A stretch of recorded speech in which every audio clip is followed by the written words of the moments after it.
Because I know the owner of Kiwifarms is going to watch this video, I have a couple of words for Joshua Moon. Joshua, you are complicit in making multiple people commit suicide. You have made enemies everywhere. The legacy you are going to leave behind in this world is one of creating and operating a platform that for nearly a decade has tormented countless people. One day, you are going to get sloppy, and your entire life is going to collapse like a house of cards. And when that day comes, no one will be there to help you. You know who ain't no goddamn woman, baby. Ooh, that's why you love me. My fart queen. Ain't no woman. Ain't no woman. You know woman. You ain't no 41%.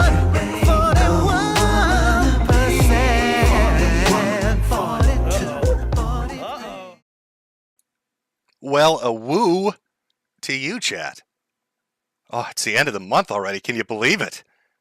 Time flies. The year's just going by so quickly. And what a fantastic month this has been. We've got a big event. A big event to talk about. The kerfuffle. Internet 2 Electric Boogaloo. Perhaps hashtag Gamergate 2. Dare we dream, chat? Is it time? I know Sergen is painting models with Ricada right now. Maybe we should all go inform him. Gamergate 2 is officially a go. It's time, Brianna Wu has said Gamergate 2, Sargon. It is fucking time. Lead us. Lead us into glorious battle. It's time to take back video games, Sergen. I hope you've had a fantastic month. Oh boy, what a story. What a story we have for today. A whole lot of things to cover, really. Had to push some things back, cut some other things out, because I want to talk about the kerfuffle. I want to talk about Keffals. And so we're going to be going over that in depth. The whole Kiwifarms versus Keffals internet blood war, starring Joshua Moon as anime protagonist Naruto, because he finally fucking came out and just admitted it. I love anime. He said it. He fucking said it. That man loves anime more than I do. And I'm glad he's finally come out of the closet. It's time. Lead by example, Josh. If you want Nick to step out and sashay around, you need to be honest with yourself. We know. You don't just love Naruto. You love Boruto, too. Right? That's the name of the sequel? I don't know. I don't watch that much anime, Josh. You're the expert now. Generous Josh. Anime lover. Oh, chat. Are you ready for the fun? Now, I don't know how many of you have paid attention to this. Maybe you've seen bits and pieces of it. It's been an ongoing thing that stretches back, I'd say, the real origin of it, months and months and months ago. But I will try to go through this as best I can, because I do think this is an important issue to talk about. I know, you're the chud, high energy and laughs, but this is a legitimate, important issue to talk about, because it has larger implications for things that go on the internet. Now, Keffals, if you're unaware, things have escalated and now they're in hiding. Keffals is somebody that made a name for themselves on social media by ratioing people on Twitter, which I don't even think is a proper they're using it in a weird way. Now ratio just means how many little ass slaps and upvotes. I got to get me my upvotes on Twitter, apparently. That's ratioing now. Little likes, little hearts. That's kind of how they made their name. But oh boy, did the drama hit over the past 2 weeks. And Keffals had to go into hiding. Not just hiding, had to flee the continent. Had to go across an ocean because of the goddamn A-logs. Keffals probably should have reached out to Ralph. Could have given some pointers and tips on how to deal with the damn A-hogs. Now, I like to call this properly, this video itself, like marking it in time chronologically on like a fucking a track. I would call this phase 1. This is officially phase 1. Things have escalated, and now I've gone into hiding. And what does phase 1 consist of? Well, I think it touches on what is the larger issue here. Who is Keffals? Who is Keffals? Keffals is the same type of person you've seen 1,000 times on the internet. Grifting gets thrown out a lot. about fucking everybody at this point. Oh, it's a grifter. Oh, it's a grifter. Keffals is a grifter. A con man. A flim-flam man selling snake oil. Literally. And we'll get to that later too. But Keffals is, it's attention whoring. There used to be terms for things like this. GOTUS. It's somebody that wants power, money, fame. And you can see, the implications and the effects of that after the phase 1 I've gone into hiding kicked in. The grift has worked. Look at the numbers. On their GoFundMe, nearly $100,000 raised. Their Patreon sitting at $2,500 a month. Now, what does Keffals do? They ratio people on Twitter. That's Keffals' content that they're getting $100,000 for and are being paid monthly $2,500 for. But it's not just the money. No, it's the attention. This is a typical example during what's been going on. I got denied for verification on Twitter.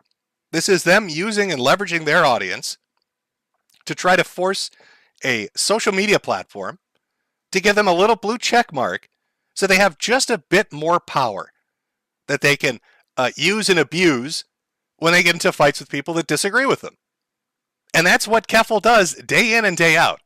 Now, Keffals has stated that they've run for their life. They've taken a fucking secret plane flight across the ocean. You're never going to find me. I've gone into hiding. I'm at some super secret military base 450 miles down in the Antarctic. But I'm still going to get on Twitter and start slap fights. Okay? So, what have they gained so far from phase 1? A fucking lot of money, verification to piss on anybody they want, and they are the darling right now, the media darling of the press, because they're all writing articles. Now, you can see how Keffals, let's start, I'd say, closer to the beginning, right? With Destiny. When Keffals was on Twitter, ratioing people and reporting things, this is stuff they were talking about. They were glad. This is who Keffals is. These quotes, these tweets, these are real. I just took away your primary source of income. I will continue tagging Twitter support. Can my followers boost this? So Keffals wanted to get Destiny because he had an opinion they didn't like. Wanted to get Destiny banned off of Twitch, banned off of Twitter, have their income taken away, have their life get shit on. They went after his fucking wife when this was all going on. Sound familiar? Have you noticed a theme of Year of the Chud for the last, since the beginning, all the way back to Jack Murphy? It seems to be a certain type of person. It's not even political. It's personality that want to basically deplatform, ban, censor, and just ruin anybody that disagrees with them, makes fun of them, talks about them, and they will use any means available to them to do it. We had Murphy going after people because of a super chat. We had Nick going after people because he doesn't like being laughed at. We had Ralph going after people because he's an idiot. And we've got Keffals doing the same. It's the same fucking thing. These people are all the same. It's baked into them. It's not even a left and right thing. It's a personality fucking problem with these people. And this wasn't even good enough.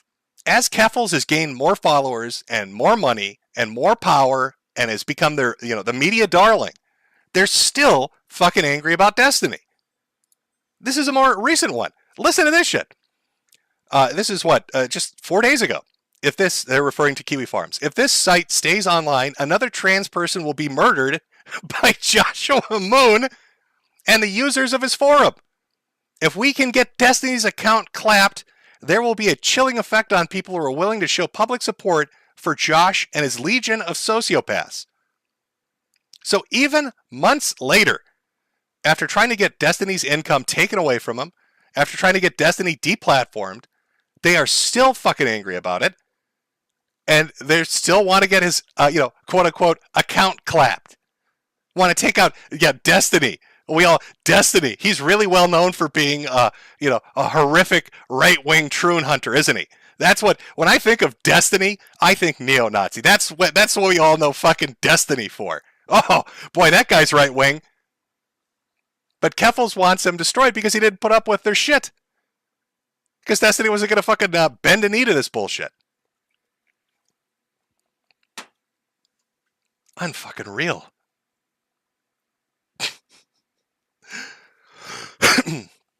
So what is the origin of the current kerfuffle? It's a war between a forum on the internet, Kiwifarms, and our little media darling here, Keffals. And why is this war going on? It's because they have a thread on Kiwifarms where people talk about the dumb shit Keffals has said, where people talk about the dumb shit Keffals has done, where they talk about Keffals' past and past statements and past actions and associations, where they say mean things about Keffals. And Keffals has decided that Kiwifarms must be destroyed. Joshua Connor Moon must be destroyed. I mean, you can see it in this fucking tweet. If that site stays online, another trans person will be murdered by Josh Moon. Who the fuck is Josh Guild? I'm pretty sure the last time a trans person knocked on Josh's door, he was in the toilet taking a shit. I don't think Josh Moon has personally murdered anyone. Nor do I believe that his fucking forum has killed anyone. But we'll get into more of this as we go. So Keffals is mad this fucking forum exists. Keffals is mad there are threads talking about dumb shit Keffals does. And Keffals wants to use their growing celebrity status, social media influence, to take on anybody that would dare to question that or to run contrary to that. And the ridiculous shit that they're saying out there as this has been going on, because they're really full of themselves. I mean, they are narcissistic to a T. Keffals and their supporters are very narcissistic. They think they're untouchable, that they can get anything done. And if you've watched for the last week, you've probably seen that's not true at all. I mean, they're talking about the Kiwifarms Air Force. Kiwifarms, an internet forum, they believe Josh Moon has a drone swarm. All right, there's only one person here that has a drone swarm. You're listening to him talk right now. And I don't rent my Air Force out to Kiwi.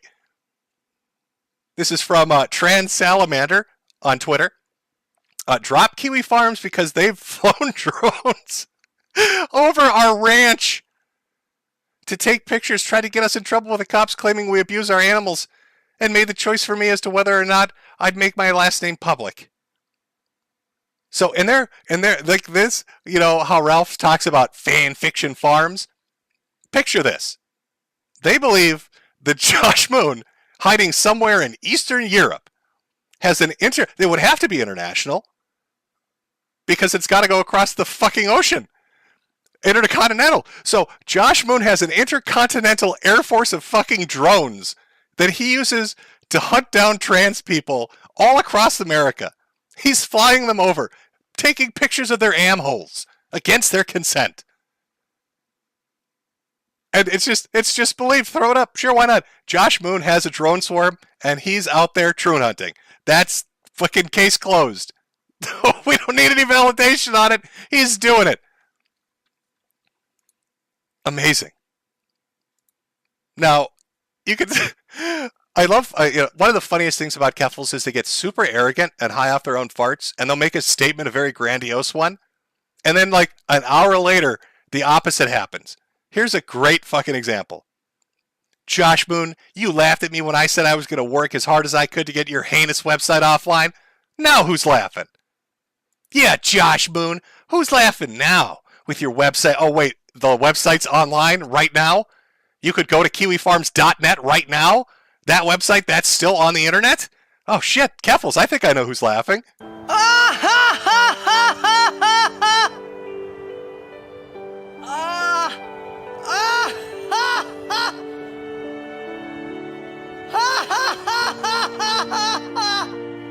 You probably shouldn't laugh anymore.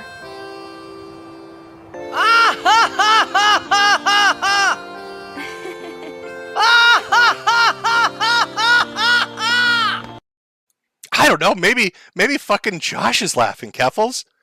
Because every time you've threatened to take down his website, he somehow has gotten it back online with like in an hour or a day. Kiwifarms goes down every month because there are a bunch of people, Keffals, just like you, that are real big mad about it. So they spend their check every payday trying to take down Kiwifarms. It's the new Ed. Maybe you're too much of a fucking Zoomer to remember this, but when Encyclopedia Dramatica was the big bad boy on the block, and everybody had a problem with that, it was, I'm going to take down Ed. Now, they had a lot of help because half of the sysops and owners of Ed were all heroin addicts that would, nod out for a week and a half and the site would go to shit or they'd steal donation money. But the point is, it's not a new concept. I'm going to take down Kiwifarms. Oh, we're just doing shit that's already been done. So there's Keffals, very angry, start their crusade against Kiwifarms, goes into hiding because they've been swatted, claiming to have been swatted, changed the story 3 times on how the swatting happened. Did the cops come in with guns? Did they knock on the door? Did they have a warrant? Did they not have a warrant? Did they take anything? Nonetheless, Keffals is fleeing the country. And in the midst of all of this, for no reason at all, because the internet loves insanity and everybody loves a good fucking drama, let's get MTG involved. Wrong one. There we go. Margerie Taylor Greene, one of our elected representatives, ends up getting swatted, and this is mind-blowing because they're so dumb they believed. I'm actually, my brain is slow. It's stopping. The words no work, no good no more.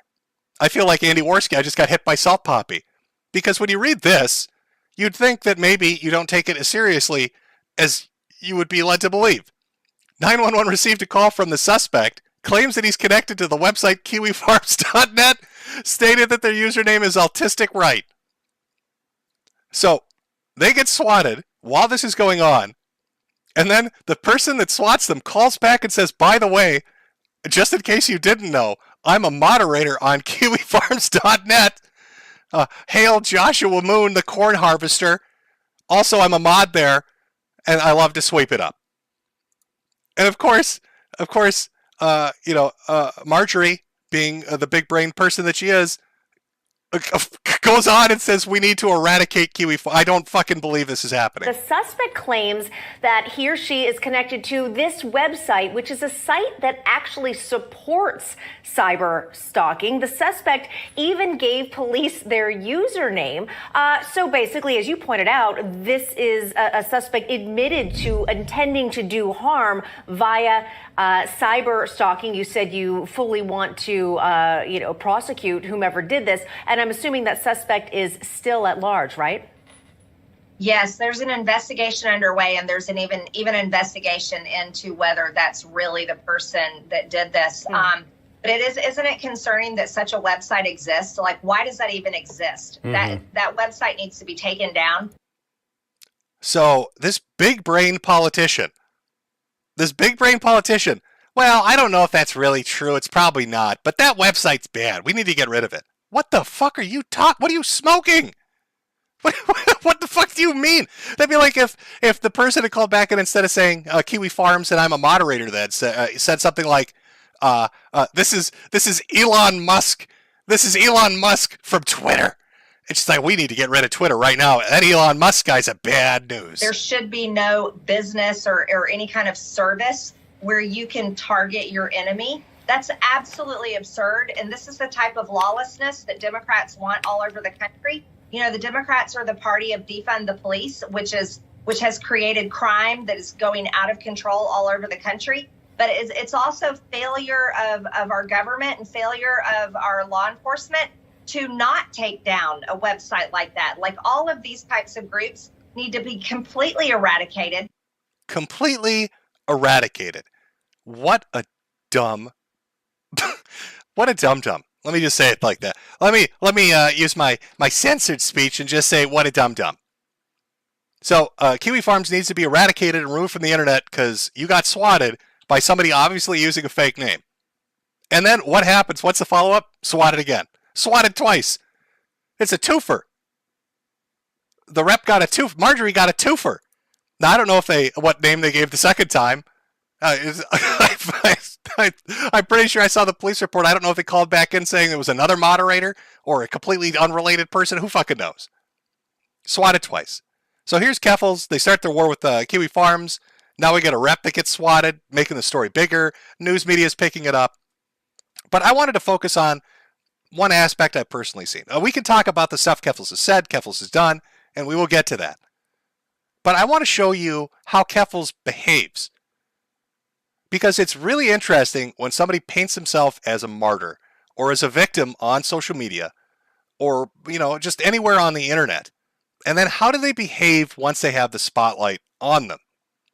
Keffals' argument is that Kiwifarms is terrible, that they dox people, that they swat people, that they put up information that leads to harm, and that these actions are bad. That Kiwifarms is a place where these actions can happen, and it needs to be removed because it's a bad thing to have happen. So clearly, if Keffals believes all of that's terrible, well, they would never engage in anything like it, right? They'd be squeaky clean, except they're not. Now, my good friend, Quarantined Koof, on Twitter had a run-in with Keffals for about 2 days before they decided it wasn't working out well for them. And just some of the statements and shit that they said during that 2-day period, I think really helps to highlight that they're not a martyr by any stretch of the imagination. This is Keffals. This is an interaction, but take a good look. What a cute family, Keffals says. Surely his mother will not lose her job because of her son's heinous actions and have to leave the internet. So Keffals, who cries about being doxed, Keffals, who cries about family members being involved in things, Keffals, who says that's bad, and these bad things happen on Kiwifarms, are doing those, quote-unquote, bad things on Twitter instead. But that's okay. Their justification you can see higher up. My thread is full of pictures of my entire family, and Josh encouraged it. I post one photo and did not ask people to harass them. I don't care about your cry bully bullshit. That's interesting. Cry bully bullshit, Keffals. That's your grift. Who the fuck are you calling a cry bully? You did not ask people to harass them with your wink wink, nudge nudge. Boy, hope nobody takes a look at this picture of this dude's mom and fires her ass. That'd be tragic. Really? We're not 5 years old. This isn't, the internet is not comprised of kindergartners, Keffals. We can fucking read between the lines. It's fairly obvious what you're doing, what the intended effect here is. Oh, it's tragic when it happens to me. In fact, they actually say that. You don't get to dox my mother and then cry victim when I post photos of your mother, Joshua. You started this. I wouldn't have even known about your shitty website had you not pinned my newly created thread to the homepage. Anything that happens to you is your own fault. Somebody ring a fucking bell. Keffals, is that really? Anything that happens to you is your own fault. Keffals, are you sure you want to go with that? With all the shit that's happening to you right now, anything that happens to you is your own fault. That's the mantra? Is everything fair game? Is that what you're saying, Keffals? So, I guess I'm fucking confused. Is Kiwifarms bad because it allows you to do shit? Because it seems you can do that exact same shit outside of Kiwifarms. Or is doxing people's family bad? Because, again, I'm confused. You're doing it. Which is it, Keffals? Also, I love it. Quarantine Koof calls them out on misgendering Josh's mother. Because they did, by the way. They said lose their job because of his sons. And this is what your trans activist, your martyr, your freedom fighter said. I don't care that I misgendered Josh Moon's mother. Why am I being virtue signaled at? Are you fucking kidding me? For the last 2 years on the internet, if anybody doesn't use the proper pronoun, they get just screamed at. Just screamed at. Not using my pronouns is an assault on me. Not using my pronouns affects my mental health. Not using the proper pronouns will lead to more trans suicide. Not using the proper pronouns is a form of bullying. But here's the trans activist, the martyr themselves, Keffals, on social media in front of their entire audience saying, yeah, I don't fucking care. I don't care that I misgendered Josh Moon's mom. Who cares about pronouns? I'm in it for the money. I'm in it for the money.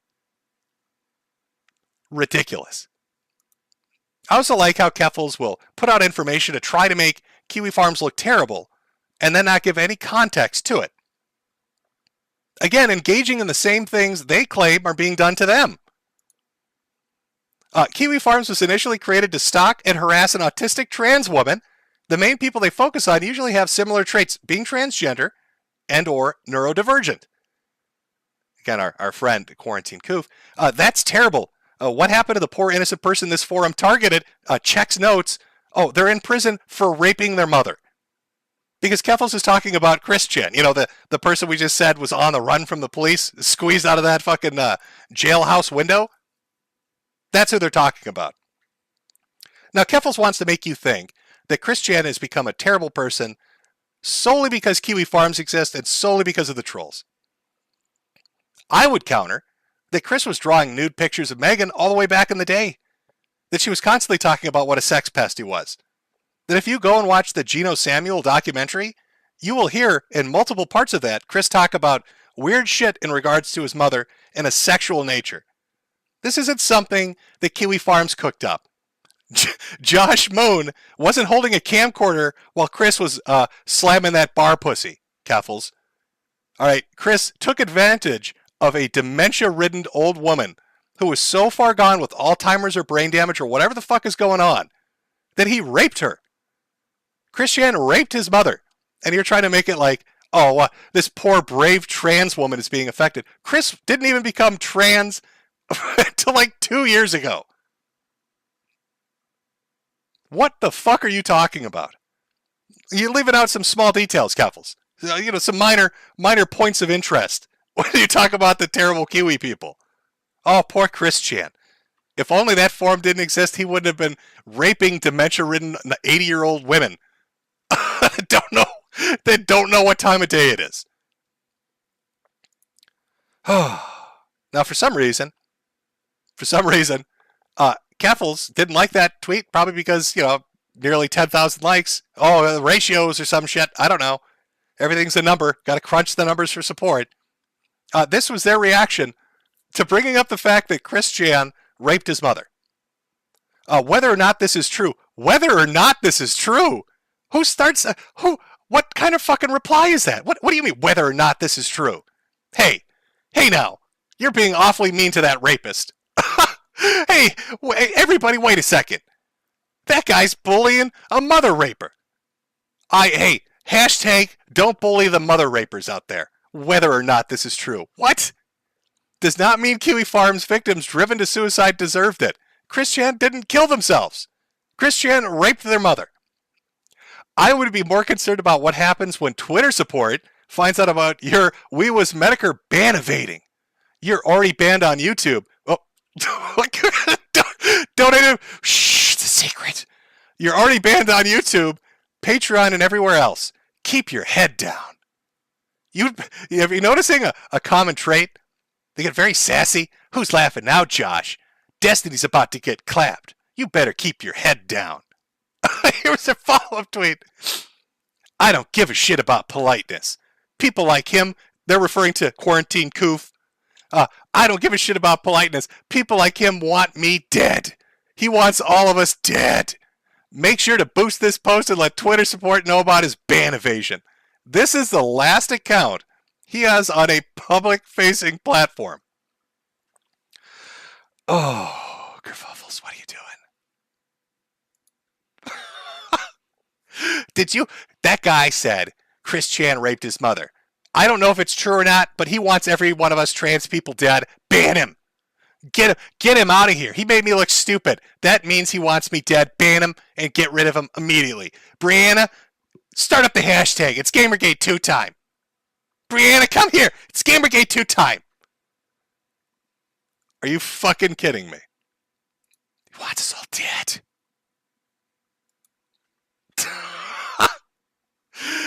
Speaking of getting people killed, here's a real gem. If I have any Ukrainian followers here, is the phone number and address for where Kiwifarms is currently hosted. Do your thing. The site is down, but I know Josh Moon has expressed warm sentiments to Vladimir Putin, and the site has many Putin supporters on it. I would let them know this. Where do we even begin with this one? There are like 9 different directions we could approach this from. Let's start with the basic just narcissism. Ukraine and Russia are engaged in a fucking war right now. But Keffals, so deluded and drunk off social media e-fame, believes that they can interrupt a fucking war and get some shit done. Oh, guys, could you put your guns down? Could you, Mr. Putin, Mr. Zelensky, I understand there's some issues going on in your countries, but there's a guy on the internet that's making fun of my am-hole, and I need it shut down. Here's their physical fucking location in Kiev. By the way, everybody associated with it loves Putin. Hope nothing bad happens to anybody. Fucking really? Really? Did you think that what? You think fucking NATO's going to jump on that? The UN's going to do a binding resolution? Because Josh Moon's international intercontinental fucking drone fleet is taking trun pics from the air? Is that what we're believing is happening right now? Mr. Zelensky, Mr. Putin, please stop this evil Joshua Moon. Wow. It's a level of hubris and arrogance you don't really see very much anymore. It's somebody that's just so far gone. Like, here's another example. There are many examples. Here are a couple more. The lesson I learned is the only way to earn respect is through fear. Keep up the pressure and they will march in pride parades with us. That's a doozy. What are we learning about Keffals? This is just from like 3 or 4 days worth of tweets. They are fine doing everything they complain about. They don't have a problem with Kiwifarms being the place to do it. Or I'm sorry, it's that Kiwifarms allows things they don't like but want to engage in.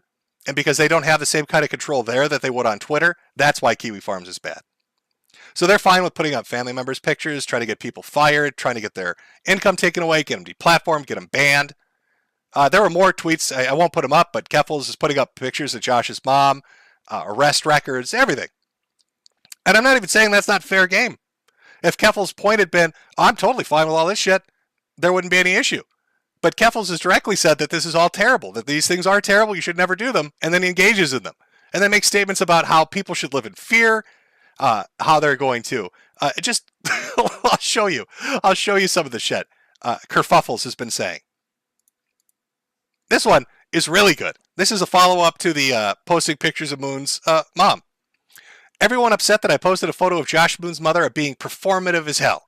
As a result of this forum targeting me and my mother has been doxed, gotten threatening phone calls, letters sent to her house in my dead name, and emails harassing her for months. Keep crying. And then they followed up with this. This is archived, by the way. They deleted a lot of this.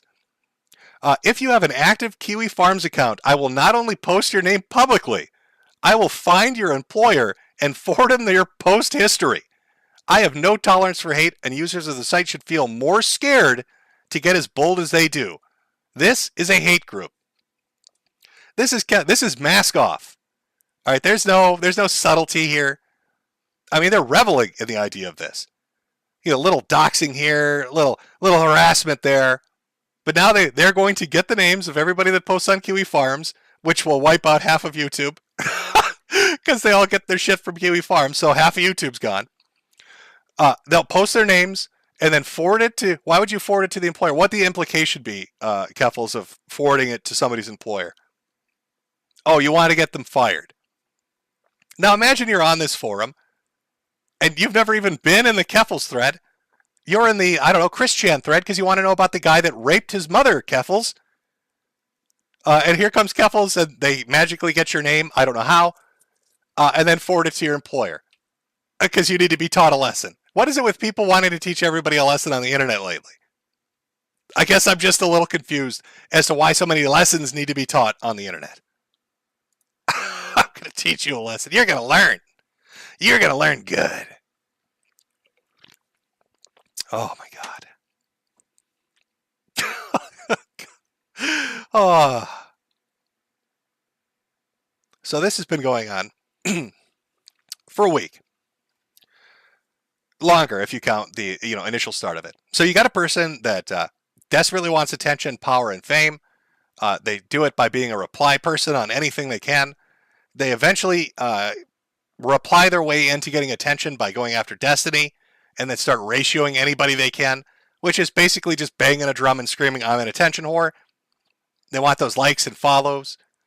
They start building that up. People start digging into them to find out who the fuck this person is. Start finding some pretty shady shit in their past. Information starts getting spread. People are looking into them. Now suddenly they're saying they're getting swatted. They've got to flee the country. And after they've fled the country, they're screeching on social media daily about how they're going to not just go after Josh Boone or Josh Boone's family, but everybody associated with this forum. They're going to dox them and get them fired. Because you need to live in fear. You need to live in fear because that's how we get you to march in pride parades. This is your trans activist. How do we get people to support us? Oh, we put them in a state of fear because they have no other fucking alternative. Really? That's really what you want to go with. That's what we're going with. Put them in a state of fear and force them to do it because they have no other choice. Just keep the pressure up. Just dox them and put them in a state of fear. And, I'm a trans activist, but I don't give a shit about pronouns. Here's my donate button. Don't forget to subscribe. Hit me up on Patreon. Who cares about pronouns? Also, let's put them in a state of fear because they have no choice and they need to do what I want them to do. Oh, this is a dime a dozen bullshit that you used to see on the internet all the time. We've seen this over the last decade. This approach has been done before, Keffals. You're not unique in it. You're just really bad at it because you're flailing all over the place. Because you'll go on social media and say really stupid shit that people will screen cap and archive, and then you delete it hoping that, it just goes away, but it doesn't. Which got you into this in the first place because your fucking thread was full of statements you'd make, and then you'd kind of hush them away, kind of make it go away. No, you clearly don't have an issue with Kiwifarms in and of itself. You have an issue with the fact you don't have power there to do the shit you do on Twitter. That's what it is. That's what you're upset about. All the things they do and say, yeah, you don't give two fucks about that because you engage in it. You do it. You're mad because you can't throw your weight around on Kiwifarms. That's what this is all about. It's attention whoring, grifting, and you're mad that Josh won't give you a special sticker that says Keffals in charge. Well, I'm sorry that he's too busy watching Baruto, whatever, to give a shit, Keffals. But apparently it's not going to happen.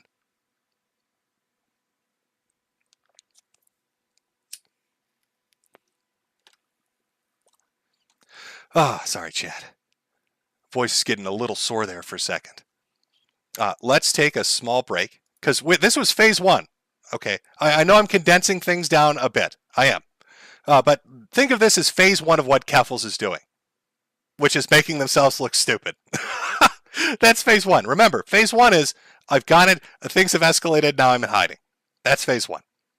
And phase one, again, made him a lot of fucking money.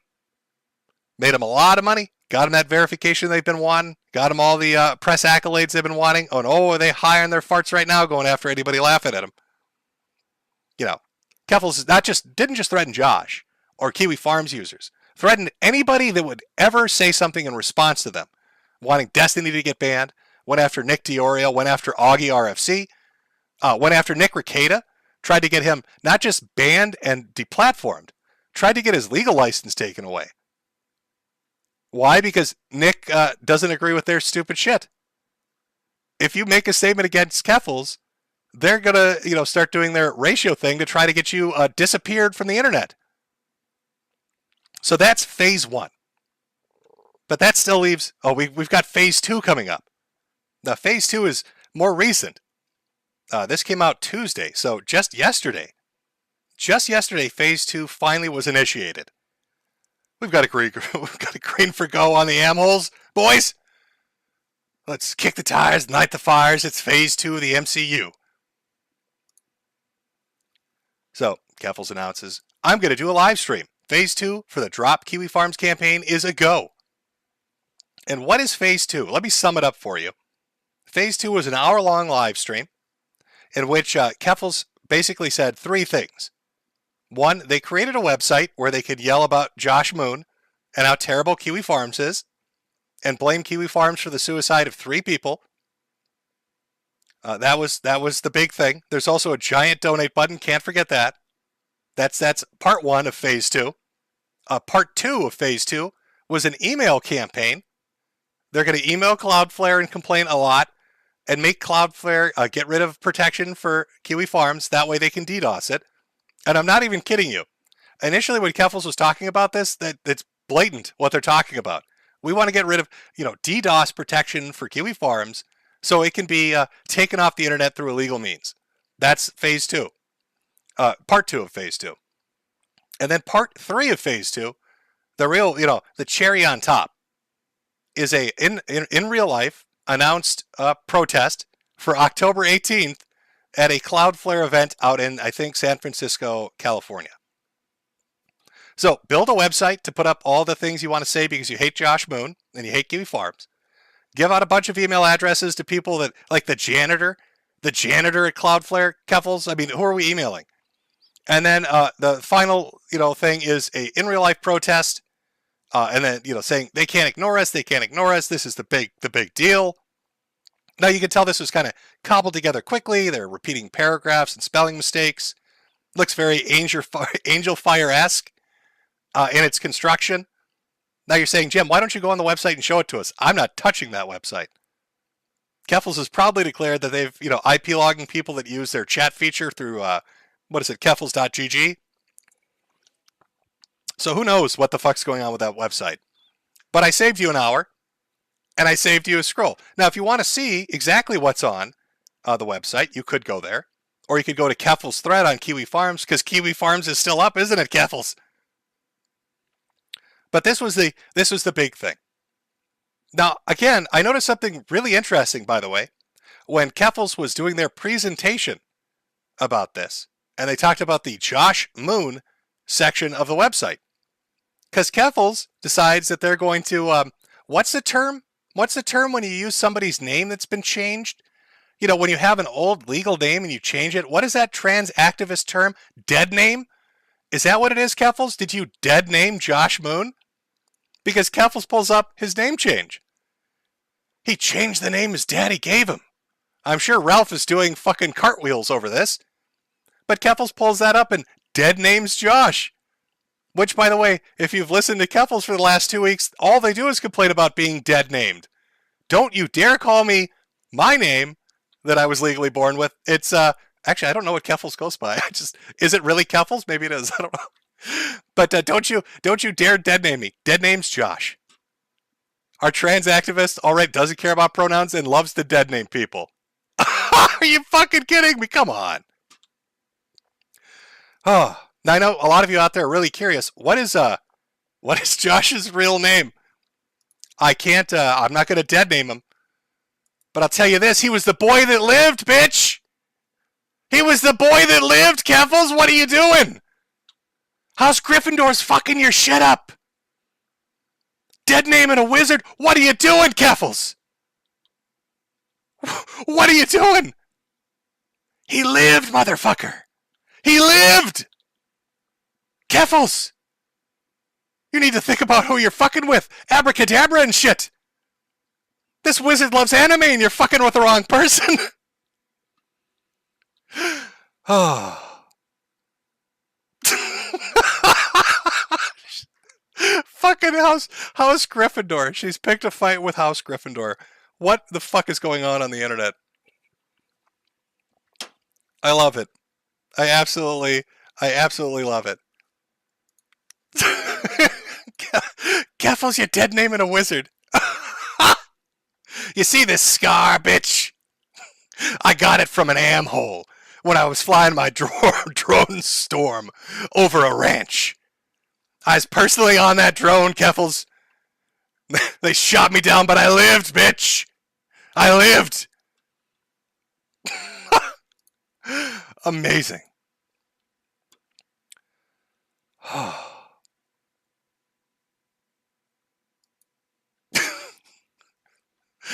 Oh, the internet is a just magically silly place sometimes. I love it. Absolutely love it. Okay. So this is, I want you, like, when you talk about spectacular failures on the internet, of just people imploding or shit going wrong, I mean, we've seen this with Ralph for like the last 6 months, right? But Keffals is like, they're really living up to that speedrunner mentality of how to embarrass yourself repeatedly over and over again. like 4 or 5 times they've declared victory over Josh and the website, and then the website comes back up in like an hour. So now here's their big thing. They're going to protest Cloudflare. They're going to do an email campaign against Cloudflare. They've got their journalist friends writing articles, Time and Bloomberg and everybody else, about Cloudflare to try to create an artificial sense that there's an organic movement that agrees with them. Well, today, Cloudflare decided to respond. Cloudflare heard you, Keffals. Cloudflare understands. So let's go look at the response that Cloudflare put up. Let me make sure I've got display capture up here. Hopefully this works. Here we go. We're on the, excuse me, a little bit of a sore throat. So this is Cloudflare. This is a blog. They just put it up. You can see right there, August 31st, 2022. This is today, just hours before this stream. Matthew Prince, that's the guy, what is it, Dakota East or whatever, that she's constantly screaming at. Cloudflare's abuse policies and approach. This is the blog they wrote. Ready? Here we go. Wait a minute. What? Chat, what is that? I don't know what does this mean? YWNBAW? Quote us on that. For more information, hold your breath or click the link below. What? Chat? Do I have the, maybe, is this the right, I think, hold on a second here. Let me just double check my fucking sources here. I think I might have gone to the wrong website. I don't know what's going on. Matthew Prince is going a little bit hard there. Matthew Prince going a little bit hard. I'm not sure. Oh, I see. I just needed to refresh the page. I'm sorry, chat. Needed to refresh the page. Guess that was a technical issue. Yep. Oh, here we go. Here's the actual. Here's the actual article. Guess they had to do some editing, maybe. That was like a placeholder for the actual article. Here we are. Cloudflare launched nearly 12 years ago, and we've grown to operate a network that spans more than 275 cities in 100 countries with millions of customers. So they're just talking about their history, talking about their abuse policies and what they've updated. Now they start to get into a little bit of things.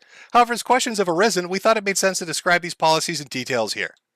Again, going over what their take is, how they work, what services they offer, DDoS mitigation, web application firewall, access rate, rate limiting, authoritative DNS, recursive DNS, just all that shit.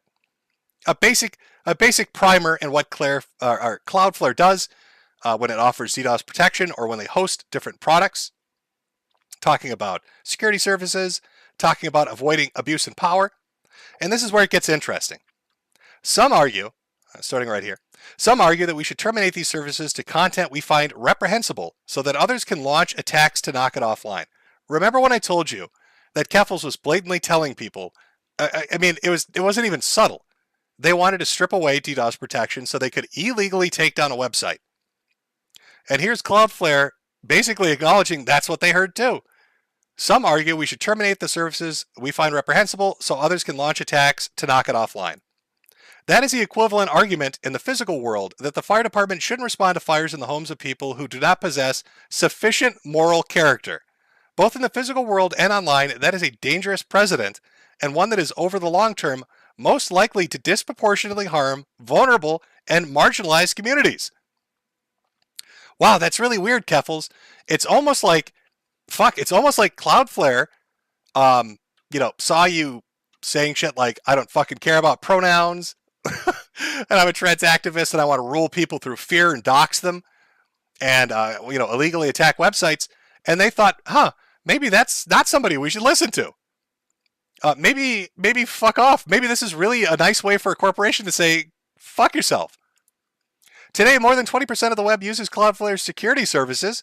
When considering our policies, we need to be mindful of the impact they have and precedent we set for the internet as a whole. Terminating security services for content that our team personally feels is disgusting or immoral would be the popular choice. But in the long term, such choices make it more difficult to protect content that supports oppressed or marginalized voices against attacks. If you want to read between the lines a little bit, Keffals. Cloudflare is trying to put the training wheels back on your ass. They're essentially saying that useful idiots such as yourself that go out and destroy things that are abhorrent eventually become no longer useful, and then you get fucked by the power structure. And Cloudflare is actually, that's basically what they're saying. They're like, hey, idiot, once you get rid of Kiwifarms and once all of this shit plays itself out, who do you think is going to be next? Probably fake activists, huh? They talk about refining their content. They talk about what happened in 2017 with the Daily Stormer, and in 2019 with the image board 8chan, and talk about how even after getting rid of them, they saw a dramatic increase in authoritarian regimes attempting to have us terminate security services for human rights organizations, often citing our own language as our justification back to us. Now, let me close that for a second. So, Cloudflare is basically saying, yeah, we've done this a couple times in the past, and then governments want us to go after different groups of citizens, so hey, idiot, maybe shut the fuck up. Cloudflare's also saying, hey, idiot, we know what you want to do because you basically said it out loud in front of everybody. Maybe shut the fuck up. We're not going to facilitate your illegal activities and attacking a website once DDoS is stripped from it. So that's, congratulations. Remember, phase 2. Where are we right now? Phase 2? How long has phase 2 been going on? An hour? Phase 2 has been going on for how long? Where is it? Where's fucking phase 2? Phase 2, campaign, live stream, website, email campaign, protest. I'd say in less than the span of 24 hours, Keffals got absolutely nuked out of the water. Just blown the fuck out. How do you get blown the fuck out that hard, Keffals? How does that happen? How do you get blown the fuck out that hard, that quick? You've been complaining for a week. You thought that all the journalist friends and the activists and former names of, niche micro e-celebs were going to be enough to bully a massive corporation into letting you run rampant over things you don't like. And you got blown the fuck out in the span of 24 hours. Now, I'm sure Keffals isn't going to stop. I'm sure there are going to be more articles. I'm sure there are going to be protests. I mean, you make good money off this. We saw from the GoFundMe. We saw from the Patreon. There's a lot of money to be made in this. So I don't think they're going to stop anytime soon. But as far as phase 2 is concerned, it fizzled out. Keffals, it was so short-lived. Andy Worski's boxing career. Andy Worski in the ring with Salt Poppy lasted longer than phase 2 of your fucking operation to drop Kiwifarms. The felted fucking Phoenix lasted longer on his feet in the ring, and he was knocked out in 10 seconds. They dropped on your ass with an elbow from the top ring, Keffals. Dakota East, he's out there, he's doing a little dance right now. He's doing a little Keffals dance. Laughing about it. I bet if we went over and watched Destiny's stream right now, Dakota East is donating to Destiny. And laughing about it. And just, he's sending bitcoins to Josh and high-fiving people in the office.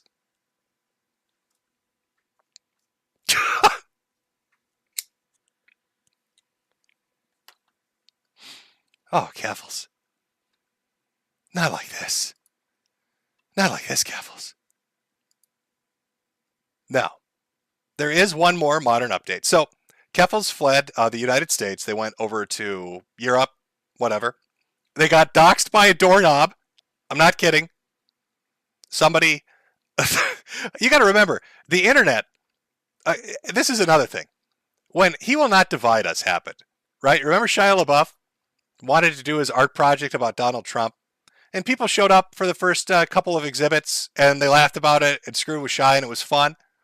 And Shia got really mad and started beating people up, and cops are coming. So he moved the location somewhere, and they found that one. So then he moved it again where it was just a flagpole, and the camera's pointed at the sky. You remember that? And people used the sound of airplane noises and the angle of the fucking sun to find the exact location of the flag that Shia LaBeouf had put in the wilderness. And then they used a drone to steal it. And then he had to start putting it in like art museums, and they broke in through the rooftop. Like, that's what the internet is, Keffals. That's when you put a challenge in front of people, That's when you tell them I'm in hiding, you'll never find me. They're going to start doing CSI shit with doorknobs. So they found Keffals somewhere, I think like England or Ireland. I don't fucking know. They found them. He will not divided us, Keffals, and found them with their collective autism. And now apparently being posted on 4chan. So I guess 4chan's next, right? If Kiwifarms is terrible, 4chan must be next, because this was one of Keffals' more recent tweets right before this stream started. Yesterday I was ending the stream where I gave updates on Drop Kiwifarms campaign. This was posted online just outside my address. Shortly afterwards, Northern Ireland police came to the apartment I'm staying in because someone had attempted to swat me. And let me just enhance a little bit here, folks. Hold on one second. I'm gonna need to get some CSI boys out here. There's something of interest in this picture that I think we need to take a look at. Let me just put that up there. There we go. Let's just zoom in on the note that the person had. Now, I don't know, chat. Can you read along with me? So, dead names. I'll protect you, Keffals, and just refer to you as Huus. Huus out of our community. Kiwifarms, all truns, something sister Kiwifarms force, First Need, and sisters. Hail Josh the Corn Lord. But what does that bottom thing say? Ethan Gunt Ralph told me to do this. Uh-oh, chat. Now, I know that Ralph was all saying that police report was 100% accurate. Oh my God, MTG's been swatted, and it's the staff at Kiwifarms that did it. Did Ethan Ralph of the Ralph Retort? Is this him? I haven't. Have you seen Ethan Ralph lately? I haven't. Did Ethan Ralph personally go to Northern Ireland and then wanted to get some credit and said, Ethan Ralph told me to do this? What is Ethan Ralph telling people to do? Shit, Nick. You already had 2 people getting arrested for connection with your group in Baked Alaska. Now Ethan Ralph is directing people to holler at her? That's terrible. Ralph, what are you doing? There it is. I mean, that's Keffals' account. I don't know what's going on, buddy. I don't know what you're doing. I disavow. Let me just say this. I fully disavow, Ethan. You shouldn't be doing that. It's terrible. Absolutely fucking terrible. I can't believe you're doing it.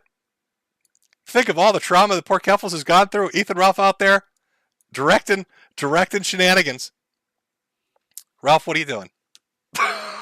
What the fuck are you doing, buddy? In fact, I think we need to do a poll. Is Ethan Ralph guilty of this?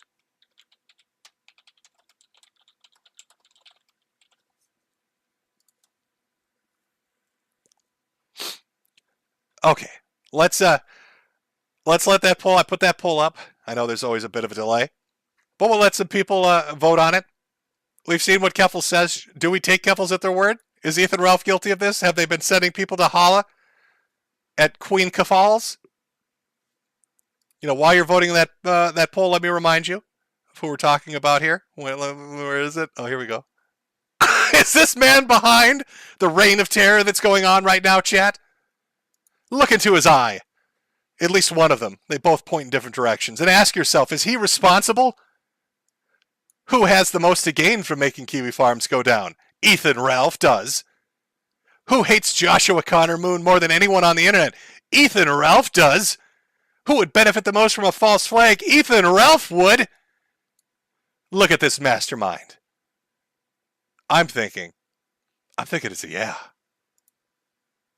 I'm thinking that note was a little bit of too much honesty. What does the chat say? How guilty is Ralph? Is Ethan Ralph guilty of this? So far, 1 minute in, 92% out of the 4,300 that have voted have said yes. Guilty as sin. Send that man to jail. Oh, Ralph, you fucked up, buddy. You got caught. The chat's on to you. I'm thinking I'm gonna have to go with the majority here. Too many votes to ignore. Far too many votes to ignore. Look at the face of terror. Look at the face of terror that's hunting down Keffals' enter internationally. Maybe it was you, Ethan Ralph. Maybe it was you. Oh, he's a fixin' to holler.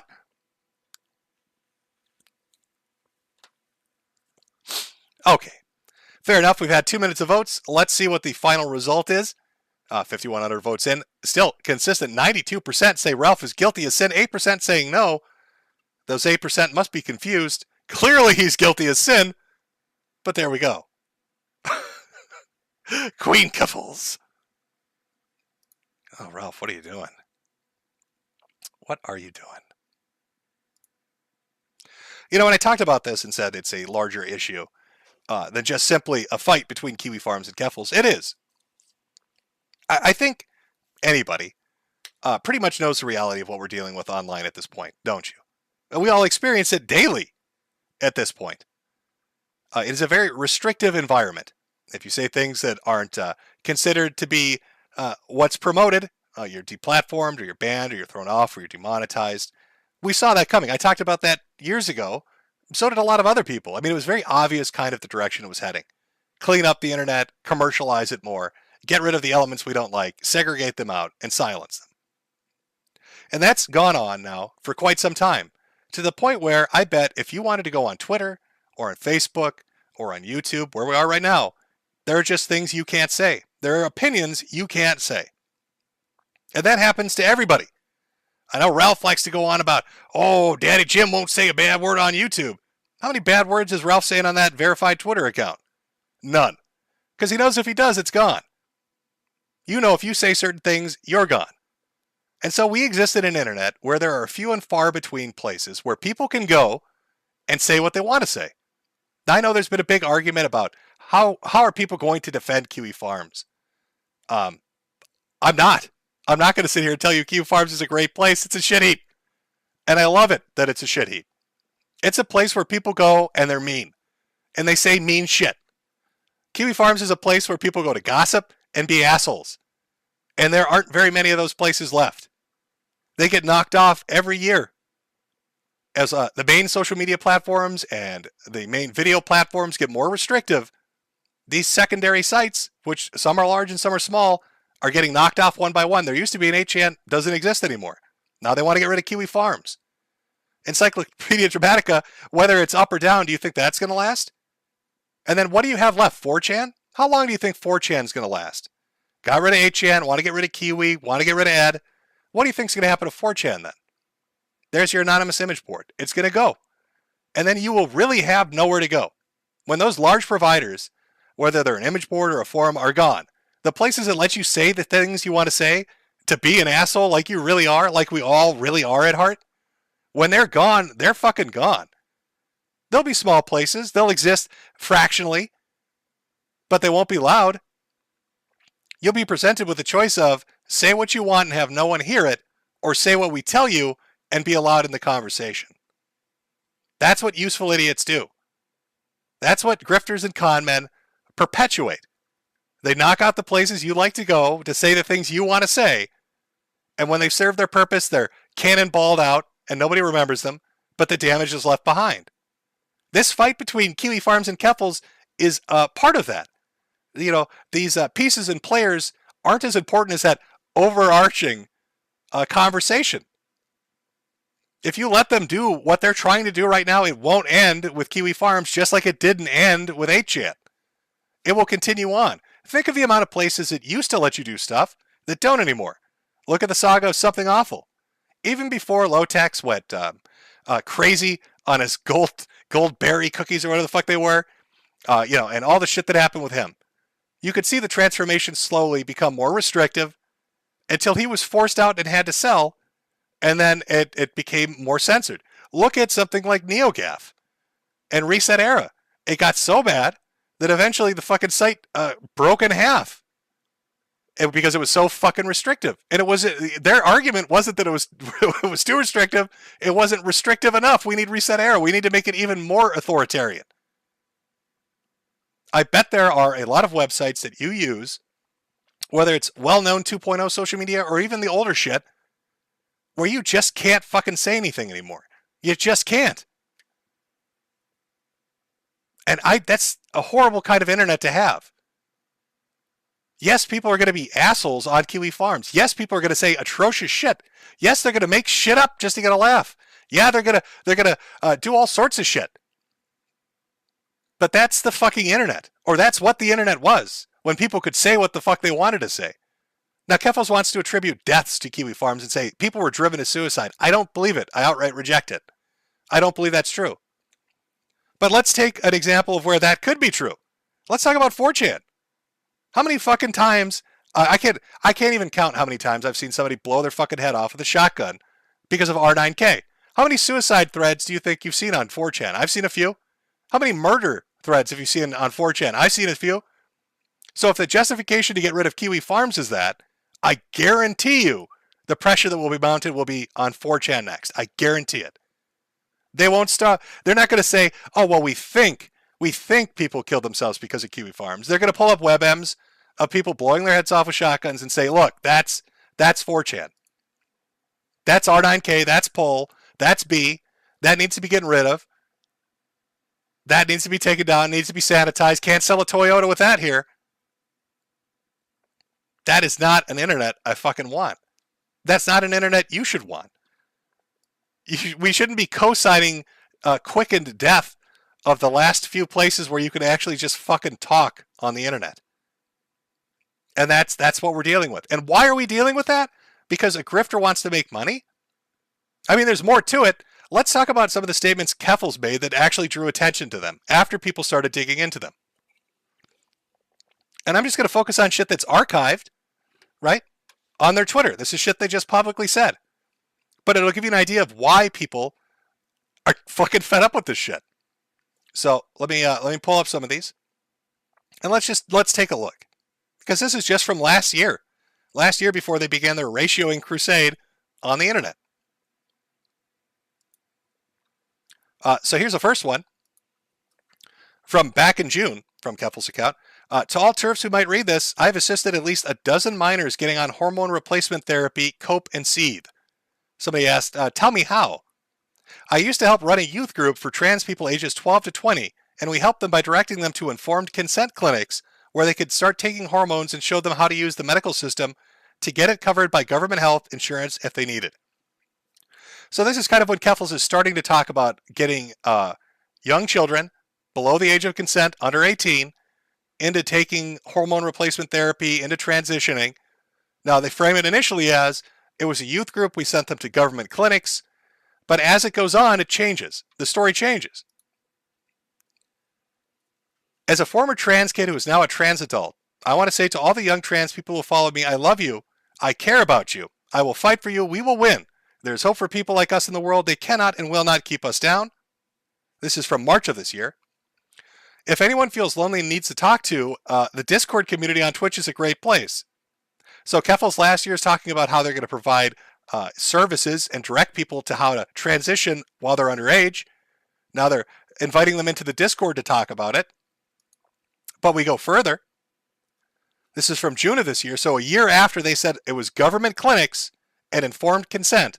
Now they're saying, I am proud to announce I'm sponsoring the Do-It-Yourself HRT directory. Healthcare is a human right and no one should be denied gender-affirming care because of anti-trans extremists in office deny trans people their rights. This directory has saved lives and will continue in the future. They follow that up with, when I was covering it on stream, a teenager from Texas in chat said when the ban on people under 18 receiving gender-affirming care happened, he used this directory to continue his medical transition. This is the path forward to help kids affected by these laws. I want you to understand what you're fucking hearing here. This is Keffals initially saying, I only provide resources from sanctioned clinics and the government to people that are under 18 for transitioning, to then saying, come visit me in my Discord to talk about what you can do, to then saying, here's a DIY approach to do it. Here's how we're going to provide care for people under the age of 18. To all the people coming to my profile because they are fans of Libs of TikTok, I'm not a teacher, you can't get me fired. I'm going to teach them, the kids who watch me on Twitch every day, and that's okay to love themselves.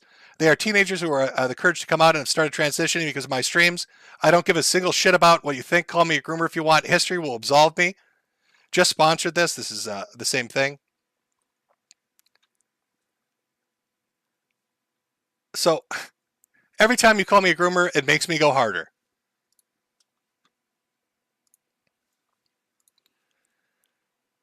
So you tell me, do you think it's safe for some random internet person to teach your underage child how to brew up a DIY HRT? Are we talking? Is this like prohibition? Bathtub gin? Like what DIY HRT? So you're going to tell them how to order chemicals online from stores that might not be reputable, how to cut it, synthesize it, mix it together, and then start taking it. And what if you get a dumb fucking 11-year-old Keffals that takes your DIY thing and doesn't measure it right, or tries to take it in a way that is different than how you might have put it up there? And not overdoses, but I don't know, hits the wrong vein, puts it in themselves the wrong way, gets a bad batch of shit from Mexico, that Chinese website that gave them the portion they needed. It wasn't actually estrogen. It was sulfuric acid. Who fucking knows? So you're going to provide this information to children behind their parents' back, teach them how to brew it in their bathtub, how to take it and be unapologetic about it. And then when people say, well, that's fucked up, then you start going on a spree about how you're, being persecuted, how it's anti-trans, how this is wrong. How dare you say this is wrong? It is. It's crazy. It's absolutely crazy. It's absolutely insane, Keffals. You know how many people in the United States are diabetic? Do you know how many people are directing them to go out and bathtub brew some fucking insulin? Probably nobody. Sure, might be possible, but you probably end up killing some people because of shit that's going to happen. And those are adults. And here you are talking about, HRT treatments. It's just insane. It's insane. There's no oversight. There's no safety precautions. You're telling children are just naturally fucking stupid. Children will make stupid mistakes. Children will not listen to important details. They're going to mix shit up in the wrong quantities. They're going to take it in the wrong way. They're going to do irreparable harm to their fucking bodies. They're going to go through mood swings and all sorts of crazy shit. And their parent, who's uninformed by this, is going to have no idea what the fuck is happening because you took them into the Discord to do this. And you're unapologetic about it. And then when a website like Kiwifarms or a streamer like Destiny or whoever the hell else out there talks about it and says, that's fucked up, you shouldn't do that, then you're going to get them, quote unquote, clapped. You're going to get the website taken down. You're going to get them demonetized, deplatformed, banned, silenced. Because, you can't what? You can't say that this is insane and the wrong thing to do? I don't even need to go into Catboy Ranch and all that crazy shit with fucking teenagers wearing dog collars and shit. And it's in the thread. If people want to read it, it's in your thread about that shit. What I'm more focused on is the blatant hypocrisy, which, I mean, why would if hypocrisy is a dime a dozen on the internet, but just how bad you are at hiding it, and the power grab that's very obvious, and the grifting for victim points and money and power that you're doing, and especially the idea that you don't think that what you're doing is wrong in relation to teaching kids how to make bathtub gin estrogen, which is probably a terrible fucking idea.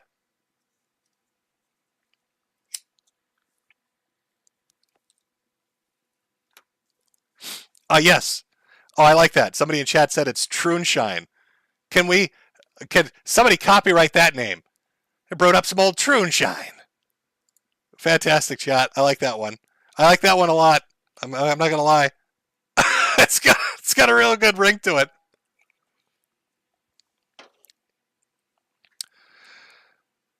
Oh. I feel like we've reached a point. We've already been at this point. I suppose what I'm trying to do with this sort of stream is just, and this is why I'm just using shit from Twitter. Just archived shit from Twitter. Don't need to pull out anything else. People will generally tell you what they really are, and they'll tell you it quite loudly.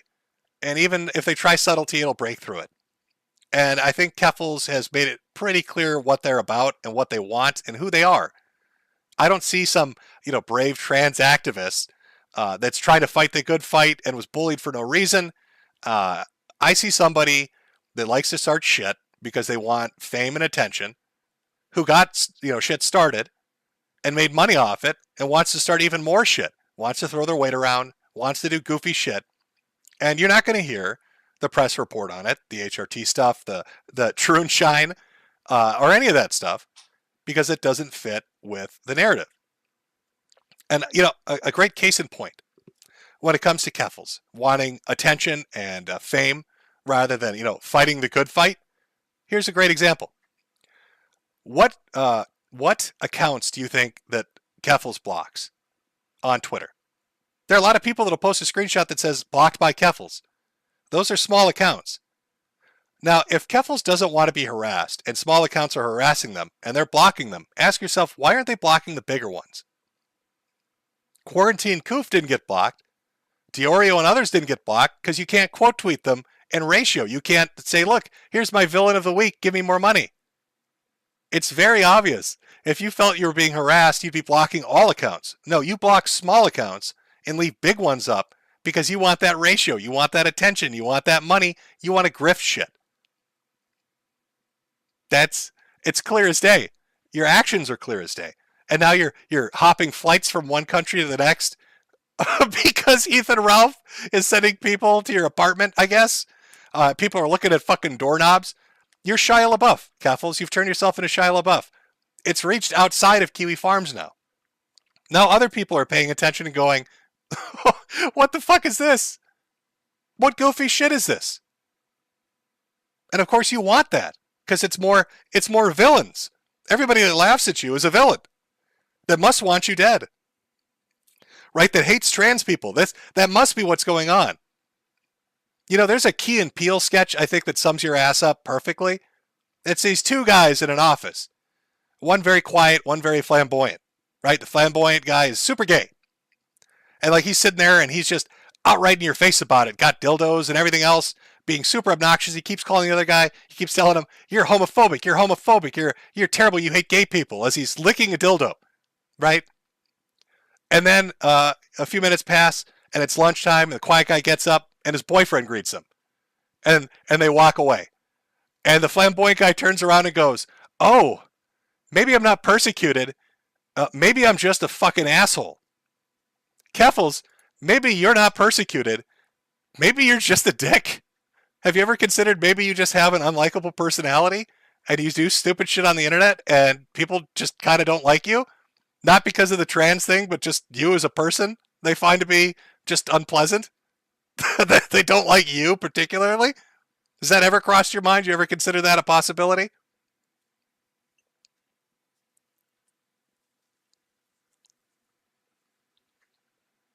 Yeah, go look it up, chat. It's a great sketch. I think it really sums it up pretty perfectly. It's pretty fucking dead on, I'll be honest with you.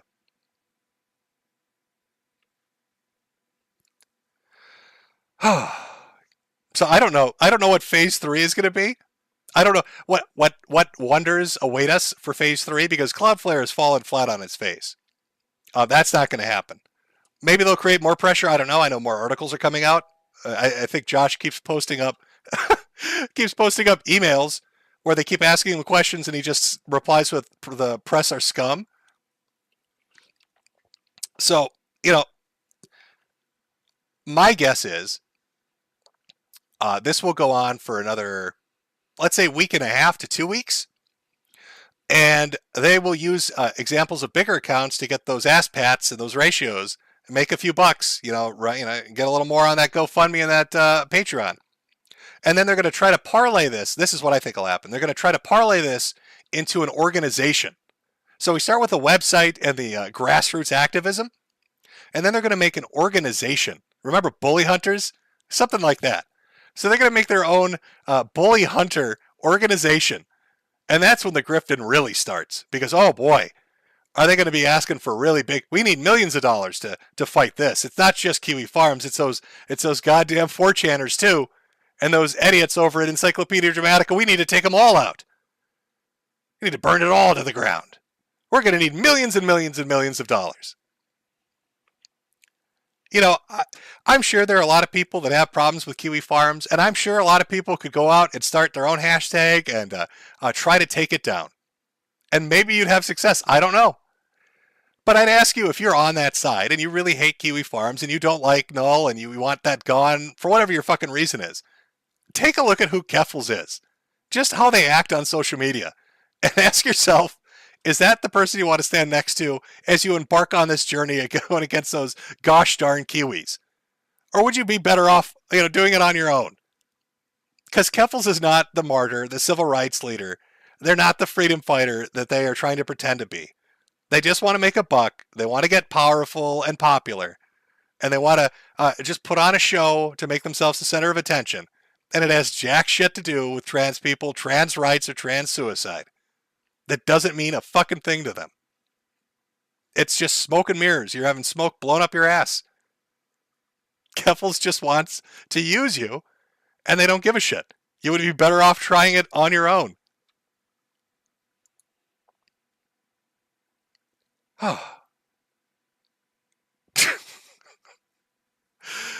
What a fucking... It's been an entertaining show to watch this happen in real time. Because I've noticed Keffals, when you don't respond the way they want you to, again, they want to paint you as a villain. When you don't respond as a villain and just laugh at them and point out the stupid shit they say, they spiral out of control. And you can really see that play out over the last week. As they've made outrageous statements and said stupid things and then had to delete it to make themselves look better. So I don't know, I'm sure it's going to go into an organization, but maybe Keffals does something monumentally stupid in the meantime. I don't know. But I'm going to watch it, have some popcorn ready. It's a hell of a show. Right now, if I had to gauge who's winning the war between Kiwifarms and Keffals, I'm actually very impressed that Null has held on as long as he has. Like, I thought, okay, they're going to get the media together. They're going to, just hammer the shit out of this. They're going to put pressure on these companies, and these companies are going to fold. But every step of the way, there's little Josh. There's our wizard. Let me put up Wizard Josh, the boy that lived, bitch. You thought you had him down, but he's the boy that lived. There we go. That's a picture of Josh. So there's little Josh using his wand out there doing magic, I guess. I don't know. I'd have to give it to Kiwi. He somehow got the site back up. He got a fully restored, working, with all the DDoS shit going on, with all the pressure being applied, with all the finances being attacked, with all the platforms and people being screamed at. Little Kiwifarms, shithole of the internet, is still holding on. Because this boy knows magic.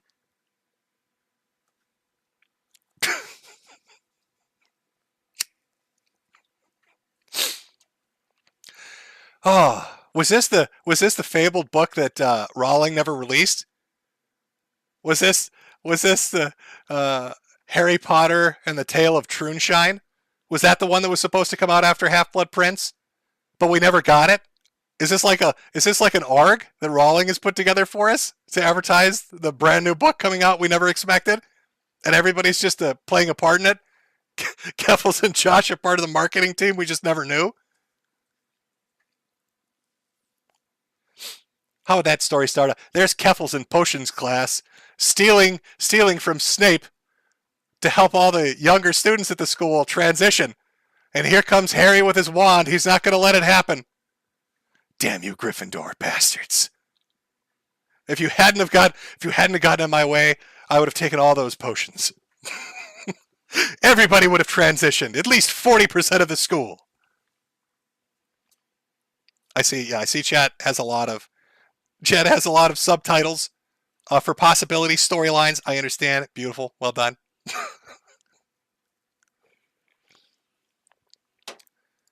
I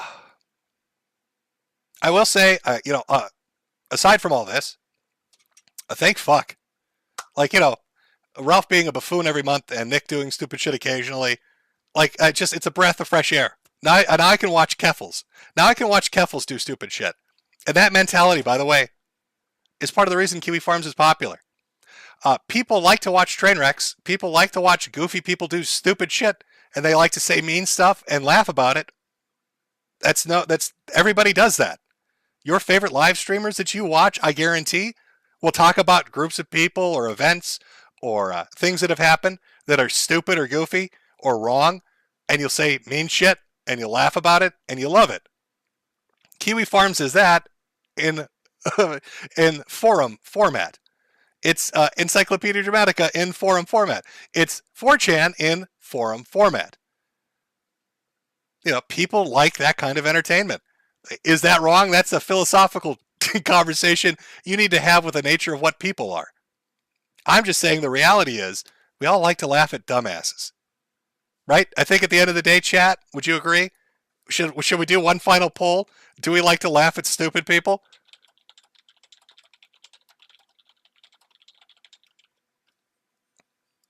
Let me ask the community. Maybe I'm alone here. But I have a feeling a majority of us do.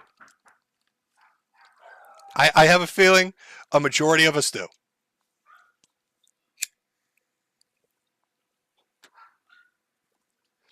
Oh, we got an overwhelming 98% so far. Oh. 1 second, chat. I've got visitors. I'm not sure which kind of visitors. Ooh, we'll see which one it is. Give me 1 moment, chat. I'll be right back. A few moments later. Okay, and we're back. And we're back, chat. Thank you for the potato delivery. I've got a lot of potatoes now. I'm not sure what I'm going to do with them all. Now, I'm a fan of shepherd's pie, which is very delicious. Also like a good baked potato with a steak. So, you know, I can roll with any of that, really. Let me see if I can get you a picture. A picture of my glorious potatoes.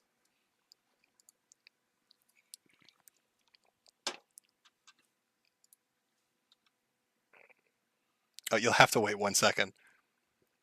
Oh, I believe my wife said it was DoorDash that was delivered. I don't know how it works, but I'll get you a picture of the potatoes if I can here.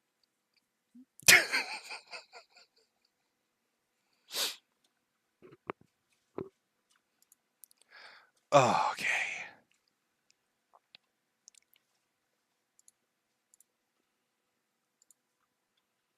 I'm waiting on I'm waiting on the picture to be sent to me of the potatoes. Just 1 second.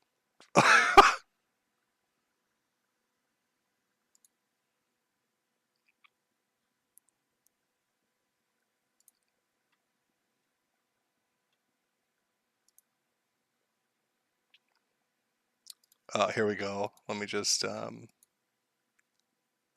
guess I have to download it. Okay. 1 second, chat.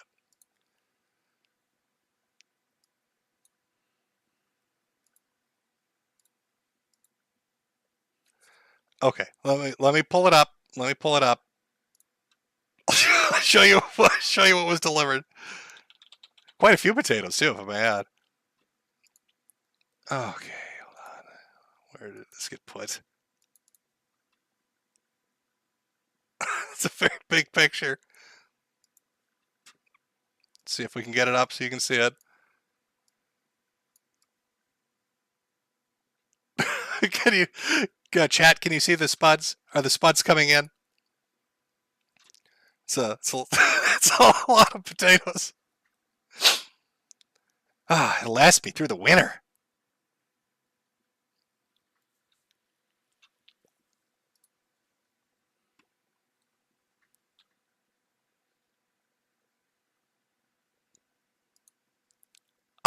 Spud Chud Bros.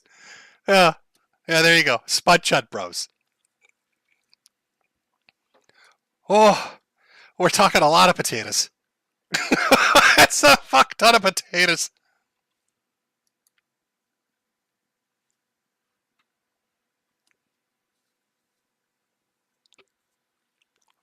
Yes, has it turned into the year of the spud rather than the year of the chud? Maybe. Maybe. Oh, wait a minute. You know what, chat? I just thought of something. Hold on a second. I'm going to have to get rid of the potato picture just for 1 minute. I've had somebody deliver potatoes to me, so things have escalated, and now I need to go into hiding. Chat, Potatoes have been delivered. Tactical potatoes have been deployed. I'm being spud bombed as we speak, and things have escalated, and I need to go into hiding, chat. And the only way I can afford that is by selling merchandise. Remember to go to the Selfie store and buy yourself a fantastic hat or a sweater. Buy 2. I'm being potato hunted. They're changing the year of the chud into the year of the spud. Look at this harassment, this bigotry. I'm sending an Irish person potatoes. Clearly, this is a death threat. Clearly, I need to go into hiding. Terrible things are happening. Too many spuds are being delivered. The only way to fight against this intolerance is by buying shit from me, because I have to go into hiding because things have now escalated. Terrible. Terrible. Churlish and chicanerous. All right. Where were we on the poll, by the way? Do we like to laugh at stupid people? Let's see. 6,890 votes. Pretty good sample size. 98% said yes, we like to laugh at stupid people. 2% said no. 3%. Oh, it changed a little. I'm going to go, now this may be mean, but I'm going to guess maybe the 3% that said no are the stupid people being laughed at by the 97% that said yes. Could that be what's happening with this poll right now? Are the 97% bully jerks laughing at those poor 3%ers? Maybe. Potentially, possibly. Oh. I'm full of wrath right now. Oh, God, I forgot that tweet, too. Oh, I'm very wrathful right now. Very angry right now. So, that is the great internet kerfuffle. At least as it stands. I think you get the broader picture of what the larger issue is of the people involved. Is Josh Moon a good person? No, probably not. Is Kiwifarms a good website? No, it's a shit heap. Should it be ripped off the internet? No, absolutely not. Should we be letting people like Keffals dictate where we can go and what we can say? Fuck no. Is Keffals a freedom fighter? Nope.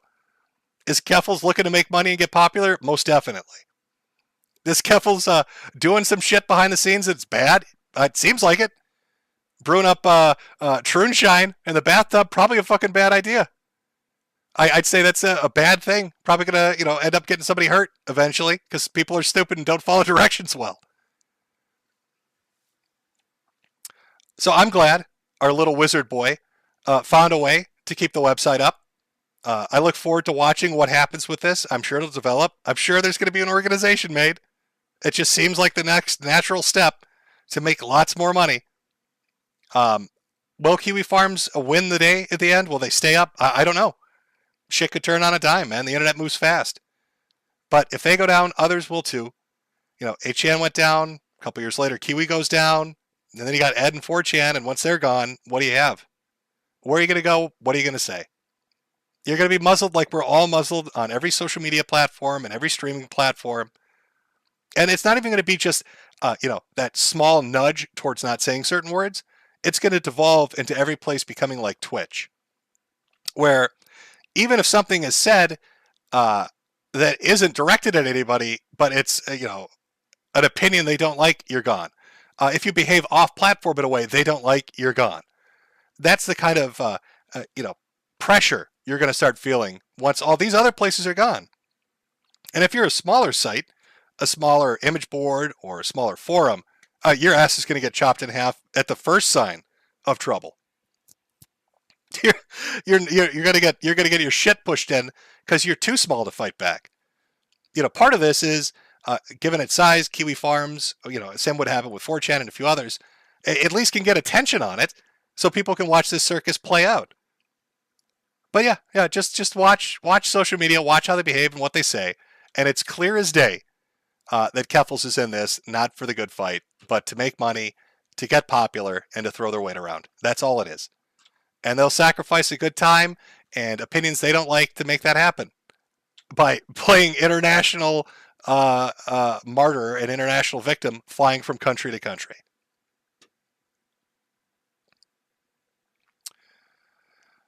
Oh, people are saying Noel wants on. I wouldn't even know how to do that. What? We're not even on the same social media shit.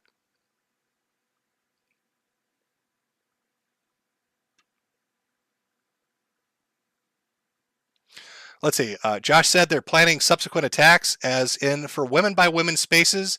And, well, yeah, I did hear that.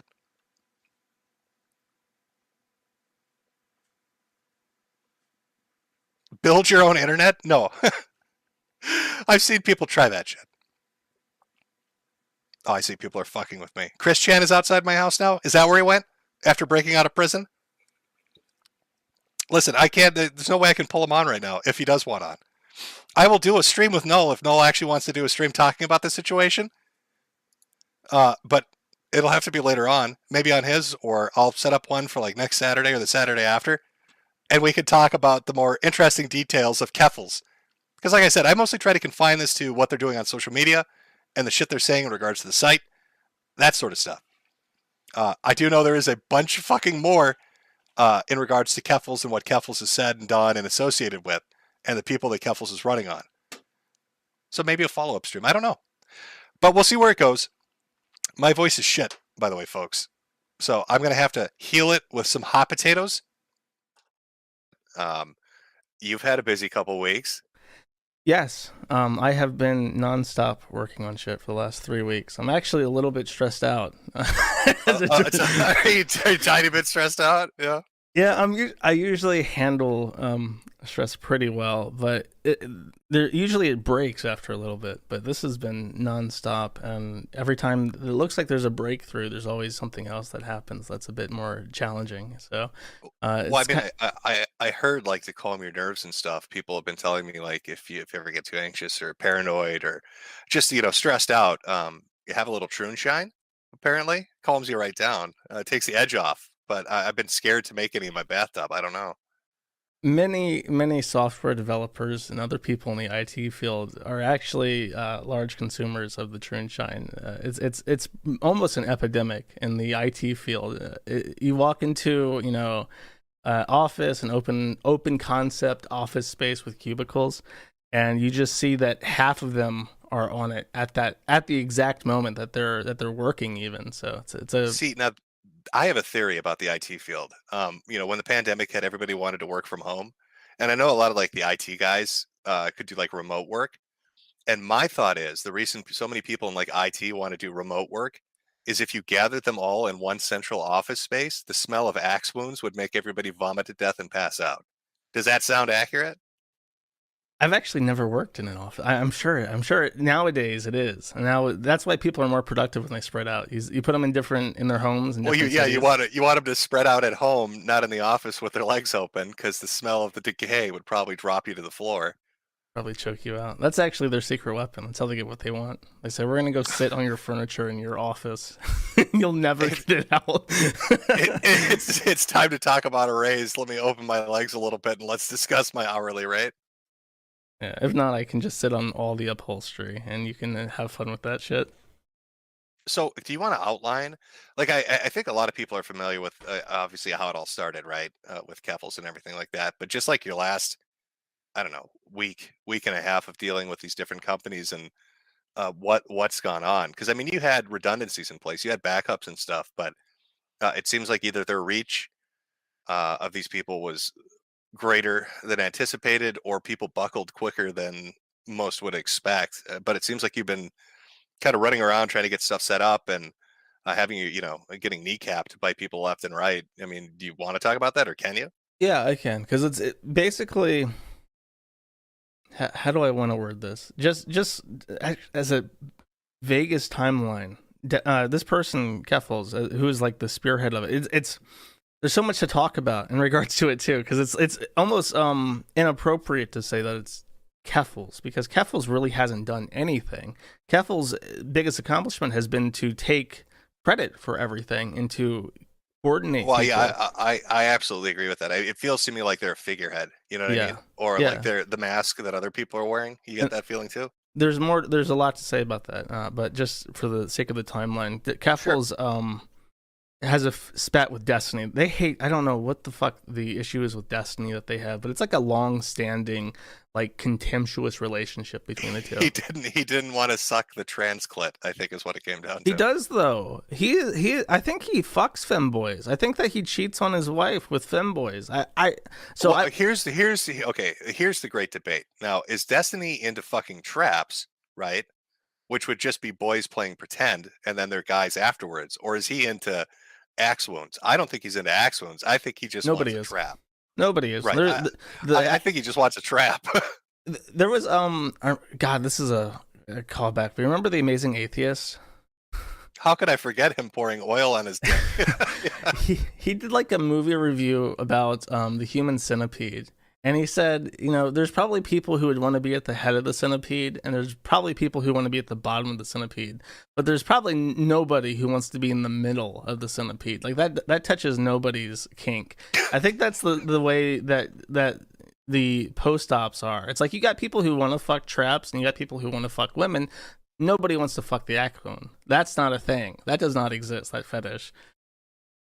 Right, because everybody has like this. I mean, like the video I did, how the sausage is made. Like everybody has this preconceived notion of it's like a fantasized, fetishized version, right? They really think it's like anime or something else where, some magic bullshit happens and suddenly I'm a pretty girl. But like when you see the results of the surgery, no, that's not at all what it looks like. Well, especially for the female to male ones, man, they get butchered to shit. Oh, well, I mean, it's terrible for everybody because, like, it works both ways. With the male to females, the act of neutering actually reduces their sex drive. And since the sex drive is the cause of the autogenophilia, a lot of them immediately regret it because now they don't have the sexual urge to cross-dress and to play as woman.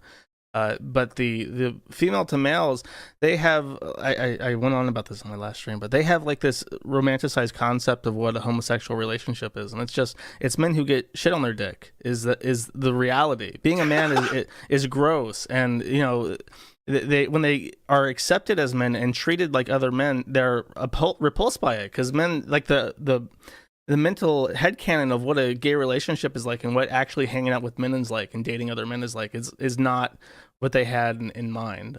So it's a nightmare. We're going to be dealing with the repercussions of what we've done to thousands of kids for decades. We have really fucked up. And I guarantee you, there's like you know how the 70s and 60s had like those headlines of continuous serial killers who were like the streetwalker. Oh, yeah. That shit's coming back in force. We're gonna have so many fucking serial killers who are like castrated and can only get off by murdering women. That's all coming back. Well, it's going to be even worse because they're not going to have an outlet for the rage. Usually, like there's some kind of weird sexual psycho violence thing. Like those are all components, but it's going to be pure vengeance, right? I mean, it's going to be people that are butchered, and they're going to feel like society and their parents and doctors and everybody was just okay with it, and they have no way of reversing it. Yeah, and don't forget, if you've ever read The Industrial Society and Its Future by Dr. Theodore Kaczynski, he actually had a gender identity crisis and ended up in a gender clinic way back when, even decades ago. And he saw all the other people around him who were in the various stages of transitioning, and he thought, this is fucking disgusting. And that was one of the key factors that played in him becoming the Unabomber. God, do you think that was far enough back that he could have run into John Money? Maybe. Dr. John Money, was the guy that did the experiment with the twins, where he's like, "Oh, I'm going to transition one of them," and then the kid killed himself, and then the other one killed himself. You can find this out for certain because he actually names the clinic. There was only a couple of them, and this one was in Colorado, I'm pretty sure. Yeah, I could imagine Kaczynski looking around at that and being like, "Yeah, I think I'll stick to my to mailing people letters." Yeah. But, okay, so Destiny, I don't know what the issue is with them, but they wanted to get Destiny banned from everything, and...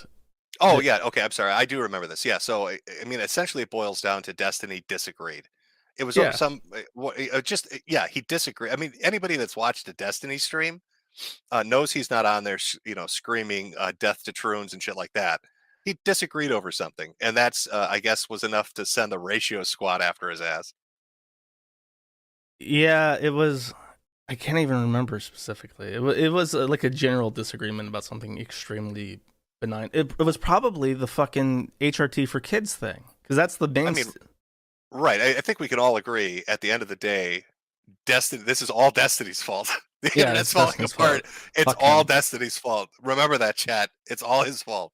When the internet collapses, we're gonna be looking back at Destiny. There's gonna be pictures of him all greasy with his hair like matted to his forehead and shit, and that's gonna be what we teach kids. Yep, this is a man that killed the internet. But I made fun of Keffals for that, because I'd never heard of them before. I was like, what a weirdo, like gloating about deplatforming people. Is this where we're at now? And it's like, little did I know that, yes, that's like how they derive all forms of validation in their life. Oh, that's their dopamine hit, yeah. So months pass, there's kind of like a back and forth, the thread gets started. People find a lot more than I expected. With the Catboy Ranch shit and the porn career and the allegations of embezzling money from the Communist Party of Canada, just lots of little shit like this, and it builds up, and then eventually there is the swatting thing. And I think I have you talked about the swatting thing at all, like in depth about what's happening? Because it's been like, is it just me, or has it felt like the last 2 years everybody has gotten swatted? I can't name a single person who has not gotten swatted. I'm convinced it's probably just a third-party group doing it for laughs. In regards to like multiple communities, but yeah, no, the thing that always got me about Keffals is like Keffals, it's like, oh, I got swatted, and then their story changed 3 times. Mm-hmm. I mean, I got swatted and I got over it in 5 minutes. I don't know why they had to flee the country to fucking Ireland. Well, I got swatted. I got detained by the police. Very similar circumstances. My friend from England wrote a bomb threat to the high school that I went to from my email server, and I got detained over this. And I was in custody for like 2 hours before they decided that it was a hoax, and they just let me go. And then there was 2 more incidents where the police showed up and they asked, "There's more emails from your server." And I eventually, after the second one, I stopped telling anybody about them, because I realized that if I told people about them, then people could write about it, and it would encourage them to continue doing it. So that, like, I figured that shit out pretty fast. But the thing is, the difficult thing is that the people who are being swatted have a financial interest in playing victim. Like, Tim Pool has been swatted 17 fucking times. If he just shut the fuck up about it, it would probably stop. But he likes to go out there and say, and it's just to say that this is not something that's like one side, the left versus the right. Yeah, but that's what I don't get, right? Okay, from my personal experience, initial swatting happens. Sell a few hats, talk about it, whatever.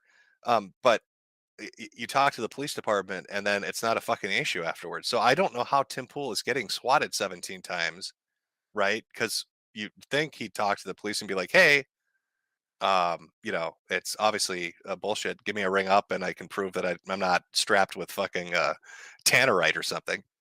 So I don't know how people are repeatedly swatted extremely over and over and over and over again. Is it just an inept police department, or are they just giving into it for a couple of bucks? Both. I think that it definitely depends on your police department, because when I dealt with the Florida FBI versus the New York, west side of New York State FBI, the people from New York State were much more on top of things, and they understood what I was telling them in regards to people intentionally provoking them. So it probably does depend on your local law enforcement, but it also depends on how you handle it. And I think that, especially in Tim Pool's cases, like if it's happening 17 times, you have to change something at some point, unless you just enjoy it, the police, and then you can say, oh, I've been swatted. And I think people misuse the term swatting. It's like if the police door knock to be like, hey, we got this call again. We have to go see your basement to make sure there's no black kids being churned into pepperoni down there. Yeah. You just say, okay, yeah, sure, here's the basement, and then they leave. And it's like the biggest crime there is the taxpayer money that went to the gasoline, right? Right. So, yeah, people ham it up. The first time was definitely a swatting. They got detained, all that stuff.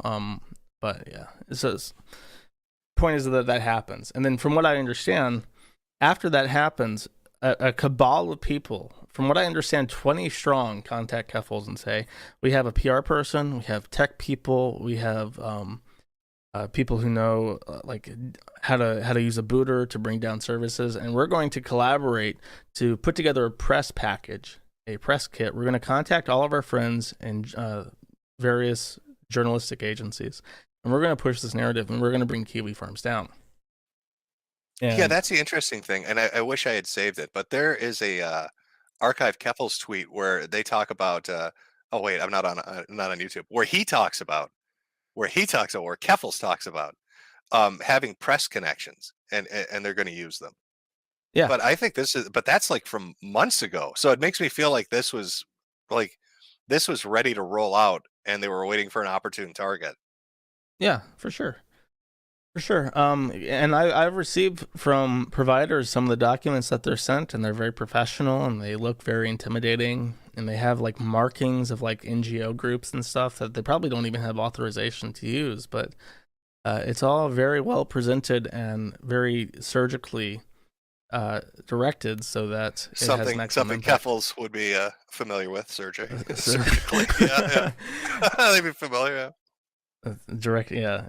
It's so it's more because like Vordrack, the guy from England who's given me most of the shit for years, does a lot of the same things, and the issue that he has is that he is a deranged lunatic who is completely unsympathetic, and the only people who have ever helped him were two people in the porn industry who then immediately turned on him because they're also insane. Keffals is deranged and a pervert, but not literally demented. Like Vordrack has early onset dementia in his family. He'll lose his mind by 45, and he's getting there. And you can tell just by the things he says that it's happening. So he's actually like teetering on the brink. Keffals is still young, and they're insane, but they're not like. Has he said anything about any of this? Like, was he watching it, cheerleading it, or is he like stunned that somebody's doing it? He's putting out fucking articles, but nobody wants to remail him. He sent me a fucking email. Let me see if I can find it. Oh, asking me if Ann Ominous, a guy with 40,000 posts on the forum, was Matthew Prince. He's lost it. He's lost his fucking mind, and it couldn't have happened to a nicer person. Yeah, I didn't know. I was kind of curious too. I wondered, like, if have you noticed? Has there been like a collective of people that have had threads that have like gone over to Team Keffals? They Not have just tried. like cheerlead it, but like tried to like weasel their way in and be like, "Let me help." Like Frederick Brennan had tried. Ralph tried. Not Matthew Prince, but Vordrack tried.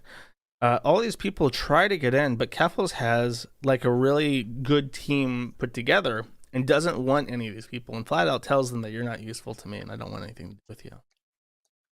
Oh, see, it would be funny to me because, a lot of these people, the ones with the threads that would try to get cozy with Keffals have so much baggage that if she were to present them as victims of Kiwifarms, people would be like, wait a minute. Yeah. These people are really fucked up. What are we really talking about here? Yeah, that's how it would naturally die. That's how it's like when Vordrack tried to do that. That's how it died, because the people that were willing to work with him were, insane. Like, there's a reason why they have threads. It's not because they're great people and we're just trying to smear them. It's because they're actually fucking nuts. But Keffals has managed to keep it on message. And I think this is something that they decided together, that they were going to make it entirely about trans issues. So everybody who they put out as a victim, you got Brianna Wu, you have Bob Posting, you have Anna Valens, you have Liz Fong Jones, you have the mother of that trans kid from the National Geographic cover. I saw her tweeting, but I don't even know who the fuck she is. Like, she's obviously an attention whore. Yeah, no. What happened is in 2016, National Geographic put out a horrific cover that said something like the gender revolution, and it was a picture of like a 9-year-old, 8-year-old boy in drag with like pink hair, and it was ghastly. It was like upsetting, stomach churning, especially in 2016. People aren't used to seeing this. So they got talked about on the thread or on the forum, and it's like an 8-page thread, mostly about the actual issue, not the boy in particular. But they find his Facebook, his mom's Facebook, because his mom is aggressively pushing this kid out there to get on the fucking cover of National Geographic. So she's got a huge fingerprint, and then she comes out years later and says, I was also doxed. My 9-year-old was doxed by Kiwifarms. Like, we didn't fucking dox him. You're the one that put him on National Geographic, bro. You went on the press tour. Do you kind of, the feeling I get with a lot of this trans shit and the fad that it's become, it feels like it's become like the evolution or the second step of pageant moms. It really does. Like, instead of like, taking my 4-year-old daughter and I don't know, putting 48 pounds of makeup on her and making her tap dance in front of a panel of judges, I'm going to take my son and put a dress on him, and that'll get me more attention. There is that, and it's frustrating because you want to put like a nice ribbon on it and say this is the core issue, and this is the way to cut the Gordian knot. But the more fascinating and unfortunate aspect of the trans shit is that it's very multifaceted. There's a lot of different interests at play that are completely different but coincidentally align. And you see this with like the takedown of the forum, is that you have people who don't communicate with each other, but who find themselves on the same page because they benefit in their own ways from having the site taken down. And with the trans stuff, you have pageant moms, you have people, single moms who like have this fatherless boy and they want a girl or they want special attention. They want to be the mom at the PTA saying, my daughter is trans and we need gender affirming blah blah blah at our school. Like, that's what they live for because they don't have a fucking hobby. You have those people. You have people who are genuinely just sick, disgusting perverts who want to walk around in a dress and jerk off in the women's restroom. And then you have people like Keffals, who I think is just like a misogynist. Like, they put out tweets and saying like, being trans to me isn't about imitating women, it's about being better than women. So, and there's more to, and then the global interest. I think that to the corporation apparatus, to the government, the trans person is the ideal outcome of what the left would call the end stage capitalism.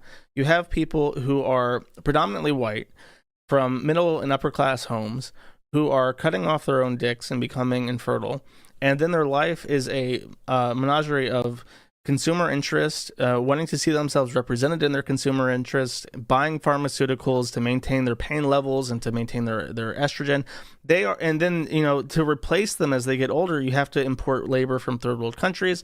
And then that perpetuates the cycle of completely destroying the makeup, the demographics of the United States. I think that's the top down interest. But then you have all these useful idiots who have narcissistic personalities who are trying to enrich themselves either monetarily or sexually gratify themselves or get some other kind of attention from it. It's a rat king. It's one of the terms that we used to describe it years ago. It's a very bizarre phenomena. So it's kind of it's this serendipitous conspiracy of different groups aligning because the interests happen to benefit them either financially or through retaining their power or feeding their narcissism, giving them the dopamine hit. And it just becomes a clusterfuck for everybody else that's left to deal with this shit in the wake of their actions. Yeah, exactly. I know kids at school, it's cool to be trans, it's cool to be queer. And since it's so broad now, you can fit in without actually having to commit to anything. Like, they say that like 1 in 5 kids at school identifies as LGBTQIAP plus now. But that's like, you ask a guy, is like, what do you identify as? And he just wants to be with it. And he's just saying, oh, I'm queer. I'm non-conforming. And it's like he's just a straight dude who wants to bang chicks, who likes all the pretty girls in his classroom, but he also wants to appeal to them sensibly, and say, I'm queer, I'm non-conforming. And it's like there's no commitment there, but the campaign of media and shit has made it so that that's the in vogue thing to do. It's like playing fucking Pokemon. That's what everybody's doing. They're changing their gender. Yeah, but the crazy thing to me is, back in the day, if you were to identify as gay or lesbian, whatever, there wasn't a physical commitment to it. To this shit, there's a physical fucking process that takes place. If it's just taking pills or chopping shit off, like it's a commitment you can't unfuck. They talk about people detransitioning, but that's just going to leave you as, you're closing the hole up, but you're not replacing the dick, right? So you're physically butchered and fucked up and chemically fucked for the rest of your life. And it's kind of a scary thought to think of a bunch of kids going through elementary and junior high thinking this is what I want. and then they transition or whatever in fucking high school and college, and then 5 years later are like, oh, this was a big mistake, but there's no way to ever fix it. Yeah, that's some of them. Because what happens is you have lonely people who go onto Discord and they're looking for friends. And it used to be back in the day, if you were lonely and looking for friends, you fell into one of two categories. You joined the anime club or you joined the furry fandom. And both of those groups are generally accepting of basically everyone. Nowadays, it's like you're online. What do? Oh, you join like the LGBTQIA plus. They're always looking for new people. They're chatty. They have events going on. They have funding. They have all sorts of stuff that you can get involved with. And then they end up in these Discords, and they end up under the tutelage of older people who are attracted to children. And that's one of the other interests, is that you have genuine pedophiles who are just aroused by turning little boys into little girls, and basically people into making eunuchs out of children. And they get told, oh, you're not just queer. I think that you are actually... Did you ever play with a Barbie? Do you like the color pink more than the color blue? It's like that kind of shit. And then they say, well, I think that you were always meant to... I think you're a little girl trapped in a little boy's body. And I have all these resources. And if your parents don't consent, don't worry. I can send it to you in the mail. I know how to make it myself. I love the contradiction, too. Because for like the last 3 or 4 years, right, the big push for gender equality and, the anti-sexism talking points was... boys can play with girls' toys and girls can play with boy toys, and that's not indicative of whether you're a boy or a girl. But now it's being used as a diagnosis, right? So, Yeah. oh no, if you do play with the Barbie, you're definitely a girl and we need to cut your dick off. And, if little Susie likes a Transformer, it's time to, put some silly putty in her crack and then stick on a Snuffleupagus nose made out of her arm tissue and call her Timmy. Well, that's another interesting thing. That Matt Walsh. Did you watch that Matt Walsh movie about what is a woman? Oh no! For a second, I thought you were talking about the guy that does was it Unsolved Mysteries? Who was the dude that had his kid disappear and he fucking made it a career hunting down pedophiles and criminals? Wasn't his name Matt Walsh too? I have no idea. No, I've never heard that. Oh my god, no! He. Let me just double check, and maybe I've gone fucking crazy. But no, like his son got kidnapped out of a store by what is assumed. Oh, it's John Walsh. John Walsh. Sorry. Okay, my mind blanked on me. No, I haven't seen that. For a second, I was wondering if it's the same guy. It's kind of like it's okay. It's interesting. It's probably a good like entry point to people who are like already kind of skeptical. It's not a great documentary. As far as like. Basically, it's a movie that you'll only like if you'll already like it. You'll not be swayed by this. I don't think. But he poses kind of as like a meme. He goes up to politicians and people in gender reforming care and he asks them, "What is a woman?" And they have no straight answer, to the point where that's the comedy, is that you can ask any of these people, "What is a woman?" and you will not know. You will glean nothing by talking to them. All they say is a woman is a person who identifies as a woman. But then, when you look at the people who identify as a woman, their concept, the men who identify as women, their concept of what a woman is like this bimbified, fetishistic idea of like, what is a woman? A woman is having long hair and fingernails and makeup and pumps and tits and an axe wound, and that's it. That's all it is to them. And if you try to suggest, is it reproductive? Are women supposed to be mothers? They say, well, what about women that can't have kids? Are they less of a woman? And so on. And it's like that end is messy, but it's always like the most bimbified concept possible. Yeah, it's become ridiculous. It does seem very fetishistic. It does seem very fad-like to me. There obviously is a push. I wouldn't doubt pharmaceutical companies love it because they're going to make money gangbusters on this, not just from supplying estrogen or pills or whatever, but comforting, palliative medical care for the disaster that follows. Yeah, for the rest of your life. For the rest of your life, Yep. You're going to be on some kind of pain management if you have the surgery. And the government probably likes it because they're going to have a voter base that is, a self-crippled minority that will always need to use them to make people stop laughing. Right, so it makes them more reliant on Big Brother. Yeah. We can see that with Keffals. I mean, the first thing they do is they run to any government institution they can to make the mean shit go away. Yeah, they have a friend in Harvard. I don't know his name. He's also trans, and he proudly states that he's like an involved in Harvard, but I don't think he's actually an attorney. And his thing has been for years, since the abuse stuff was when he started paying attention to the forum, is that we should lose Section 230 protections, which, if you don't know, very, very, very broadly, I am not liable for shit you say on my site, and I'm not liable for deleting shit that you say on my site. That's Section 230 in a nutshell. But he contends that because I post on my site, I'm not protected by this. And it's true that for my posts, I am not protected by Section 230. I am liable for what I say.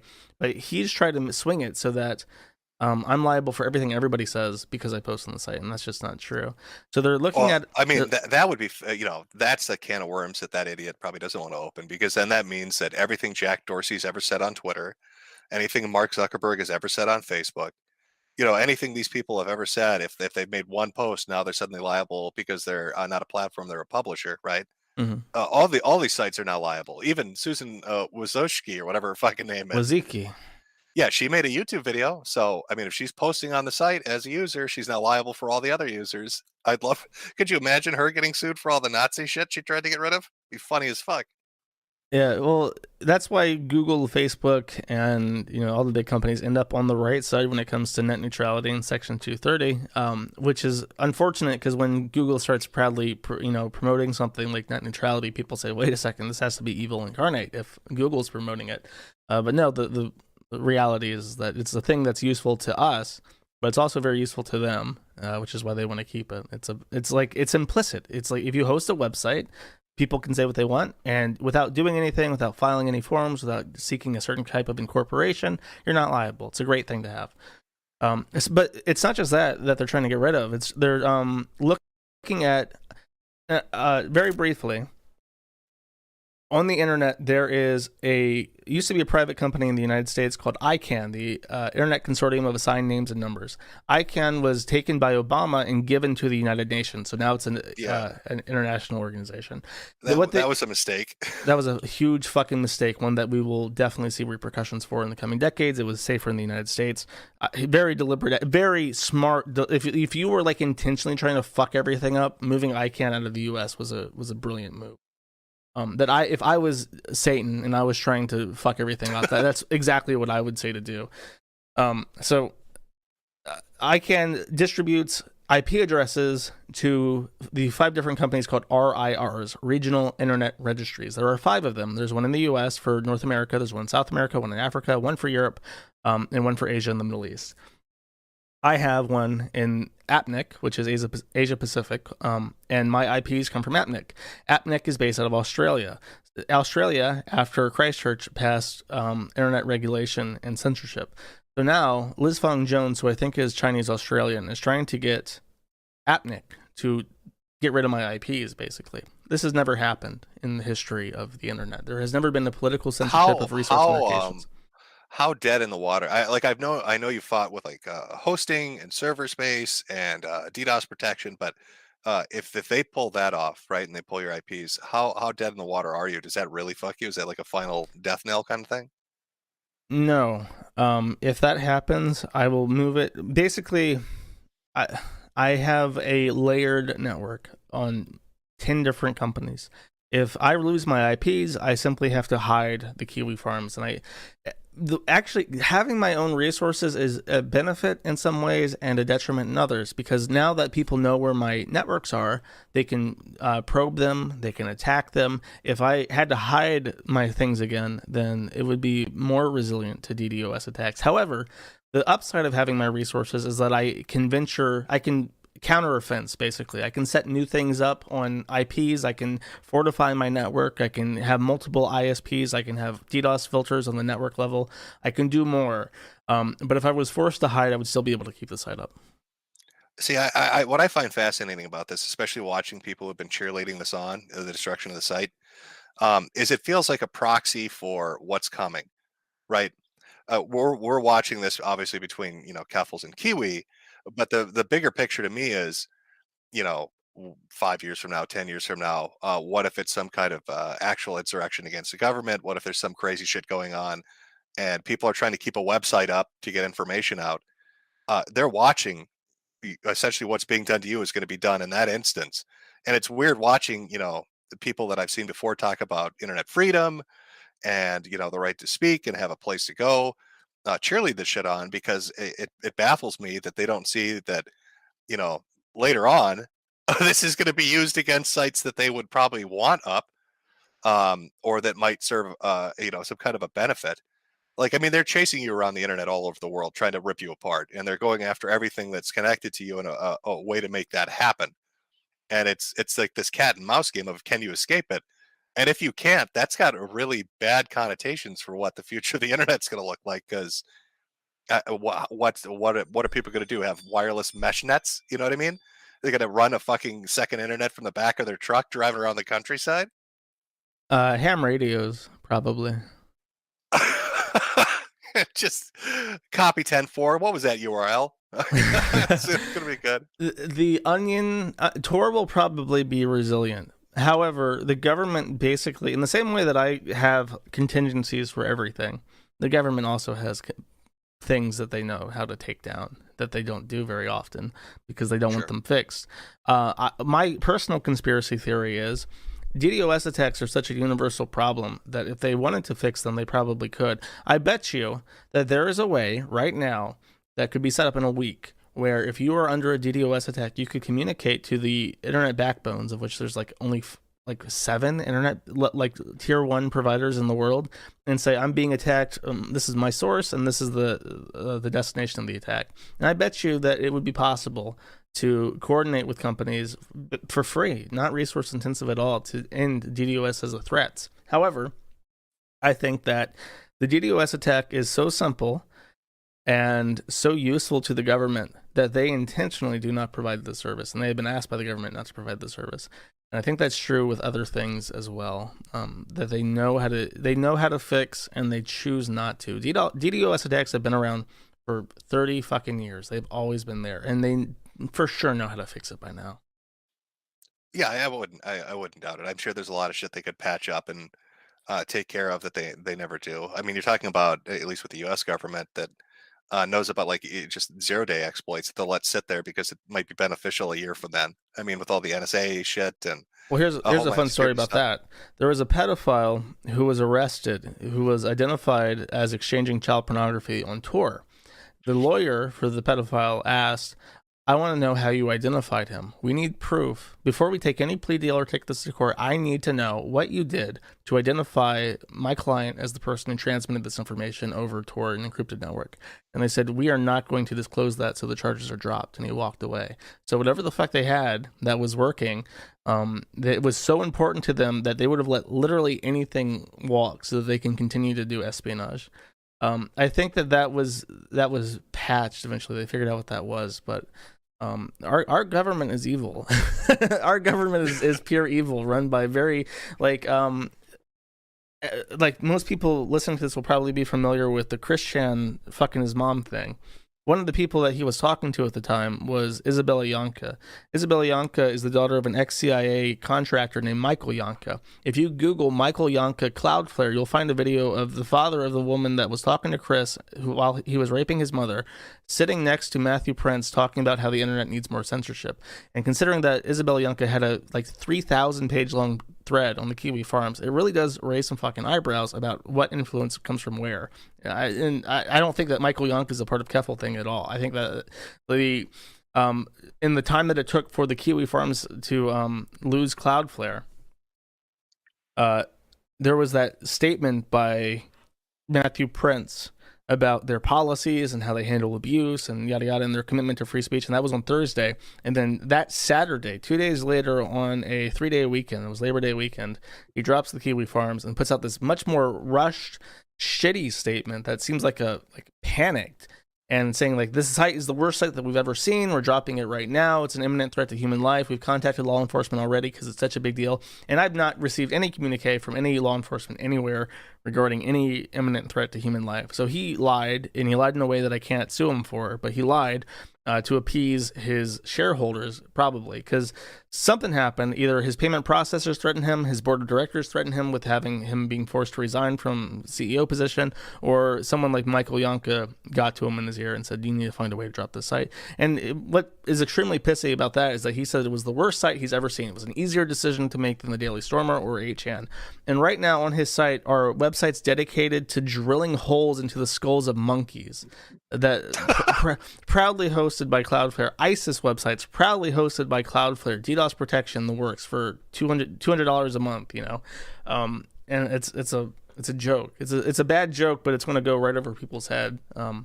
Unless they. Do you think part of the problem, and I've always kind of wondered this, on how people like, let's say, Keffals or that group would have any kind of reach at all, is that the ones most drawn into this shit, or at least I guess the first ones most drawn into it, because now it's kind of a fad with younger kids, came from highly affluent families. It seemed like they were coming from families that were rich or well connected, and so they had the money and time to give into this kind of bizarre, fetishistic, I'm going to become a woman. You mean like Jazz Jennings? Jazz Jennings was one of the first one. Yeah, but I'm talking about people like what is it? Oh, I guess what I'm getting at is I don't see this having started with kids living in the ghetto, right? Poor people. No. I see this having started with kids that went to the really nice college because mom and dad have a fucking 6-figure job, because mom or dad work with the government or at a NGO or whatever. And do you think that these people have undue influence because of that? Because, you know, they're midway through their journey of tying a noose around their neck. So they see Kiwifarms and this big fight happen, and they're like, we need to make that go away. And so their parents or people that know their parents have a voice that can reach somebody like Prince on his 3-day weekend and be like, you need to take this down. Yeah, I mean, I'm sure that a lot of people who are involved in complaining on Twitter and shit are opportunistic. They've been quiet for years because they know that it's not a good idea to draw attention to it because the site gets more views to their threads if they talk about it. But now they see this as like the last chance to take down the site. So. Oh, now did you see that little pop-up? Yeah, I just heard the notification. So it's 45 minutes. That's all they give us to talk.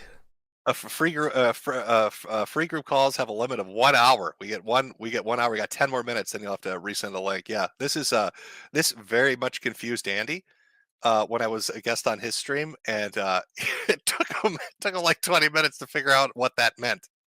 That's bizarre. Zoom doesn't do that, does it?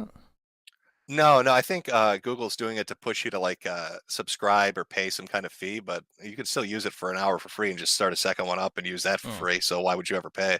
Yeah, that's bizarre. Discord does it for free too. I can't believe that Google can't. That's bizarre.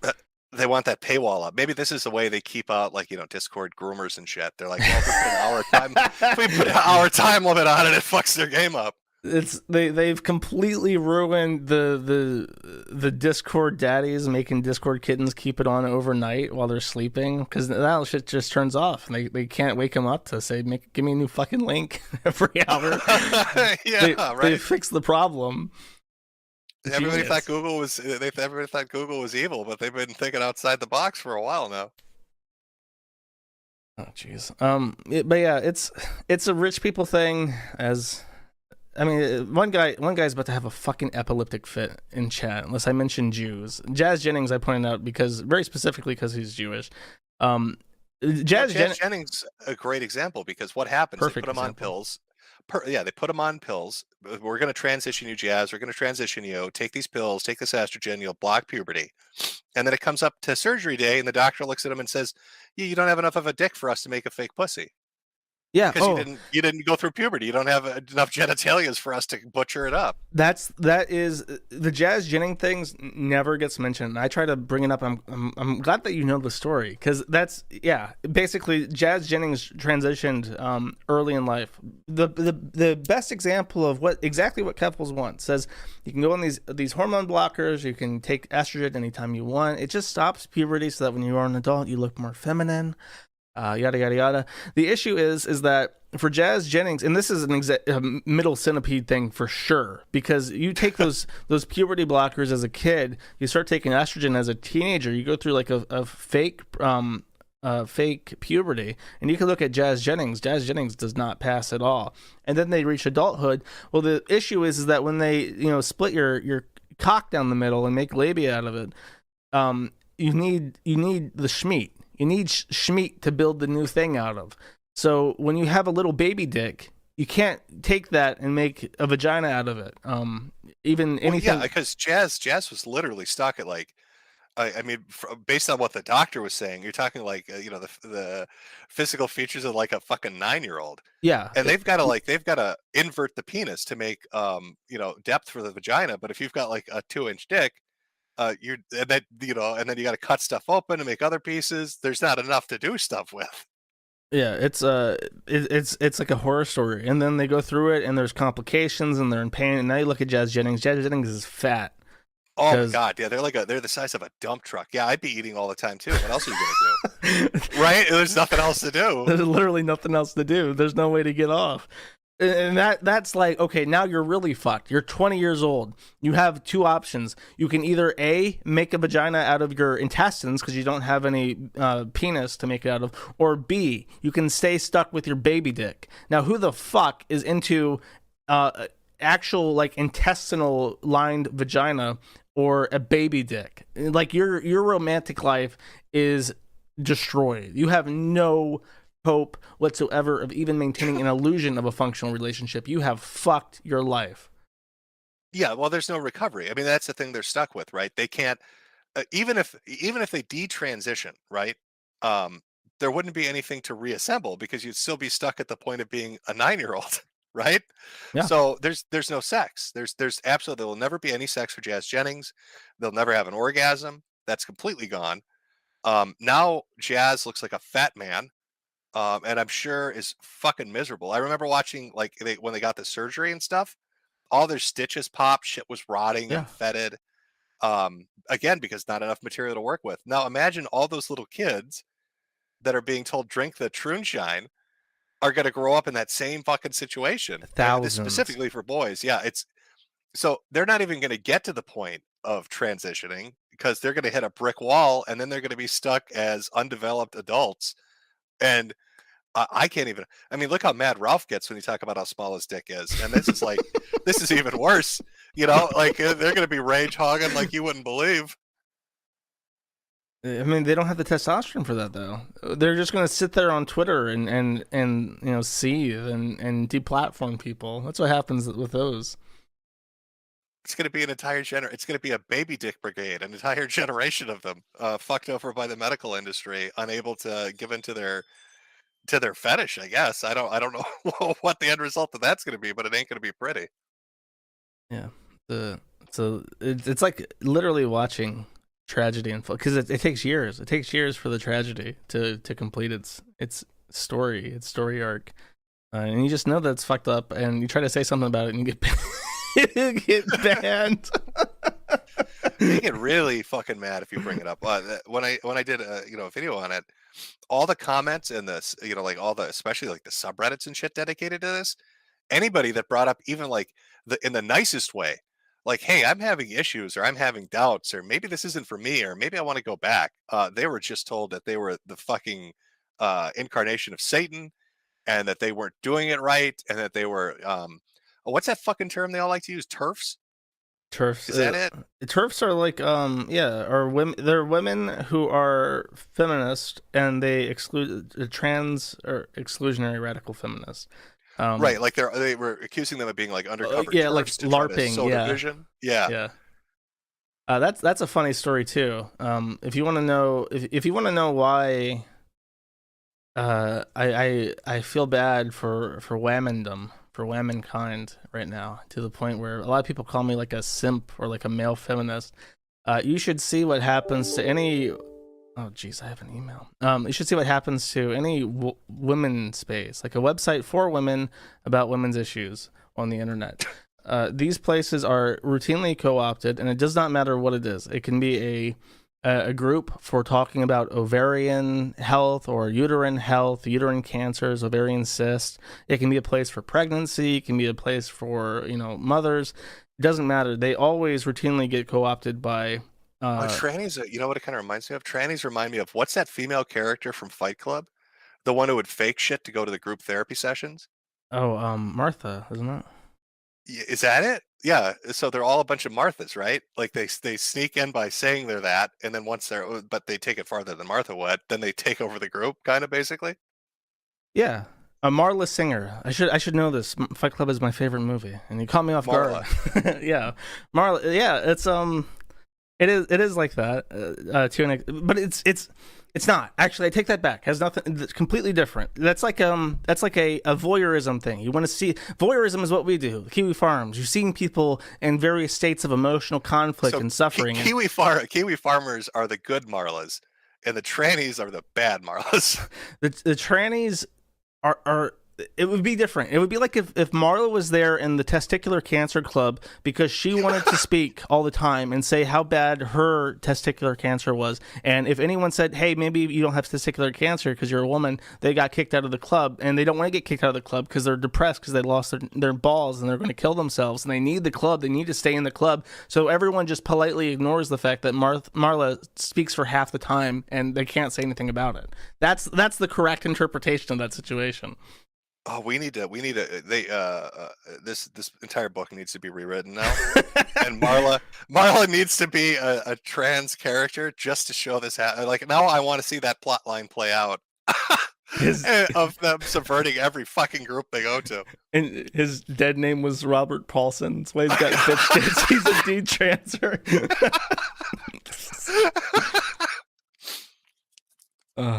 Perfect. Okay. Let me give you a link, actually, because it's time. Oh, we got under a minute. Yeah. Okay. I'll jump out of this. Send me a link and I'll pop back in. Okay. All right. Let's see. New meeting. Start instant meeting. I'm now in a new meeting. Microphone works. Send this over on post. Now we wait. Actually, I spent all this time setting this shit up. And I've actually not used it at all. I have a very fancy thing that I've completely neglected to use throughout this. No, it's fine. Still waiting on Jim.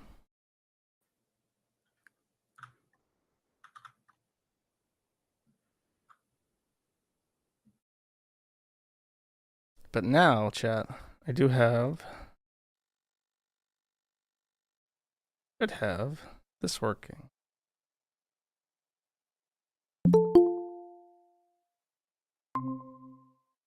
Hello. Oh, it looks uglier than I imagined. I had this whole thing planned out to have Hangouts look cool on my screen, and just all fucked up. You can see his Rage Pig avatar. Is there a reason why you keep the OBS logo on top of his face? No, I'm just technically inept. I don't know how to make it fuck off. So it's like a black hole of white. It represents him well because he'll shovel anything in that fucking mouth of his. So technically is on point. But yeah, it's stuck there. I don't know what the fuck to do with it. Okay. I never got to finish my timeline of events. We got distracted for an hour. Yeah. So we had Keffals.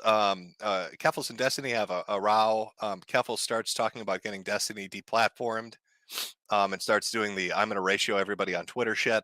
They make a testicular cancer support group. Yes, yeah. Okay, and then we got to Matthew Prince. I mentioned that that we got dropped by Cloudflare on Saturday. Cloudflare is very important because Cloudflare offers something that you cannot. Basically, with any other service, you can do it yourself. You can get your own IPs. You can get your own servers. You can make your own fucking data center. You can literally put a server in your house and buy your own router and convince your ISP to give you a BGP session so that IPs route to a box in your fucking home. I could do that. I could be my own data center. And ISPs are very resilient because they have to be. Cross your fingers that ISPs will stay resilient because that's next. But the one thing that you cannot do, and you can find open source software alternatives to all sorts of different forums, like Forum Software has open source alternatives to Zenforo. I have to replace them because they canceled our license about a year ago. However, application layer, and you can find network layer DDoS mitigation. You can pay for that. Application layer DDoS mitigation is difficult. That is something that actually almost nobody does. makes their own DDoS mitigation. It is because it is such a cat and mouse thing with technology that you basically need round the clock staff looking at the different threats that are popular online, figuring out how to combat them, what networks are the most compromised, and when to throw captchas. Like that, all that shit is extremely complicated, and more complicated even than network level filtering. So almost everybody uses Cloudflare. The only companies that don't use, I think 80% of websites use Cloudflare. The only ones that don't use Cloudflare are sufficiently large corporations like Microsoft that can do their own application level filtering or scale up enough that they don't have to worry about it. So it must be, I mean, it has to at some point be profitable for them, even with the amount of work put into it. So why do they have such a monopoly on it? Good question. I mean, why is everybody still beholden to Cloudflare? I mean, if it was a money pit and he was losing money all the time, he'd drop it eventually, or somebody else would find a better way. But if he's bringing in the money doing it, there's got to be. Why aren't there other companies saying, "Fuck, 80%? I want it. Give me 20%. I can make money off that." I think that what it is a size. It's an issue similar to like with YouTube. Because it is such a cat and mouse game. The issue is that if you make a company that offers a DDoS mitigation service, if you grow large enough, people will start tailoring their attacks to your software suite. And captchas are a great example of this, by the way. Text captchas are very broken. So, but when you make your own captcha, which you can do, I worked with Frederick to make one for Infinity Next. Those are actually good if you make them yourself, and they have like your own choice of fonts and distortion and stuff. They work very well. But if you were to publish your own captcha as like this service, and then millions of people started using it, you would very quickly find yourself targeted, and your captchas would be continually busted because it would be profitable for darknet interests and hackers to find ways around your captcha. And people will just start doing it for fun, because like the Kiwifarms gets fucked with by people who are literally just saying like, this is a website that has trouble going down. I wonder if I can bring it down. And they have no other interest in the site beyond that. They're like, from Kazakhstan. They don't give a fuck. They're just playing around. So captchas fall under that. But with DDoS mitigations, it's the same thing. And you can like the Diamol people. They're 2 college students in Portugal. Are thinking, fuck, we can make a great DDoS service. It's not that hard. They set it up, and it's like, oh, there's actually a lot of shit eating that's attached to being a DDoS mitigator. Because what happened with them in particular? Was that the one that Keffals wrote a PR statement for them? They claim that Keffals just spell checked it because they're Portuguese and they don't speak English as a first language. However, Keffals claims now that he helped draft it. So I don't know. Keffals lies about everything, so I'm willing to believe them. But yeah, basically, and what's frustrating about them, and this is skipping ahead a bit from the timeline, but this was Monday, I want to say. And I emailed them and I say, this is what's happening. Here's a PR statement. I was suggested to them by somebody. And they said, yeah, we can handle it. Thinking, okay. And we're confident. We offer a great service. I'm like, well, what about the GDPR? You guys are in the EU. I'm like, nah, we can handle it. We're just a pass-through. I'm like, okay. Turn it on. 1 hour later, we have been contacted by 15 different journalists. There's an issue. We did not expect this, and you weren't completely honest with the content of your site. I'm like, well, I linked you to the articles and shit. The main thing that they had an issue with was that one of the dockets floating around referenced a lot of the content from the Zeus Sadist links. So I've actually restricted access to the old archive because all the chat logs and stuff have been copied and pasted into threads and stuff. Shouldn't they be thanking you? The Zeus Sadist leaks and all of that ended up leading to the arrest of Snake thing. Well, that's actually, if you try to go to the Zeus Sadist archive right now, you get a message calling journalists scum and links to those threads and stuff. Yeah, I mean, if you were honest about like the site, you would have to mention that, but nobody does. And Snake thing was the worst one. He was the one talking about molesting his 5-year-old cousin and raping him and killing and fucking dogs. Yep, and he's still in jail. Yeah, and he went to prison. And I mean, Wolf was, as far as like, I mean, it's hard to compare them. The Snake thing was disgusting because he was talking about animals being tortured in like a way that, like, I guess like a furry would like say, "Ooh, what a cute fursuit!" Like, "Ooh, what a nice torture video!" Ooh, and it's like bizarre, unhinged. But Wolf was the one who, like, he was Cuban, and he like staked puppies with like a thing covered in fire ants. He was a grueling sadist, and the government of Cuba disappeared him. But nobody brings this up. Of course, they just bring up they have zoo sadist shit on their site, and it's like, well, yeah, because people were trying to find them, and they did. Yeah, it's bizarre. I saw what happened with even with like Post. Because you guys came over, and then all of a sudden there's was it a Huffington Post journalist just suddenly decided to make a fucking account and start talking to people On Post. Yeah, they banned him. Yeah, I mean, maybe, because it's like, people are on Post now, they're on the forum, and they're definitely looking for the next target. Someone said that I don't want to name drop them because they won't appreciate. They get mad at me if I talk about them. But it's a website that's similar to the Kiwifarms, and it's mostly women talking about women locales. They've been down Encyclopedia Dramatica. Yeah, that one. They've been down all weekend, or like for the last day or two, and I don't know if that's like related to other attacks. Because I mentioned this in one of my early statements that I know if this site goes down, they will immediately start targeting women's websites, because that is what's exciting for them. You think that it's exciting for Keffals to do a victory lap on the Kiwifarms? It would be literally sexually gratifying for Keffals to say, "I took away your space for 1,000 women." That would bring him the closest he can get to orgasm. Yeah. Well, yeah, I mean, it's clear it's not going to just stop with Kiwi. I mean, they're going to start hitting other sites. They already went after archival sites. I've only seen 1 or 2 people ever pull that off too, getting archives wiped. Yeah, it's archive, the Wayback Machine. That's the one. They were trying to get archive.today to pull theirs as well, but as far as I know, they haven't. And it's because they have friends in tech, man. That's the issue.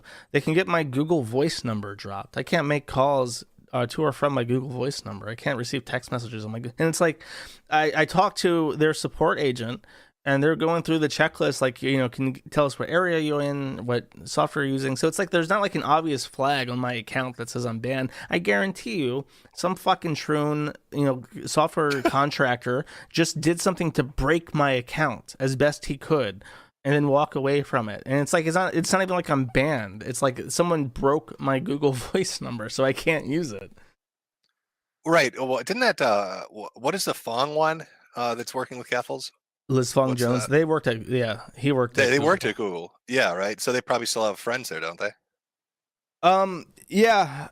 He. I don't remember what he did exactly. He's Made really the workplace a living hell, probably. he was very active in like the Google internal forum for like LGBT issues. He said. So I'm sure. Yeah, he was that guy. He's really funny because he's hideous. Number one, he's like usually Asians have like a racial perk to passing when they transition, but not him. Not him. No, he's got a strong jaw. I call it the Robert Zadar jaw. He's got a fucking meaty face, and his trans boyfriend.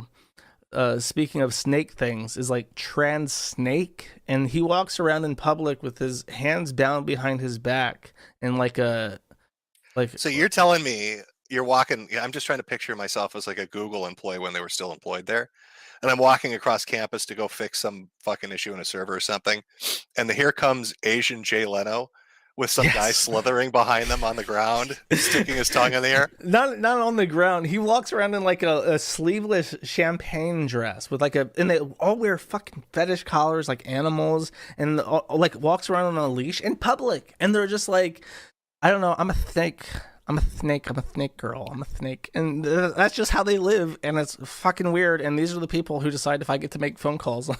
That's the person with the final say on whether or not you can dial a number. Yeah.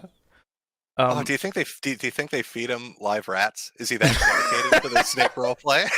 Is he eating mice and shit? I hope not. Maybe he just eats all the dongs when they get cut off, and they just feed it to him. He gobbles it up. Yeah. Literally.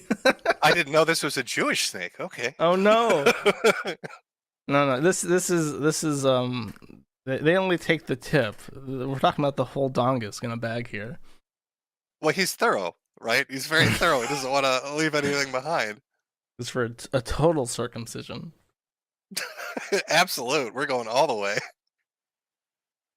Yeah. So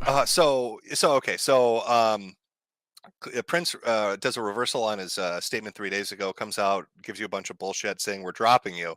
Yeah. And then what was your next step after that? You can still be vague about it, but I mean, like, what did you decide you were going to do? I've been working. Okay, so my first step is I'm trying to find. I mentioned that there's a difference between application DDoS attacks and network DDoS attacks. I'm working on getting network DDoS filtering. I've been working on this since December. I have an ISP that I'm working with to try and get them to filter traffic for me. It has not been going well. They are terrible at answering tickets, and literally the only reason I have not given up on them and told them to fuck off and cancel everything is that if they're that bad at answering emails, they're probably exactly what I need. Because not a fucking thing is going to be heard at all in that company. The bombs could be dropping, and they're going to be working just as they did yesterday because they didn't hear shit inside that facility. But it's so close now, but it's like now I hate the weekends because I'm always anxious and I have 1,000 things in my head. I gotta get this done. I have to fortify this. I have to change this. I have to tweak this. This is not working. I have to get that working. That's urgent. I have a priority list, and then the weekend comes and I'm sitting on my hands. I'm thinking there's not much I can do. I can fuck with my servers. I can stream. I can play some EU4, I can watch a movie, but that's about it. I have to wait until next week to get anything done. So I'm sitting on my hands right now, still waiting for the thing to get done from last week. That was pretty close, but that I've been waiting on since December. And it's so frustrating. One of the things is I'm upgrading to a 10 gigabit connection, and I need a special port. You have a 1 gigabit per second Ethernet connection. If you want 10 gigabits, you have to have an SFP plus connection. My router did not have an SFP plus connection, so is this the router replacement you were talking about? Yes. So I bought a new one months ago, and I sent it to the facility, and I said, this is the new one for when they get their shit set up. Plug it in. It has an SFP on it. I say, okay. It was a $1,600 router. Time rolls around where I'm really cracking the whip. I'm like, I gotta get this shit done. Install my new router. They're like, we can't find it. It's been like months. I'm like, so you just lost my fucking router? And they're like, yes. So they offered me a new one that is more expensive, but half off. It's like a $3,000 router. They're selling to me for $1,500. So they basically cut the price in half for me. Wait a minute. What kind of scam is this? We lost No. We lost the $1,600 router you sent to us. But we'll tell you what. We'll sell you another one. You can buy directly from us. I am not in the position to make demands. I will take your fucking router. I bet you it's the same fucking router, and they're just telling you it's a different one. They're selling you your own router back for the same fucking price. I wish, because that one has a user interface, and the one that I have no longer does. So I have to figure out the command line for a completely different system I'm unfamiliar with. And why are you sending your routers to Israel, Josh? What are you doing? Because they over there in the greatest country on God's green earth, the blue and white flag that I would gladly lay down 10 million American lives for. They protect me for the right price, and right now that's the best I can ask for. So that's what's happening. And if they want to sell me a new, better router, it'd be a real shame, Josh, if the second router had an accident too, and they needed to sell you a third one. Hey, I'll take it at this point. Whatever, as long as it fucking works at this point, I will buy whatever. It's all, that's another one of the things. It's like, it's frustrating because people are like, Josh, I want to send you money. I want to send you like $5,000 in crypto. Where can I send it? And I was like, well, you can send it here if you want, because I like money. But it's not a money thing. If it was a money thing, it's like we have to reach this, like that South Park episode where they keep having to shill on the Christian Broadcasting Network to upgrade their spaceship to fight the aliens and shit. It's like, if that was the issue, I would be on the CBC marathon saying we need $100,000 to upgrade our laser to fight the aliens. But it's not. I need people who have a spine to stand by their product and say, unless you have a court order, we are not taking anything down. And that shit is worth way more than money right now. To all you little kids out there, have you found some? I have a lot of good people in my part. A lot of people who want to help.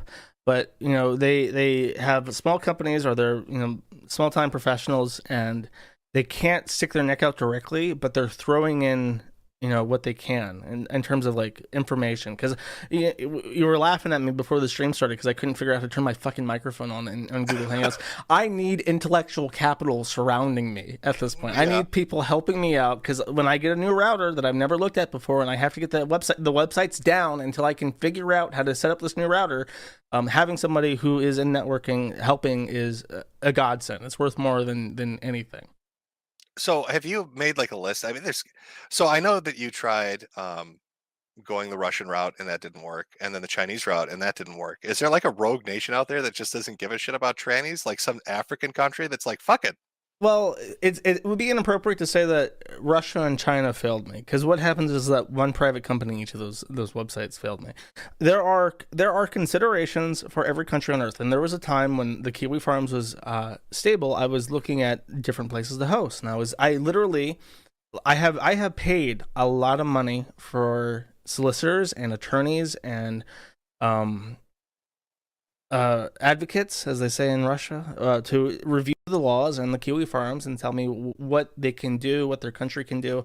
I've talked to people in Finland, Denmark, Italy, Switzerland, Liechtenstein, Iceland. I'm talking like Zimbabwe. Okay, I'm talking like, let's go to the heart of Africa shit, where you can send them a bag of grain, they'll let you put your fucking website up. It's not so simple. And I have found a data center in Ulaanbaatar, Mongolia. Would Ulaanbaatar be a good place? No, because they have a 10 megabit per second router there. And if you don't know, I need at least 2 gigabits per second, which is 200 times faster. So those places have their own issues. Like Seychelles and Mauritius have good reputations as being bulletproof, but they have very limited networking because they're a fucking island in the middle of the Indian Ocean, and they don't have that great of a connection to the rest of the world. How about North Korea? Have we looked at North Korea? I have looked at North Korea. Nobody replied to my emails.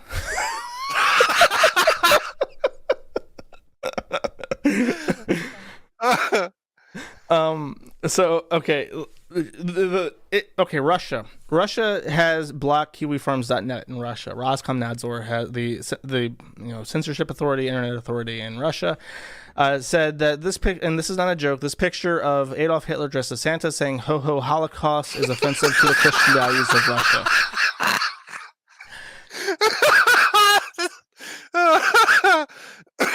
Sorry.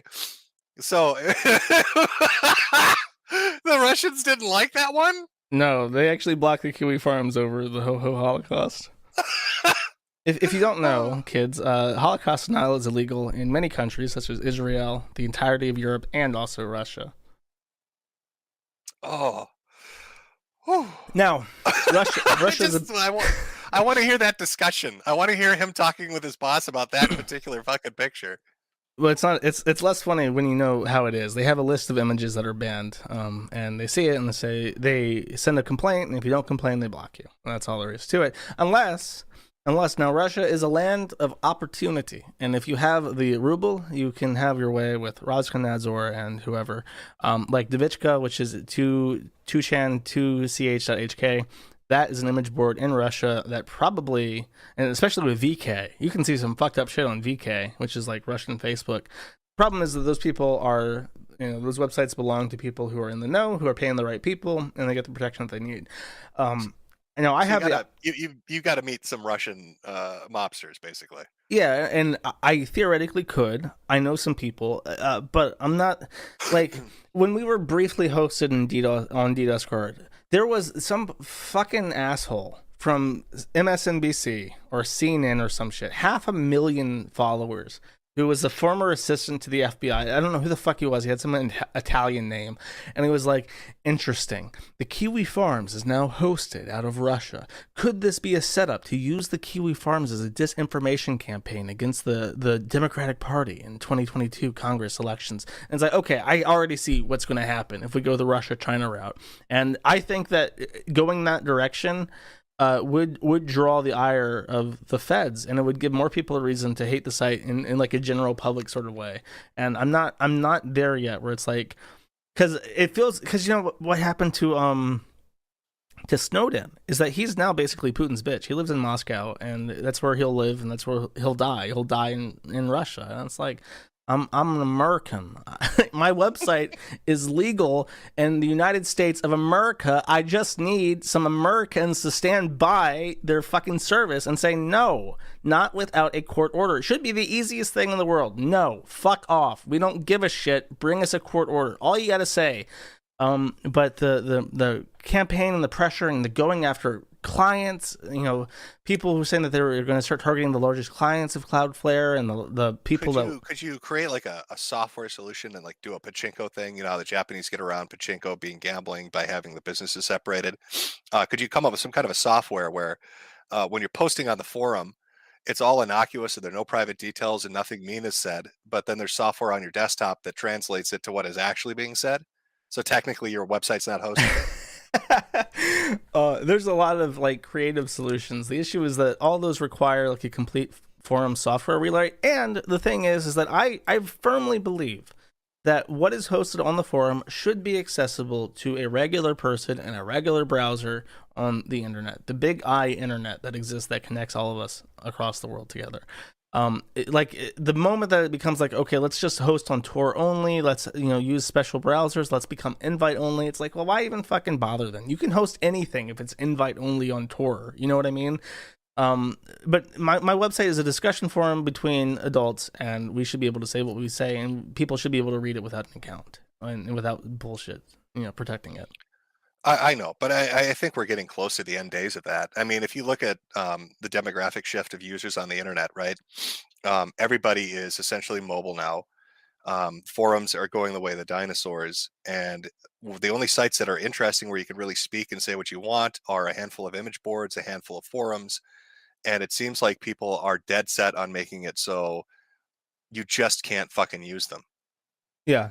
I mean, the thing is, though, if it gets to that point where it's like, I have tried literally everything, and, something, let's say that the government just steps down, the NSA comes down and says, Josh, the CIA knocks on my door, says, hey, we have an attaché in Serbia, in case you didn't know, hello, for the CIA, and if you don't shut down this website, we're going to frame you like Al Capone, and we're going to find some bullshit reason to have you extradited back to the U.S., and it's like, if it gets to that, all I'm going to do is I'm going to zip up everything. There's about 8 terabytes of data on the site, and I'll just give it out to people. I'll anonymize the user data so that there's no like email addresses and passwords and shit or usernames left on the site, and I'll hand it out to people. A final fuck you. Yeah, to yeah, the powers that be. And that information will find. What I suggest to people if that happens is they should become more focused.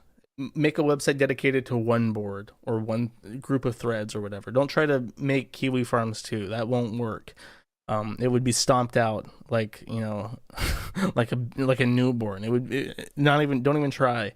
But that information will be out there so people can find it on a web torrent and download it and reinstance the site and delete everything that they don't need. And go. Well, yeah, I've been used to watching shit get subverted, right? That used to be the play, like NeoGAF or something awful. They'd come and take over the mod team admins, change the rules, and everybody has to behave. But there was like a switch up almost around election time with stuff like 8chan or the Daily Stormer and now Kiwifarms, where it's not like we're going to subvert it and change it that way. We're just going to fucking wipe it out and make it go away. And it makes me, I guess, worried for what's left. I mean, once Kiwifarms is gone, what websites are left that are still large? You've got 4chan, and then you go to the smaller size, like your female forum you don't want to specifically name, or Cow or Encyclopedia Dramatica. I mean, they're not going to stop. Any place somebody says something they don't like, they're just going to get it yanked, and it'll be easier because they'll be dealing with people that aren't going to put in the effort you're putting in.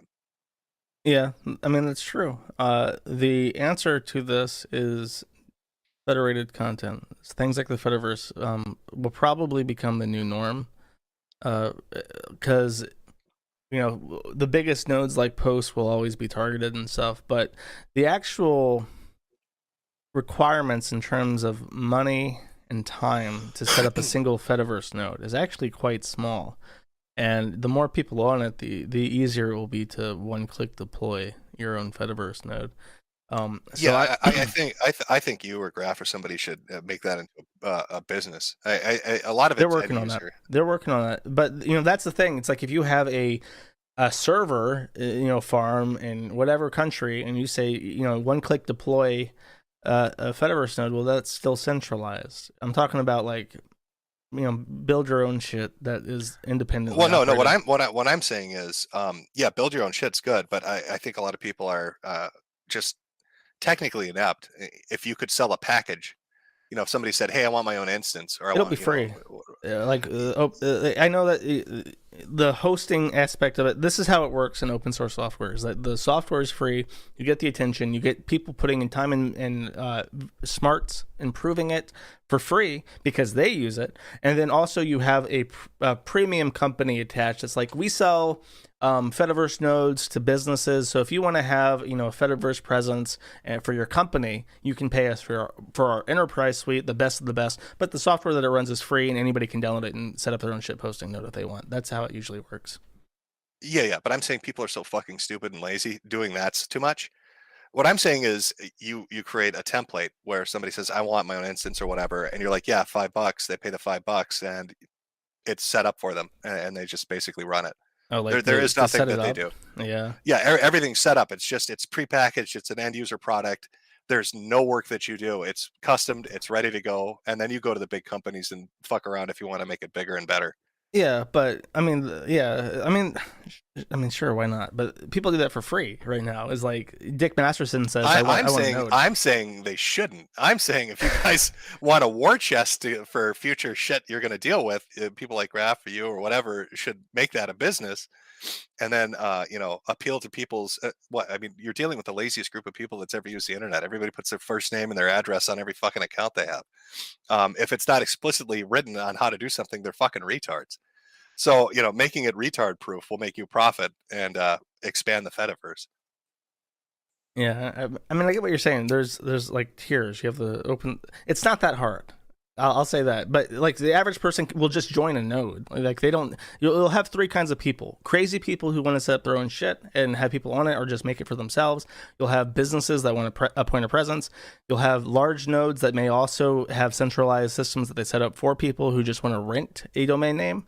And then you have the end user who will just join, the majority of people who just join. So like the business applications are already there, but Federation in general is where it's moving. People want to get off Discord. They're joining XMPP, which has been around for ages, but it's making a comeback. I've never heard of XMPP, and now my XMPP list has like 10 people on it from the last 2 weeks. I'm trying to talk to people and like, add me on XMPP. I was like, okay, fine. That's sort of like decentralized instant messaging. You have people trying to make services like Matrix, which is decentralized like Discord, but it's not very good. So that's sort of the issue, is that the free stuff is not as great, and that's how it always is. That's an eternal story, isn't it?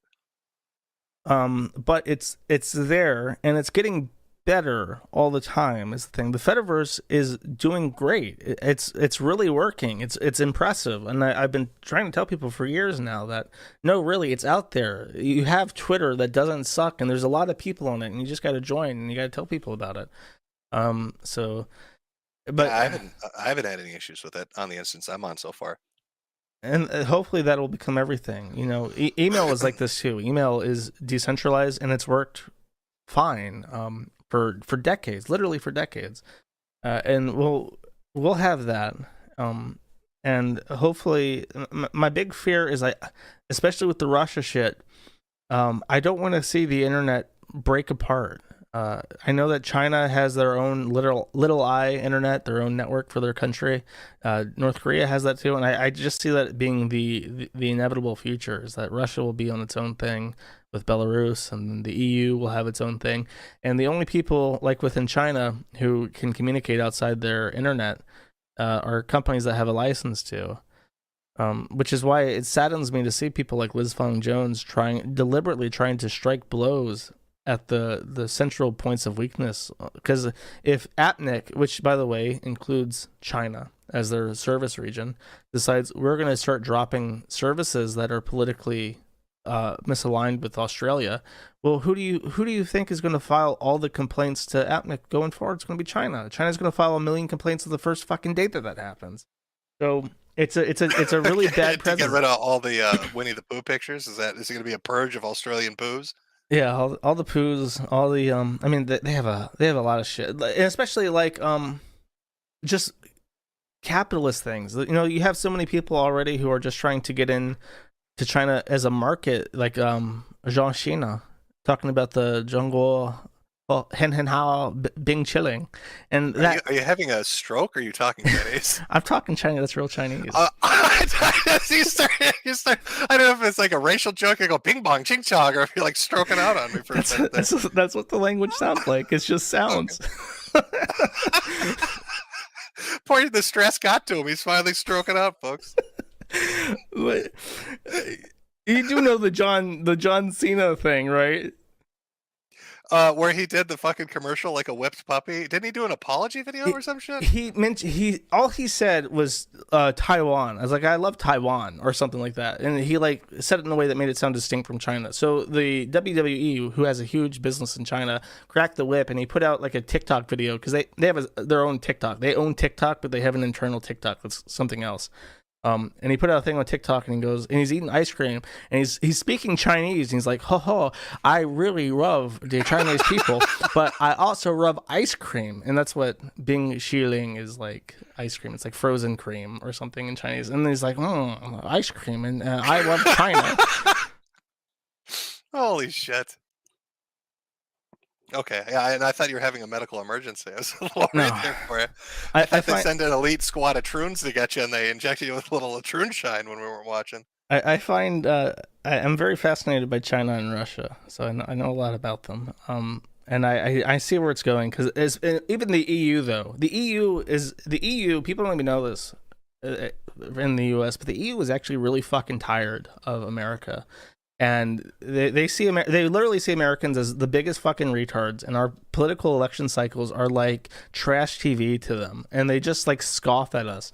And they want to make their own shit. They want to have an EU internet that has different rules with more privacy and more regulation and stuff. And the average person in the EU would support that. And I see that the EU will have a trade union internet. The Russians and Belarusians will have their own internet, and what's the African thing called? The African Union will have its own thing. What's the African internet called? I don't know. Dial up. I don't know. Africa. I mean, Africa's where all the innovation's going to come from. Mark my words, because they still use shortwave. They still have shortwave in Africa. It's still big there. Oh, I bet. Yeah, I bet they're innovating like crazy down there.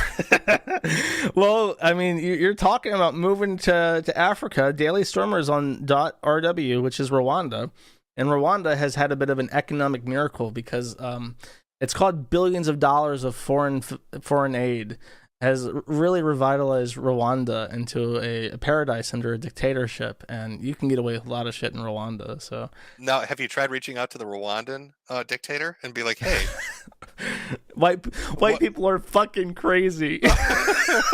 Look at these people, they're cutting off their dicks. Nigga, they gay and they cutting off their dicks. And you need to send him like a test picture in the email of Hitler saying "ho ho Holocaust" just to see if he's cool with it. They don't know who Hitler is. So you're already in good. Look, Namibia. Okay, this was a famous story, but Namibia, which was a former colony of Germany, like way back when, the 1800s, elected someone to a position called and he was literally named Adolf Hitler. He was like a black dude. And they asked him, like, why did your parents name you that? And he's like, they like the name. Don't they know about Hitler? Who? I'm the only Hitler that I know besides my family. I just really like they love the name. They thought it just rolled off the tongue. It's very catchy. It's very memorable. So no, the Africans are blessed in a lot of ways. They really are poised to take over. Well, I mean that sounds like the next innovative. I'm looking forward to what would the URL be? If you went to Rwanda, it'd be what, RW? RW. And what would What would be another good one down there? Everybody, I keep seeing your chat saying Niger because they just want you to call it niggernet. That's what they want you to call your fucking website. Well, there's Niger, there's Nigeria, there's Seychelles, the Central African Republic, Namibia. Namibia is NA. South Africa is, I think, just SA. You have Botswana. I think that's BW. I know all the top level domains. It's been ingrained into my memory at this point. But no, Rwanda would be a good choice because it has some infrastructure. Seychelles also has some infrastructure. But I mean, a lot of Africa is just very undeveloped. Nigeria is people. A lot of people don't know this, but Nigeria has something like 600 million people living in it. And, Does it really? Oh, it's a big country. It's it's an up and comer in terms of like population and resources. And it's a big shithole, but they have internet there. So NG, I think, is Nigeria, and NI is Niger. Are they going to give the Indians a run for their money with tech support scams, you think? I mean, they probably already do. They speak English there, I think, is part of the reason why they're so developed is because they were a English colony instead of a French one.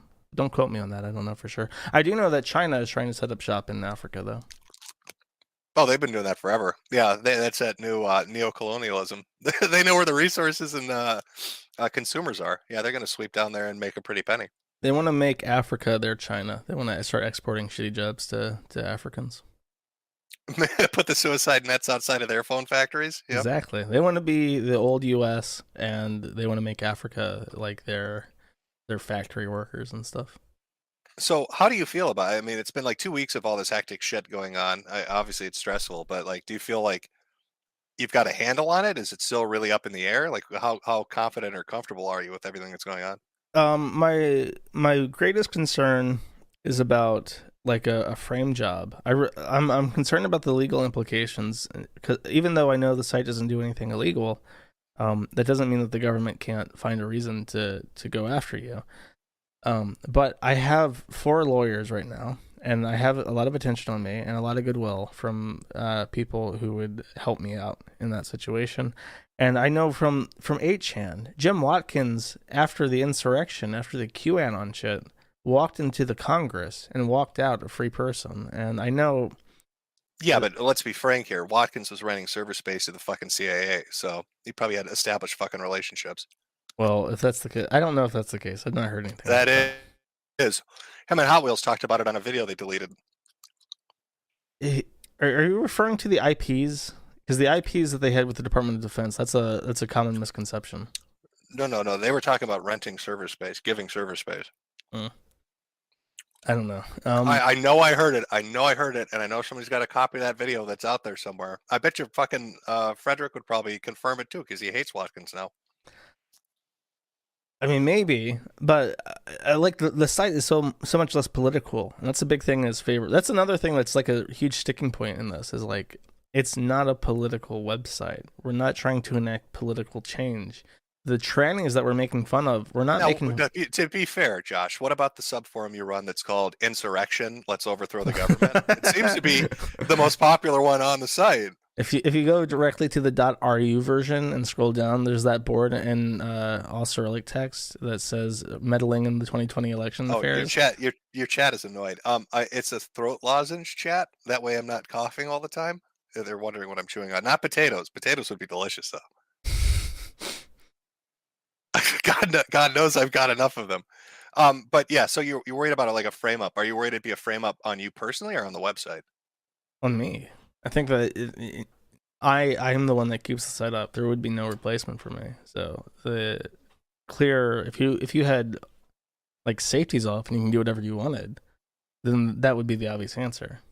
Now, are you concerned at all? Because based on how Keffals and all of them are acting, and based on how these journalists are acting, are you concerned at all that they're going to try to find you in real life? That they're going to start Josh hunting to try to get like some ambush interview of you walking out of, I don't know what the fuck you have around you, pizzeria, whatever. There's a really good KFC that's near the university in Belgrade. I go there sometimes. No, see, what you should have said is you should have picked the shittiest gang territory and been like, this is where I am.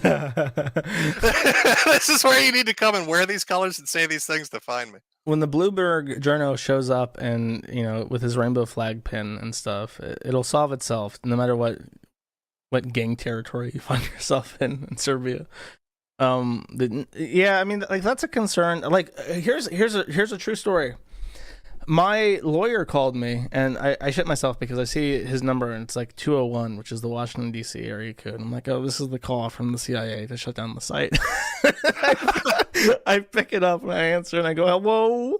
And it's my lawyer, and he's like, hey, Josh, I just want to let you know that there's a Bloomberg journo digging through my trash right now, and she's called up all the people that I've represented in the past. And I'm just letting you know it's not an issue, but that's happening.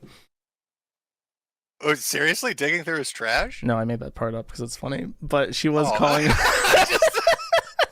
She was calling up all the old. It's like Margerie Maggie or something with Bloomberg. A Bloomberg journal, not like some weird independent schizoid fucking shithouse, you know, newspaper. Bloomberg journal.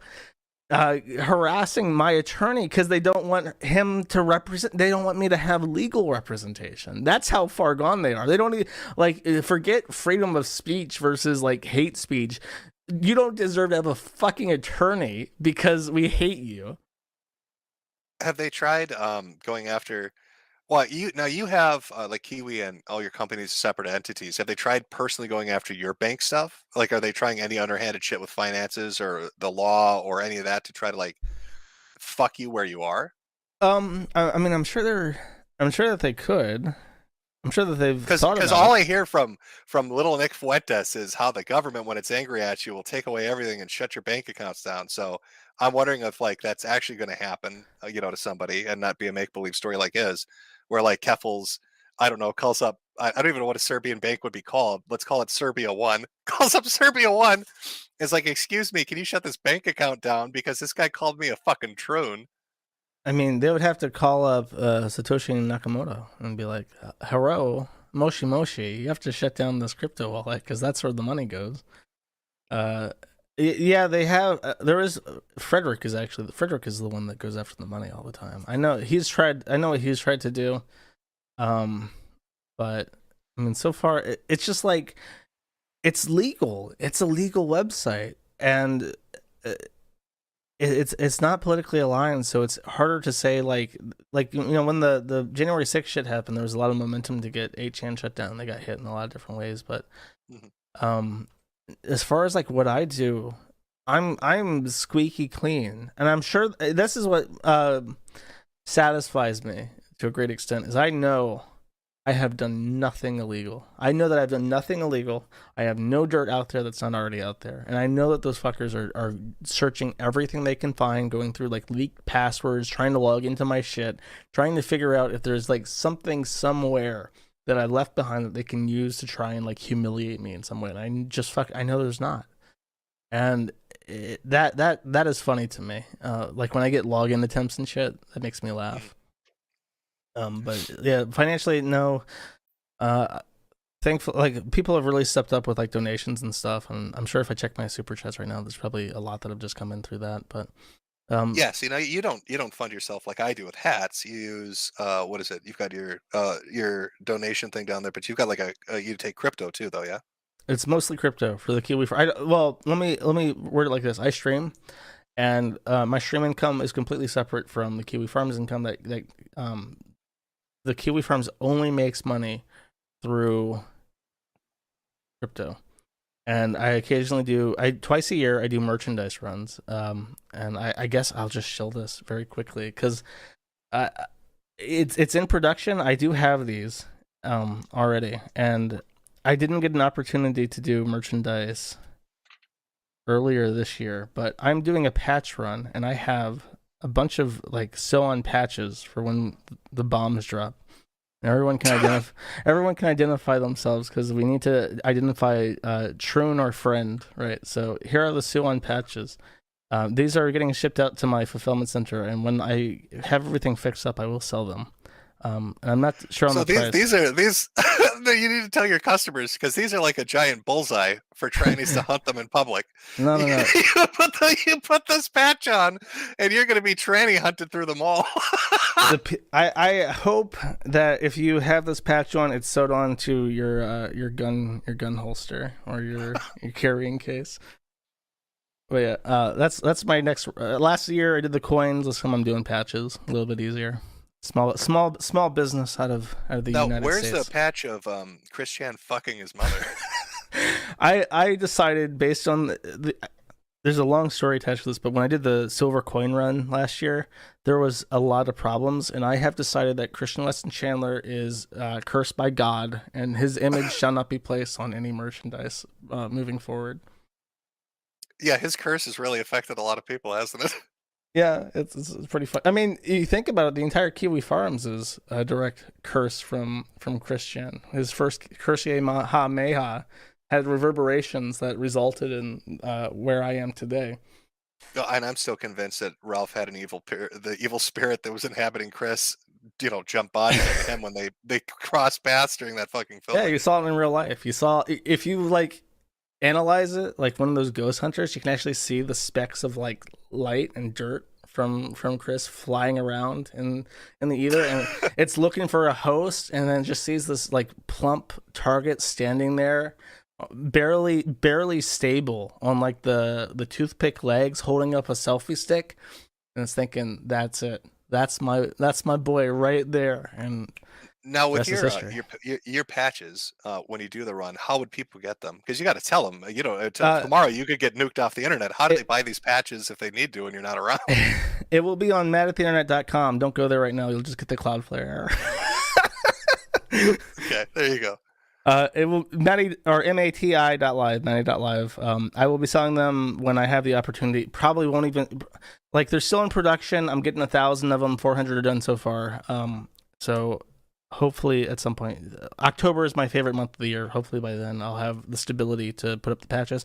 The merchandise runs have been very lucky in that I've had no issues, despite Ralph. Ralph tried to get me fucking deplatformed from WooCommerce, selling shit on a WordPress blog.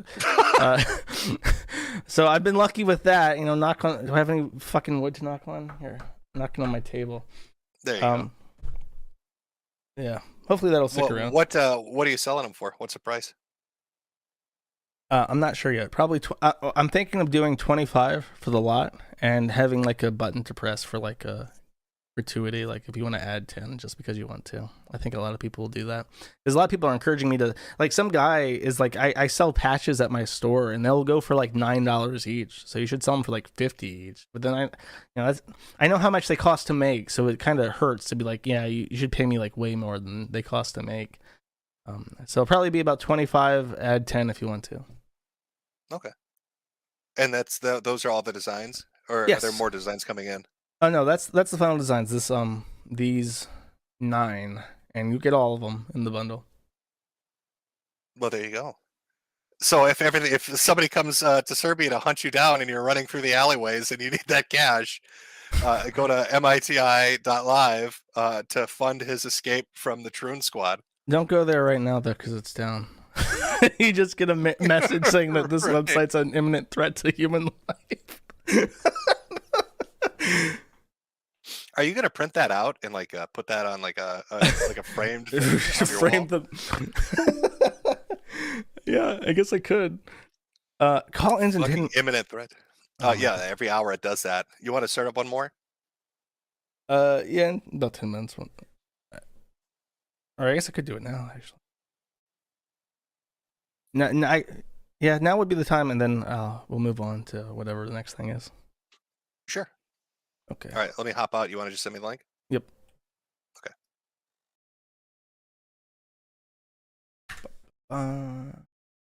You want my takedown? I guess I can make that merch. Is that copyright Cloudflare? They're gonna sue me for copyright infringement if I print their fucking blog post and throw that up on a merchandise site.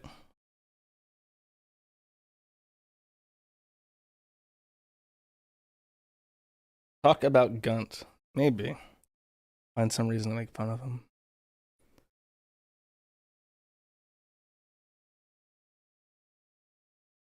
Ask him about the SIGs. He's commented on that before. I don't know if he wants to talk about that. He said that he smokes because they can't say it's even smoking related, so he doesn't care. What's that post to your domain? That's a good counterpoint. Feels like it's my copyright if they put it to my domain without my permission. Which is the biggest bullshit thing ever, by the way. I'll save that.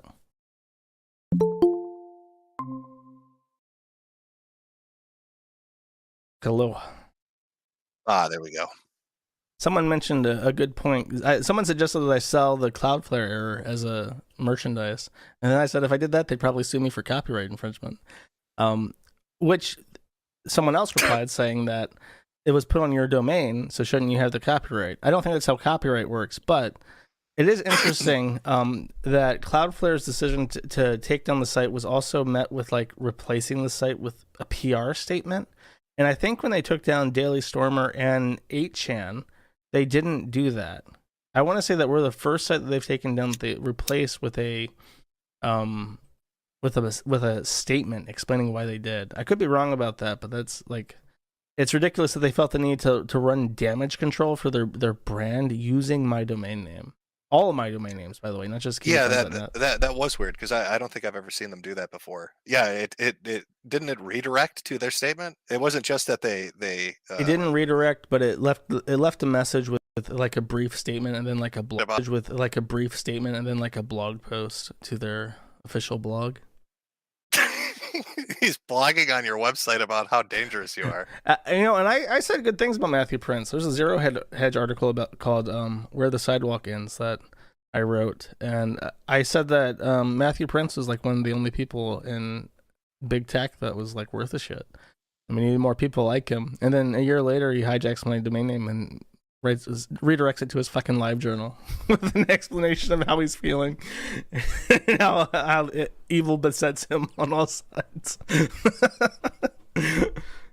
Well, I mean, now he's fairly independently wealthy. I mean, he runs his company and everything. He's probably super rich. I'm just curious, like, if you had to make your best guess, who do you think it was that spooked him over the weekend?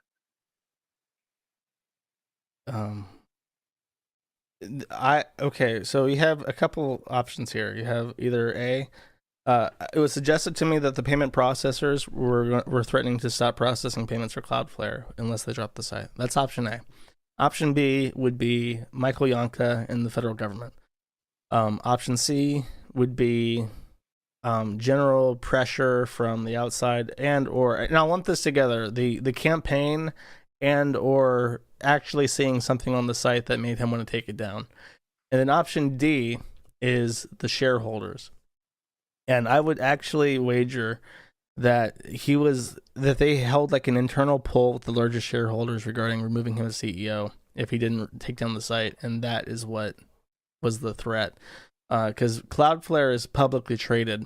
And if you don't know this, in the United States, if a company is publicly traded, they must do what is in the best interest of their shareholders. A company cannot make decisions legally in the United States that are against the financial interests of the shareholders. They are legally obligated by the violence of the government to do whatever is as avaricious as possible for the shareholders.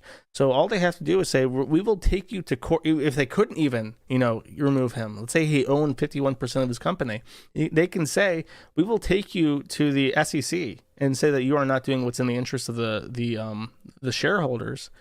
The stock went down, but all IT stocks went down, but that doesn't matter. They can say this happened, and then coincidentally it aligned with the stock dropping, so we can make the prima facie case that he's not making a financial decisions that benefit the shareholders, and that's criminal. That's criminal in the United States.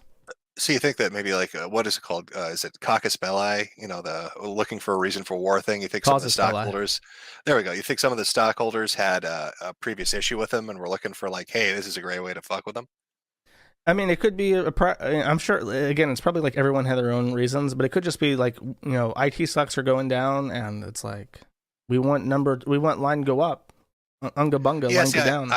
Like option A doesn't work for me because the payment processors themselves are plugged into a bunch of websites that would have to use Cloudflare. So they'd be just for their own services. They'd be fucking themselves over by kneecapping Cloudflare. Well, let me rephrase that. Not the payment processors, the payment gateways. MasterCard, Visa Card, Amex, Discover. Okay. They are more powerful and more active in censorship than anyone could imagine. If I had one wish, I would make it so that those companies could not interfere with transactions at all and make decisions like that. Because if we could make it so that two people can exchange money over the internet without the government, or especially without, I mean, fuck, I'm okay with the government at this point, because I can sue the government and say that my rights are infringed. I have no recourse whatsoever against financial institutions. They are private companies, and the reasons why they deplatform people is a trade secret, and there's nothing you can do to even get them to tell you why you're banned, because it's a trade secret. If I had one wish, that would fix the internet overnight, because I would be able to make money. I would be able to do whatever the fuck I want. I could lay my own fucking fiber optic if I wanted to. Like, if the site was genuinely making the money that it should be with the traffic that it gets, I'd be making probably $20,000 a month, and I could do literally whatever the fuck I wanted to, and nobody could tell me otherwise. But because I have to operate cloak and dagger and accept, crypto bucks that nobody even wants to buy because they're afraid of them. It really like only 5% of people bother to learn crypto. I get more donations in the form of Visa gift cards bought at Walmart than I do from cryptocurrency. and it's a shame, but people don't want to deal with it. What if this? Wait, okay. Here's my conspiracy theory. What if this is the big hustle? Visa wants to sell their shitty gift cards, so they fuck with your ability to make money, so people can only pay you with their shitty gift cards. They're making $5 a gift card. They're raking it in. They found a way to do it off my suffering. Yeah, it's incentivized. Yeah. That's if you're listening to this and you're like, ooh, I want things to get better. I'm not like black-pilled. Find a way to force payment gateways to process money. Any legal, ordinary transaction between two private entities should happen without the consent of any third party. And I don't know if that's ever going to happen. There's a government service coming out literally called FedNow, which is like the worst name ever for anything. But FedNow is a Federal Reserve service, but the Federal Reserve is a private company in some ways. It's like owned in part by the government, in part by the bank. So it remains to be seen if the FedNow will operate the same way that the payment gateways do. But it will be a bank to bank for banks. It'll be bank. It's kind of like how Europe has IBAN numbers and BIC numbers for banks. It'll be bank to bank transfers. So if that works out, that would be a game changer. You would see so much innovation and new websites and new things coming out overnight if people could just accept fucking money from people who want to give them money. That's the biggest damper on freedom of expression right now. It's not even service providers. It's the fact that you cannot give people money that you want to give money to. Yeah, I mean, that's been if this happens, would you set up the Bank of Josh? Is that what so they could send directly to you? I could literally, like, we have 16,000 people who logged into the site the day the .net was seized. I think you only need like $7 million to start a bank in terms of initial investment. So let's see, 7 million divided by 16,000, $430 each. I could do it. I could get a bank together if I really wanted to. And there's more people who don't even have accounts who would chip into, so that number is theoretically much lower. And some people would invest like 10,000 or 50,000. Some people would invest 50. It would even out. I could put together a bank, is what I'm saying. I cannot put together Kiwi Card because I've looked this up. To make your own Visa payment gateway, it's $70 million. Just for licensing. To get licensed in every state in the U.S. to be a payment gateway like MasterCard or Visa card is, you need $70 million. I don't even think you get that back, as opposed to the initial investment for a bank or a credit union. So yes, I will make a fucking bank. I don't give a shit. I'll figure this out. But I need this whole Discover can say you don't get to process money anymore bullshit to die. And the sooner that dies, the better we will all be. So we talked a lot about the Keffals stuff, which I'm sure is the most prescient, right, and all the other stuff going on. But I figured for like the last hour, you want to talk about something more upbeat instead of a deranged tranny trying to hunt you down and like destroy you.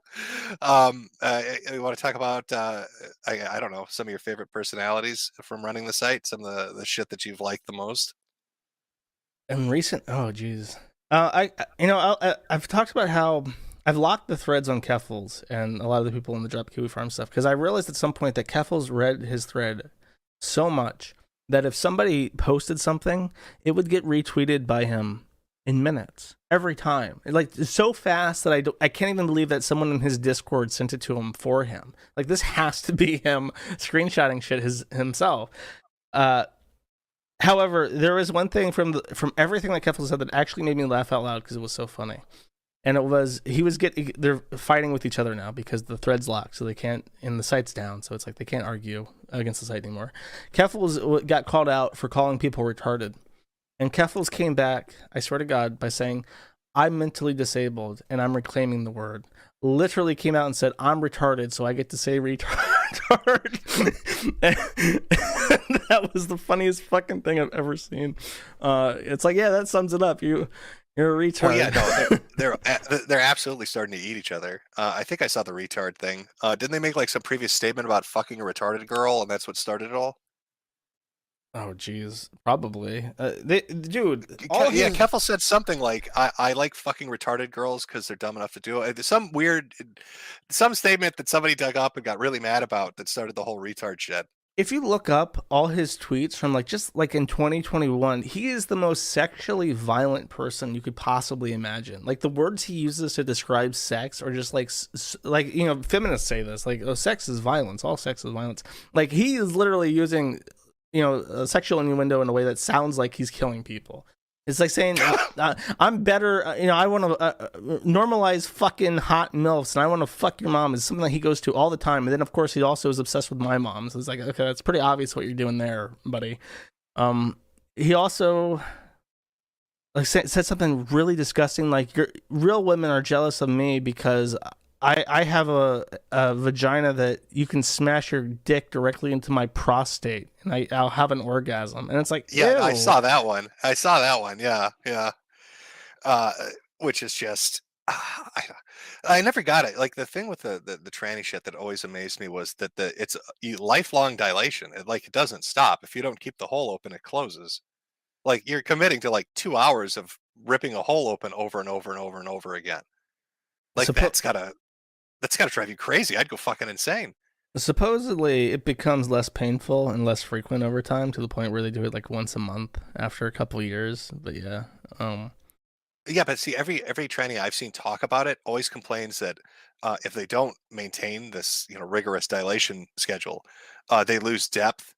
They lose structure. It tightens up too much to use. So like I don't know, but like even if it was just 2 years, right? I don't know if I could do it, man. If I had an open wound that I had to keep digging into every day for hours a day, I'd somersault off the roof. Yeah, seems to be the popular opinion. It's like an earring piercing. A woman who get earrings, if they don't wear earrings every so often, it closes up, it scabs over, and then eventually becomes too narrow to put an earring into, and they have to get it re-pierced. Oh, do you know what would be the most horrifying thing if you're a tranny right now? You just got your transition surgery, and you go to test out your new bits and parts, right? And then you get monkeypox. Could you imagine dilating with monkeypox? I'm sure that's happened. It has to have happened somewhere. It must be so bad. Oh, okay. Favorites this year. Ralph is consistently entertaining. He's really stepped up to lighten the mood. He really has, hasn't he? He just like he's set himself up so that he has to be yelling constantly at something, because he considers himself, like, he copes about how everyone finds him disgusting, even the people who tolerate him, like Nick Fuentes, like, make fun of him for being a fat piece of shit. So he just says that I'm the heel. I'm like a real life heel. And it's like, no, that's like a wrestling thing. That's like men playing pretend to make money by making entertaining television. People just hate you. And he doesn't seem to understand that. So he acts like a cartoon character, but in real life. And it's Well, like the transformation over the last year has been really stunning. I mean, he went from a guy that wanted to fight anybody, right, and got 2 beatings, to the point where he wouldn't even go the aquarium guy, right? He wouldn't even go to the aquarium to confront him after saying he was going to, like, witness protect. He'd always call people out the fuck he is. To have your name out there, you're he's like turned into this like a caricature of a character, you know what I mean? And it's like that Sam Kinison yelling that he does. You're right, that like wrestling bullshit. Um, it is entertaining. It's just very weird to watch. I don't know. I don't know what he must. I think he's stuck in that mode. He must be like that off stream now too. I'm sure he is. I'm sure that he's just awful to live with. I don't even want to think about. I don't like May at all because she's like a pedo horse, but like I'm sure that her life is just a living nightmare that never ends, and every day she wakes up and she just stares at the ceiling and you know what I mean? It's like waking up in jail and not having any reason to get out of bed. There's some complications going on there, so Oh. yeah. But I mean, outside of big stuff, like, you know, like I know Ralph has his own sub forum now and stuff, and he kind of blew up with all his stupidity and stuff like Chris or DSP because or Wings because they're kind of bigger names. But I mean, just throughout the history of the site, what would you say was like some of your favorites, like people that you came across and you're like, Oh man, that's fucked up, or you know, something like that really caught your attention? throughout the entire history of the site, way back when, the Deagle Nation stuff remains some of the funniest stuff that ever happened on the site. And the funny thing about that, it was that the guy behind it, Jen Rinkowski, he was like a MDE wannabe. He wanted to, he was in the area in Massachusetts near Sam Hyde and stuff, and he wanted to get in with MDE, and he put on like this fake lolcow thing. But it was so funny that even though I think all of us kind of knew that a little bit, that it was just a little bit too good to be true, it was still hilarious. And it was, I did a stream about it. It's really hard to sum up. It was like a guy who. Well, yeah, I know who he is. Like I always found it to be like it was a bit, but the one thing that did confuse me about that was the Brianna Wu thing, because didn't they like have an incident where their car flipped and then they decided to just film next to it? Okay, so in short, this was during Gamergate, which if you don't know was a thing like 10 years ago that nobody cares about anymore. And despite what anybody else may say. It was a thing about games, video games, and a tranny that has to this day not come out as a tranny named Brianna Wu was one of the big players in Gamergate. So Jace, who went by oh god, what was his parkour dude was his name. He was doing like a thing where it's like super cool deagle guy. He's got like airsoft pistols and he skates and shit, and he's a gamer and he smokes weed. He had a spat where he kept making videos kind of like how Sam Hyde does with what's his face, Hassan Piker, like just trying to get Brianna Wu to react to his thing. And he accomplished that when he had a real life car accident. He was driving and it was cold, it was Massachusetts, the road was iced over, his car flipped, and he instinctively gets out, pulls out his phone camera, and in character starts screaming about how Brianna Wu sabotaged his mom's Prius and got him driven off the road during an illegal street race in his mom's Prius, and how Brianna Wu was gonna get it, and how they're gonna street race this guy. This got reposted onto like the Twitter, and Brianna Wu ended up on a show called The Internet Ruined My Life, where they played this. They played this footage of Jan Rinkowski in character pointing a camera at his mom's Prius, screaming about street racing to the grave, and Brianna Wu had to do the line because it was the thing they all had to say during the show. After this ridiculous footage plays, they had to look at the camera and go, "The internet ruined my life." And it was beautiful. Was that the same episode? Was she also, or was he also the one that had the bit about snipers outside the Gamergate snipers outside their house on rooftops and shit?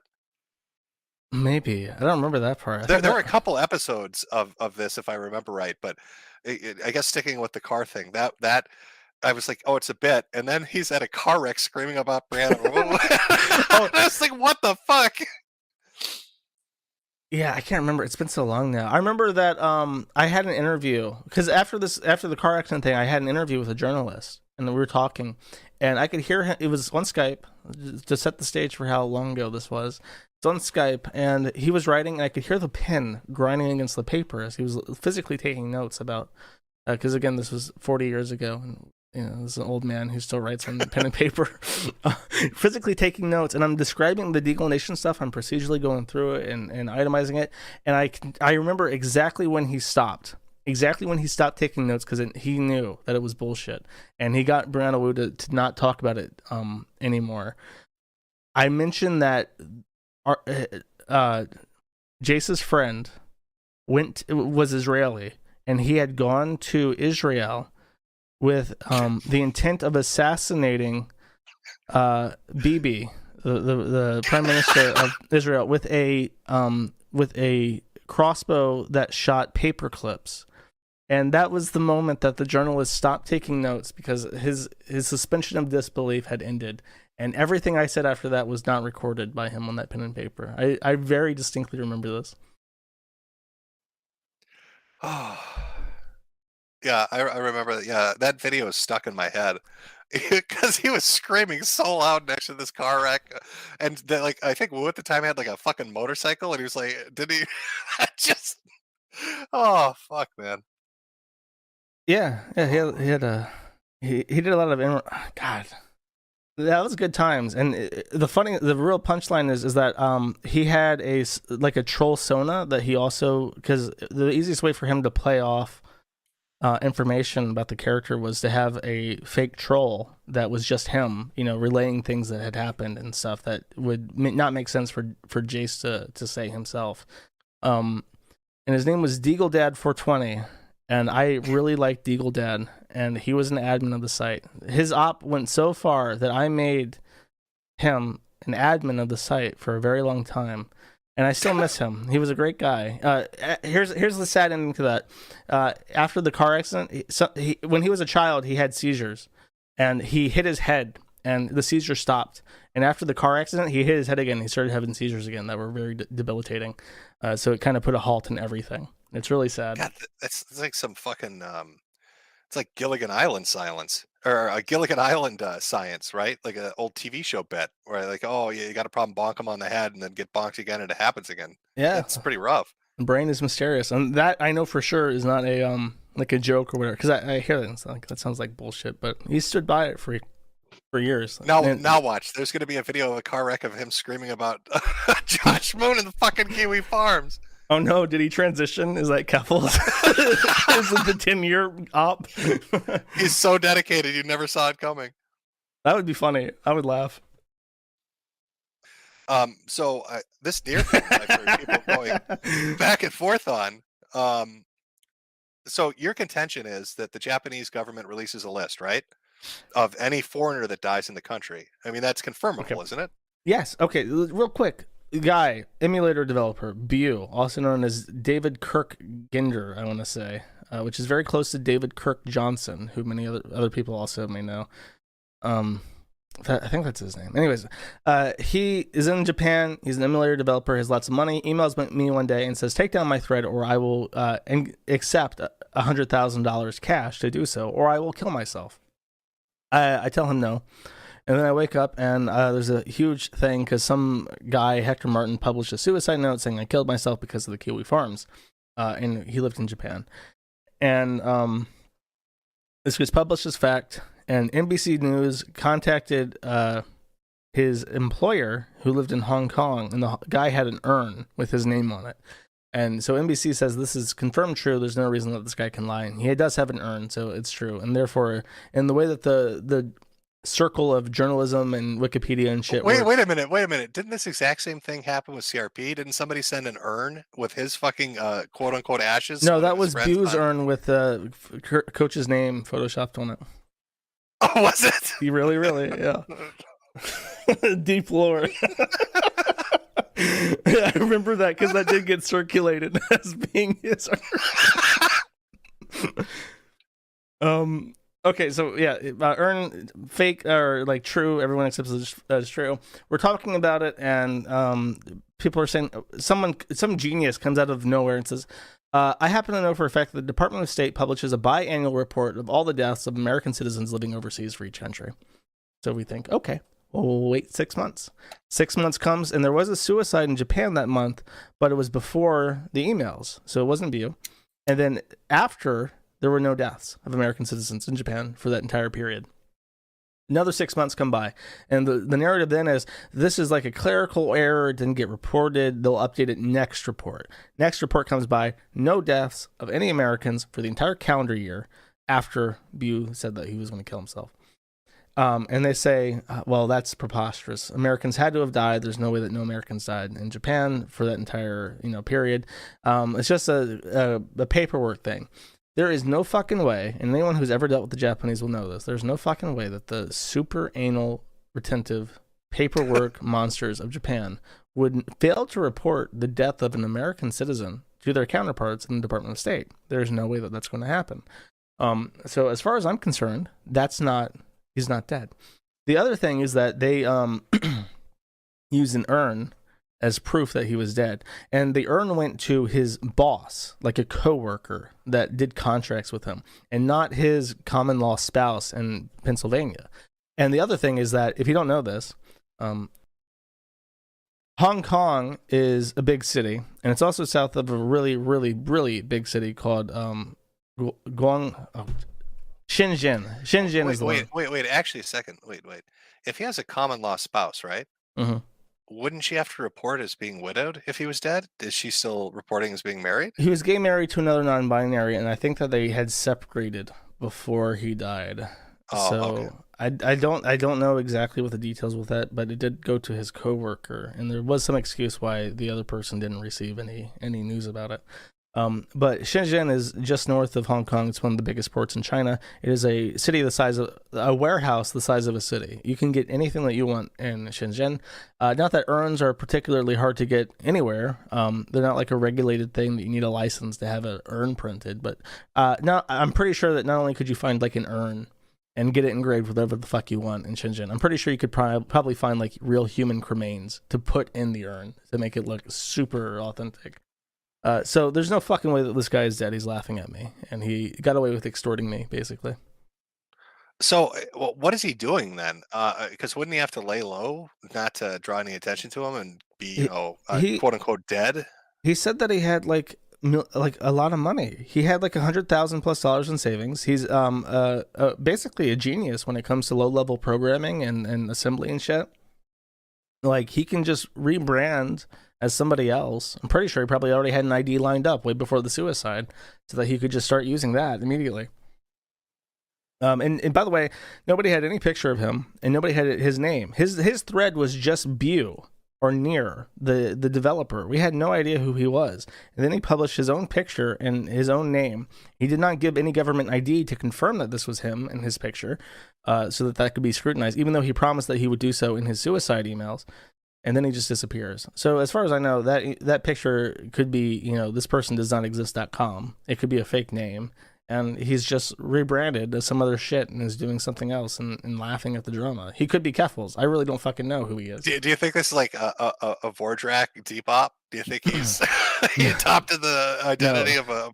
Vordrak is not smart enough to backwards engineer the Nintendo 64 CPU. This is definitely a weird guy. Weird, like, avant-garde. Maybe he's super committed and you've just not given him the credit he deserves.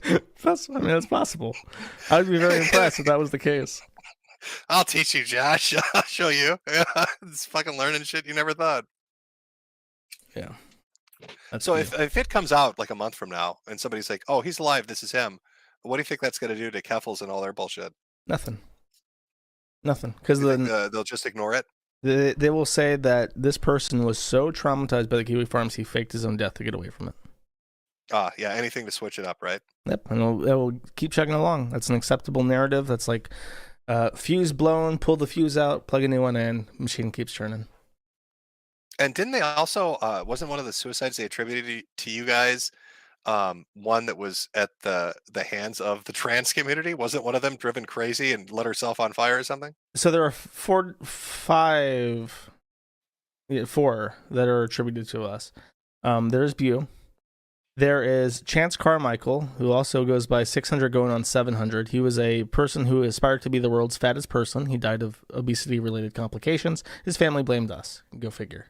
I don't know how that works. Were you sending him Oreos? How did that work? No, I don't think so. In fact, everyone liked Chance because he joined the forum and said, like, I'm a fat dude, I eat whatever the fuck I want, and I'm super happy, and you losers are just sitting here watching me. And everyone thought that was like the best possible thing ever. Everyone liked him from that response. He was completely untrollable, so I don't know how the fuck we got blamed for that. The other one was the one that you're referring to. There was a saga where there was a charity called Trans Lifeline, and Trans Lifeline was basically a scam. It was ran by Nina Chabul and Greta Gustava, who were both trans, and it was supposed to be like a emergency hotline for suicidal people who were trans. And basically, they kept posting about taking trips and going to places and buying all this shit. They were living very luxuriously. So people were tracking this and reporting about how the operators were not trained. I got documents from Trans Lifeline from people in there defecting saying we are not being trained. There's nobody on the calls. This is our training material for helping someone back away from the ledge is a PowerPoint presentation. We have no idea what the fuck we're doing. And this all came together. We put it together. We put it out there. Nobody gave a fuck because it was from the Kiwifarms. That was brushed aside as transphobic. And all this information about inurement and embezzlement was getting put out there. Nobody cared until the real enemy of the trans community came out. Buck Angel, a female to male transsexual, said, this is fucked up and you guys have to answer these questions. And that literally caused Nina Chabul and Greta Gustava to get kicked out by their own board of directors. And they reported under penalty of perjury, under oath to the IRS, that Greta Gustava and Nina Chabul inured $350,000 of charity money into their own personal accounts. And through other expenditures. Yeah. And we were all right. The Kiwifarms is right. They changed everything up. I think people now actually answer the phones at Trans Lifeline. And it was only because a female to male who was not going to play, ball with their bullshit called them out on it using that information that happened. However, one person who was a frequent caller who did complain actually about how there was nobody who would answer the lines. And sometimes the operators would just get frustrated because they didn't know what to do and hang up on you if you were saying you were going to kill yourself. And they left a suicide note saying, I don't want to live in the world with Donald Trump as president and Kiwifarms around. And that was their statement. Greta Gustava tried to push this and say that we were responsible for their deaths. And the widow, who was also trans, said, don't you fucking dare use my spouse's name as a weapon against the Kiwifarms because you guys are more responsible. And Greta actually ignored that and kept trying to use them for weeks after the fact, to the point where the widow got blocked on the Trans Lifeline Twitter or Facebook page for continually calling them out for it. But that was the one that didn't they lit themselves on fire? No, that was Chloe Segal. Chloe Segal had severe problems. They were basically ostracized from the trans community because they did a GoFundMe for like their father's cancer or something, and they got like $35,000, and then they just lied about the whole thing, and they got a sex change operation with it. When this came out, it made a lot of people really angry. They wanted their money back and shit like that, and they basically had no friends. They were basically excommunicated by the trans community, and from what I understand, they brandished a machete at their roommates at some point, and their roommate said, why don't you commit yourself for 72 hours voluntarily, which Chloe did. And then when Chloe returned to the house, they had changed all the locks on the building, and left their shit outside. So Chloe was homeless for about 2 weeks. They put out more fundraisers asking for help because they were homeless. Nobody gave them anything, like literally $0 fundraisers. And Chloe was like yelling at people for help, got 0 likes, 0 retweets. And then they set themselves on fire in a park. And the witnesses for the statement said that their last words were about houselessness and mental health care in the U.S. Nothing about the Kiwifarms. But Chloe Segal gets brought up to this day as a thing that the forum caused. So how are any of these really pinnable on you guys then? It doesn't matter. They're dead. They can't correct the record. They can't you have one that's not confirmable, one that's obviously related to just being overweight, right? And then two that seem to be involved in some kind of embezzlement that led to a situation that brought about their suicides. Yeah, and the other one, and this is more iffy, is Julie Terryberry. Julie Terryberry, who by the way, people in mainstream publications like fucking AP, they say that Julie Terryberry was trans. Julie Terryberry was not trans. Julie Terryberry was a real woman. Julie Terryberry hung herself with a belt, and her story is very sad. She was adopted, I want to say, and she only had good relations with her grandmother. She lived in a shed in Canada with her boyfriend, who was 10 years older than her. And they started dating, I think, when she was 16, which is like as young as you can be to have sexual consent in Canada, with this guy older than her. And he puts her into porn and shit. He's putting her on Pornhub and like pimping her out as a cam girl to make money. And then, because she's in porn and she doesn't have anybody else, when he says that he wants to leave her or threatens to, she says, "If you leave me, I'll kill myself." And one day he left her and she killed herself. And he joined the forum and blamed us for it. How the fuck does that work?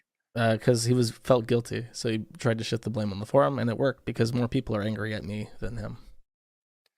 Yeah, this isn't this is all pretty weak, man. You'd think that some journalists would be like, I don't know about this. Jesse Signal, the only one. Was that the one that did the podcast with a woman? I think I heard this on a Destiny stream where he was listening to it, where he talked about trying to track down the person that went outside of Keffals' apartment. Yes. Yeah, I listened to that. He seemed not to buy a lot of this shit either. Yeah, he's like the most high profile journalist who's countering any of the signal, but it's like, I don't know how much it's going to help. It is interesting to see that there is some integrity out there in the journalism sphere. I don't even think Jesse, I don't know much about him. I think he's like left. I think his co-host is trans even. Please don't quote me on that because I don't know. I have no idea who either of them are. I heard his reporting when he was talking about trying to track all this shit down and saying that, like, Keffals has this history of being a shitty person, and a lot of this didn't add up, and it doesn't seem like it's related to Kiwifarms at all. And the big thing he brought up is, why is Keffals going after Kiwifarms about docs when the docs related to Keffals showed up on a secondary site first? Yeah, I mean, the whole thing about how we're swatting them is just wrong, demonstrably wrong. There's no proof. I would not condone it. Nobody would condone it. People like, nobody finds that funny. Nobody on the site finds that funny. Yeah, but again, what about that subsection you have called "Here's How We Swat People" that's only visible to members? How do you explain that, Josh? It's like nauseating to read the articles where it's like Kiwifarms, a website synonymous with swatting. We're synonymous with swatting because you keep publishing these fucking articles lying about us. That's why we're synonymous with swatting. It's not because of anything. There's not a single fucking post that any of those motherfuckers can put into their article that back up what they say. They just say it and that becomes the truth as far as like the public is concerned. So do you think it's starting to peter out? Like with Keffals is like this figurehead or this mask or whatever. I seem to see that most people find them fucking obnoxious. Do you think it's starting to finally lose steam, or do you think they're still chugging along? It's number one. It's splintering. It's splintering, and I've noticed this firsthand. Is that a lot of people are unhappy with the fact that you do have a broad rainbow coalition of people of all walks of life who are trying to take down the site because they find it offensive for various reasons. But who is the person who makes the money? Who is the person who gets the clout? Who's the person who takes credit every time it happens? Keffals. Ironically, you have a coalition of people who are women, female to male, male to female, black, Jewish, all over the board, and it's the fat white Italian dude who's sitting around getting all the fucking money for it.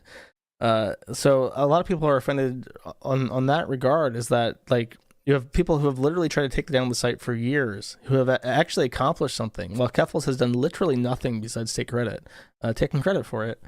And they, I mean, that's like a natural human instinct. You don't want to feel like you've been swindled, that your effort was worth nothing because someone else just stole it from you. So that's a natural fragment in the movement. It's petering out because there's only so much you can do. the site, the actual scenario, the situation that we're in is that the site is not illegal. My companies are in the U.S. My bank accounts are in the U.S. My servers are in the U.S. If the site was illegal, the federal government can march into my data center and take my shit anytime they want. In fact, they've already marched into my data center. So I know that they're around. I know that they're paying attention, and I know that if there was something that they could indict me with, they probably would have already done it. And now they are going down the list, and they're trying to figure out who can I like annoy into taking something down that the site actually needs to stay up. And they're running out of options.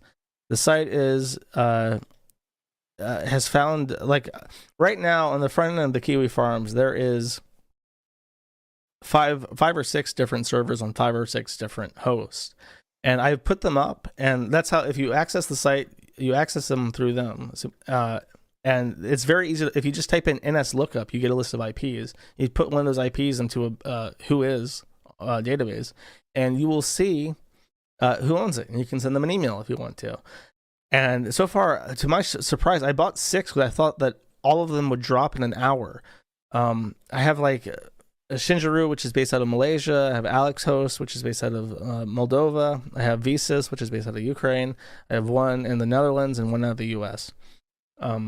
And they've all stayed up so far. And I'm keeping. I know that anything I put on .net will get the most shit. So I haven't put .net live yet. I'm kind of like testing it and fine-tuning my setup to make sure it's ready.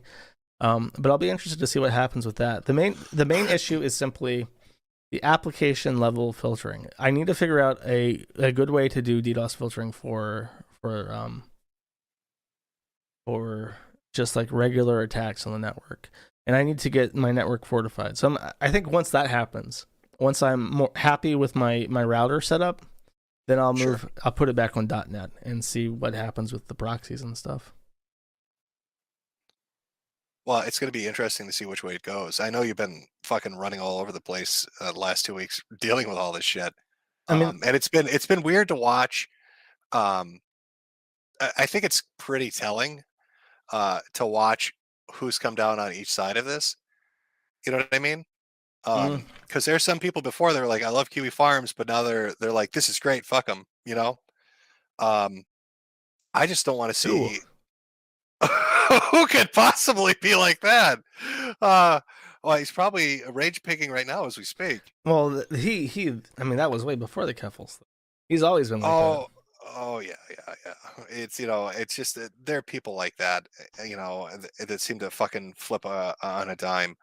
But to me, it's just I don't like what else is there, right? Like, how sanitized does the internet have to become? You know, like they literally want it. Like, you can't watch what you want to watch anymore, or say what you want to say anymore. Like, everything is so fucking squeaky clean now. I used to be able to go on YouTube and fucking, you could enter the term nigger fight and you would get 400,000 fucking hits. But I can't do that anymore. So you type fight, you don't get any hits. Try looking up a road rage video, you don't get really any hits. It's all filtered bullshit content. And it's just really depressing. I like the videos, and the fucking outrageous shit's gone. And there's so few sites that provide that in any form or context. And yeah, if you guys go down at 4chan and fucking Ed and 8chan, well, not 8chan, but Cow and the sister site you were talking about, just all that shit's going to get swept away. And it's going to just be this corporate shit, this Mickey Mouse sanitized internet, where nobody can say what they want. I mean, everybody's something like the Fediverse, or use some kind of alternative that somebody hopefully sets up. I don't fucking know. They want it so that there is no place where people can talk about certain issues candidly. That they don't. It's not just how sanitized they want it. They want it so that there is no place, and if there is a place that comes up, it gets pushed back down. Because I think they may not know it in like a direct, coordinated way, but if I'm ever able to dig in, there's an awareness that I will not stop with the Kiwifarms. Once I have something set up that works, I'm going to share it. If the people from like Mumsnet need hosting because they get banned in the UK, I will host them. I will find a way to make it work. I'll find a way to accept money from select few people who need special services, and I will create an umbrella for these sites. And they don't want that. They want it so that if you have specific opinions, they can only be shared in like shitty little holes that nobody can find. Well, even the shitty little holes now are getting fucked with. Like, I think BitChute's a good example, right? BitChute pops up, people are uploading videos of all sorts on it, and then because of where they're hosted or whatever the exact situation they're dealing with, they've got government intervention fucking with them now on what can be up there and what can't be and what has to be taken down and who gets blocked and what country can access it. Yeah. So like even the alternatives are getting get fucked. Well, even the shitty little holes get fucked. Well, BitChute is hosted out of the UK, and that's their first mistake. What happened with them is that they realized when they started getting a lot of Nazi shit, they basically emailed the ADL and said, what do we do to stay online? And the ADL wrote them guidelines, and some of their strategy is not too stupid.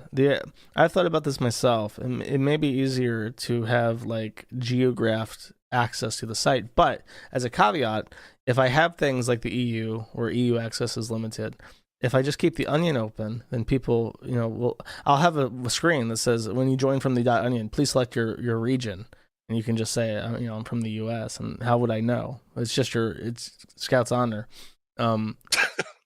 But yeah, BitChute's done a lot of stuff to stop their growth, and it's hard to put a finger on what. I think the main issue that people have was the lack of streaming, and they didn't have a search feature that worked, whereas Odyssey has both. So Odyssey, their search feature is kind of fucked, or it was at least for a while there. I mean, I did test out streaming on there, but I don't know who coded it, because somebody basically spammed the entire Bible in chat, the whole fucking thing, and just over and over again. So somebody was sending panic messages, Jim, fucking turn your chat off, but I don't know what to do. Yeah. So that's where it's at right now. That's the whole saga. Is in truth, we haven't lost that much. We lost the .top domain that we weren't using anyways. Icenik from Iceland is for some reason checking my passport with the U.S. Embassy in Reykjavik or whatever the fuck, because they don't believe me. I don't know if they're trying to force me to like dox myself to them with like a new secret name that I have or what. But my shit's all legit.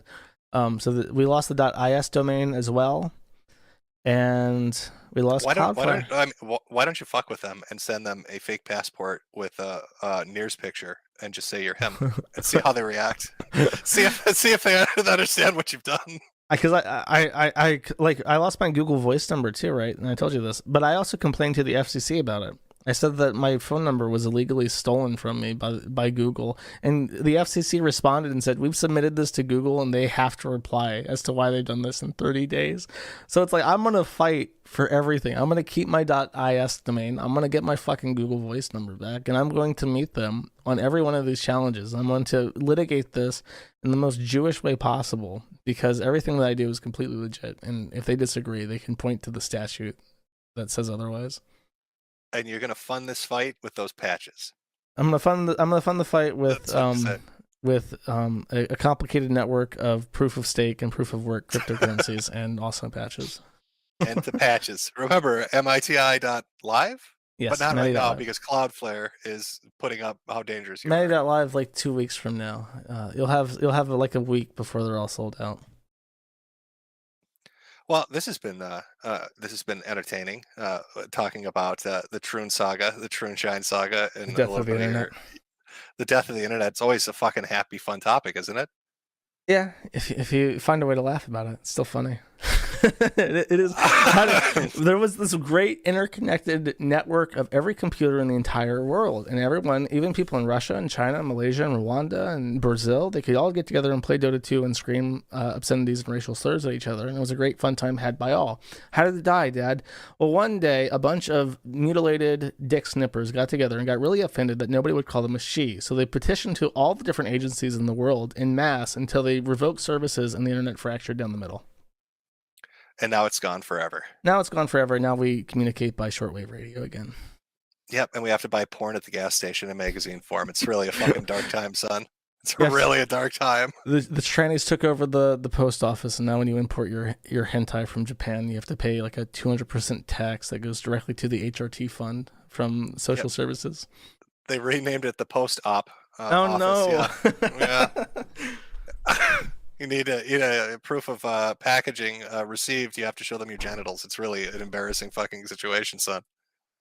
Okay, in the name of grifting, I have super chats. It is now 1 a.m. I have to bash through them. Do you want to stick around? No, I'll jump while you do your grifting.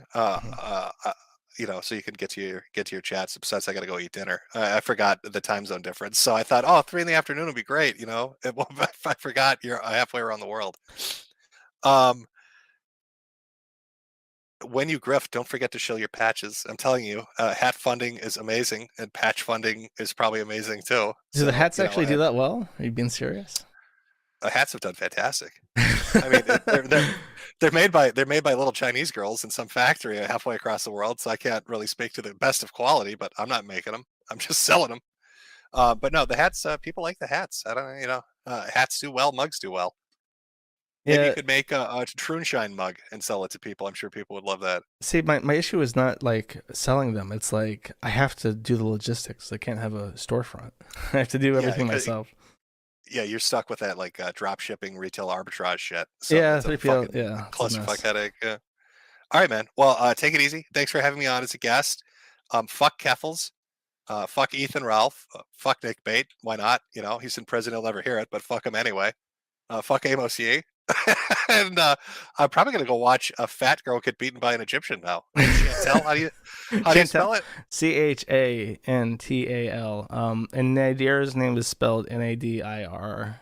And I think if you just go to YouTube and type, here's what you want to do if you want to see the beating footage. Just type in Nadir Didi, Didi hits Didi. I think you should find some videos where he does the bitch I don't scare, bitch I don't scare. I just want the audio clip. I want to hear the voice. It sounds so much like "How Can You Slap?" So yeah, that's what I'm gonna go check out. I'm gonna watch an Egyptian guy beat an obese woman. Oh, I love the internet. As long as it lasts. See, that's the fun kind of stuff you can go check out. But take it easy. I hope everything works out for you. And yeah, I'm gonna go watch some fatties get hit. Yep. Good talking to you. Yep. Bye. Bye. Things have escalated. Now I'm in hiding. And I'm sure you all remember Keffals and their jihad, their crusade against Kiwifarms. There's poor, innocent, church-going, Christian-loving Kiwifarms. I don't know if you know much about Kiwifarms, but let me tell you a little bit about Kiwifarms. Kiwifarms is a charitable organization dedicated to helping orphans. Hand to God, Joshua Moon spends most of his days feeding the hungry. He runs a soup kitchen. They use the ad revenue off of Kiwifarms to feed the homeless. And here comes Keffals. And what does Keffals hate? Charity. Keffals hates charity. So they decide that they're going to take out Kiwifarms. Time to take them down. Time to wipe them out. We can't let that evil Kiwifarms exist on the internet anymore. So we're gonna get the brigade together, and we're gonna take them out. Now, this was a campaign Keffals waged, I'd say, for about 2 months. They had a lot of people in the, how do I put this? What exactly would you call it? This particular brigade. It's right on the tip of my tongue, and it's probably going to stay there if I don't want to have the stream immediately banned. But to give you the short background, Keffals goes to war with Kiwifarms, blames Kiwifarms, by the way, for all the tragic things that have happened to them. If you remember this amazing video, things have escalated, now I'm in hiding. Now, Keffals is a bit of a unique case because I think out of everybody on the list for shit shows and trash fires this year, Keffals might be the only one that actually profited with their GoFundMe or their fundraiser, $100,000, $200,000. It was quite a sum of money. Everybody else, really, that we're going to cover, nobody's hit that. So I guess if you had an L and a W category, Keffals would have got a W on the fact that they really got money out of this, compared to, say, Jack Murphy, who just got purely humiliated. But Keffals decided that they don't like what's going on. They want Kiwifarms taken down, and starts to go after anybody that would say otherwise. You could see fights taking place on Twitter all the time. Now, Keffals, I believe, and I really do believe this is true, ran a bot army and would use that to astroturf anybody they came across, loving to tell people that they were getting ratioed. In particular, they really didn't like Destiny. Wanted to go after Destiny. Now, maybe that's because Destiny made a manifesto, an entire manifesto about Keffals, and then uploaded it to the internet to slam dunk on them, which was pretty funny. But got Destiny banned from Twitter. Got many people banned from Twitter. Got me banned from Twitter. All for really just talking about the dumb things that Keffals does. And they had help from other people. Well, I won't name names, but let's just say one of them was famous for, what was the phrase they used? Consent accident? Was that what the term was? Consent accidents? By the way, do you notice that, fun fact, a little aside as we go over the history of Keffals here. I don't know if you've noticed this or not, but ever since Elon Musk took over, Keffals doesn't seem to have the sway they used to have. Now they've retreated. They've gone back, and they mostly lurk on, Twitch now? But as far as using Twitter to get people canceled, that kind of fell apart. That kind of just imploded on them. Not working out like it always used to. Huh. Well, that's really suspicious. When all the people that were, behind the scenes at Twitter that seem to have a political ideology they like to kind of infuse into their decision making on policy, when they suddenly got fired, all of a sudden Keffals can't get people canceled easily. Weird. Strange. So there's Keffals starting their war against Kiwifarms with the help of other people who hate Kiwifarms, a particular group of people that really dislike Kiwifarms, wanting to stop poor innocent Joshua Moon, charitable boy that he is, shut down his soup kitchen. And what do? They go after everything they can, all the pieces of infrastructure that they can take out, and they take it out. And Josh is on the ropes for a little while. I'd say if there's one interesting story from this year, not related to trash fires, but just somebody that had an arc that was a bit admirable this year, would be Josh. We had a lot of people out there, won't name names right now, we'll get to it later, that claim to be targeted by governments, by banks, by different entities that really wanted to come down on top of them. And one person that legitimately happened to was Josh at Kiwifarms. What do we see happen? We had everything from ISPs to Tier 1 providers shutting them down. We had servers shutting them down, software shutting them down. Anything and everything that Keffals could attack to try to take down Kiwifarms, it seemed to get unplugged, one after the other. But somehow, some way, Josh, throughout all of it, for 2 to 3 months, has miraculously kept the website up. It's still kicking. Keffals started a war to take down the worst, according to them, the worst website on the internet down, and they couldn't do it. Not with all the press on their side, not with governments on their side, not with technology companies on their side, not with social activists on their side. Keffals aimed a cannon at Kiwifarms, and it was a dud. And our little boy Josh kept his soup kitchen open. And of course the hits keep on rolling, because what happens with Keffals? Well, their power diminishes on Twitter. They don't have the sway they used to have. Those ratios are getting smaller. Audience is shrinking a little bit. Not as many people watching as they used to on Twitch. And of course, the police, because they had claimed they'd gotten swatted, that's why they had to go overseas. What happens? Well, the police come out and they have their internal ruling. Or the Canadian government, I don't know how it works up there, really. I don't really pay attention to the Canadians too much. Who does? What happens? Everything's copacetic, bros. The police say, hey, you know what? Nothing bad happened here. Keffals is full of shit. So there they are. An embarrassment. In fact, chat, can we get an E for embarrassment? Can we get an E for embarrassment in chat? For declaring war against a website and just fucking it up? I mean, sure, you got some good money out of it. Nobody's denying that. Nobody can. But you completely fucked it up. You started your war and hit him with everything you could, and you completely fucked it up. Can we get E's and Josh won? I think Josh Moon deserves that. Doesn't he? Sure, he can be a bit spurgy and freak out from time to time, but Josh won. And I think, at the end of the year, on New Year's Eve, we should really celebrate that. Josh won. The old internet, a little vestige of it, won. Things may change, 2023 may come, and it could get worse. Who knows? Who knows what's up ahead? But E for embarrassment and a Josh one. Sad, shameful, Keffals. Really, quite shameful. Let me pull down this picture here. Who does that, by the way? Things have escalated. Now I'm in hiding. And then like a day later, we find out where they are because they tell everybody. I've gone into hiding. By the way, here I am. Why would you do that? Why would you tell everybody you're in hiding and then immediately tell everybody where you are? Oh, because you want attention. Because it was all about attention. It was all about looking good rather than being good. And you thought Josh would be an easy target. You thought Kiwifarms would be an easy get. And you couldn't even take it down. Embarrassing. Shameful. Absolutely shameful.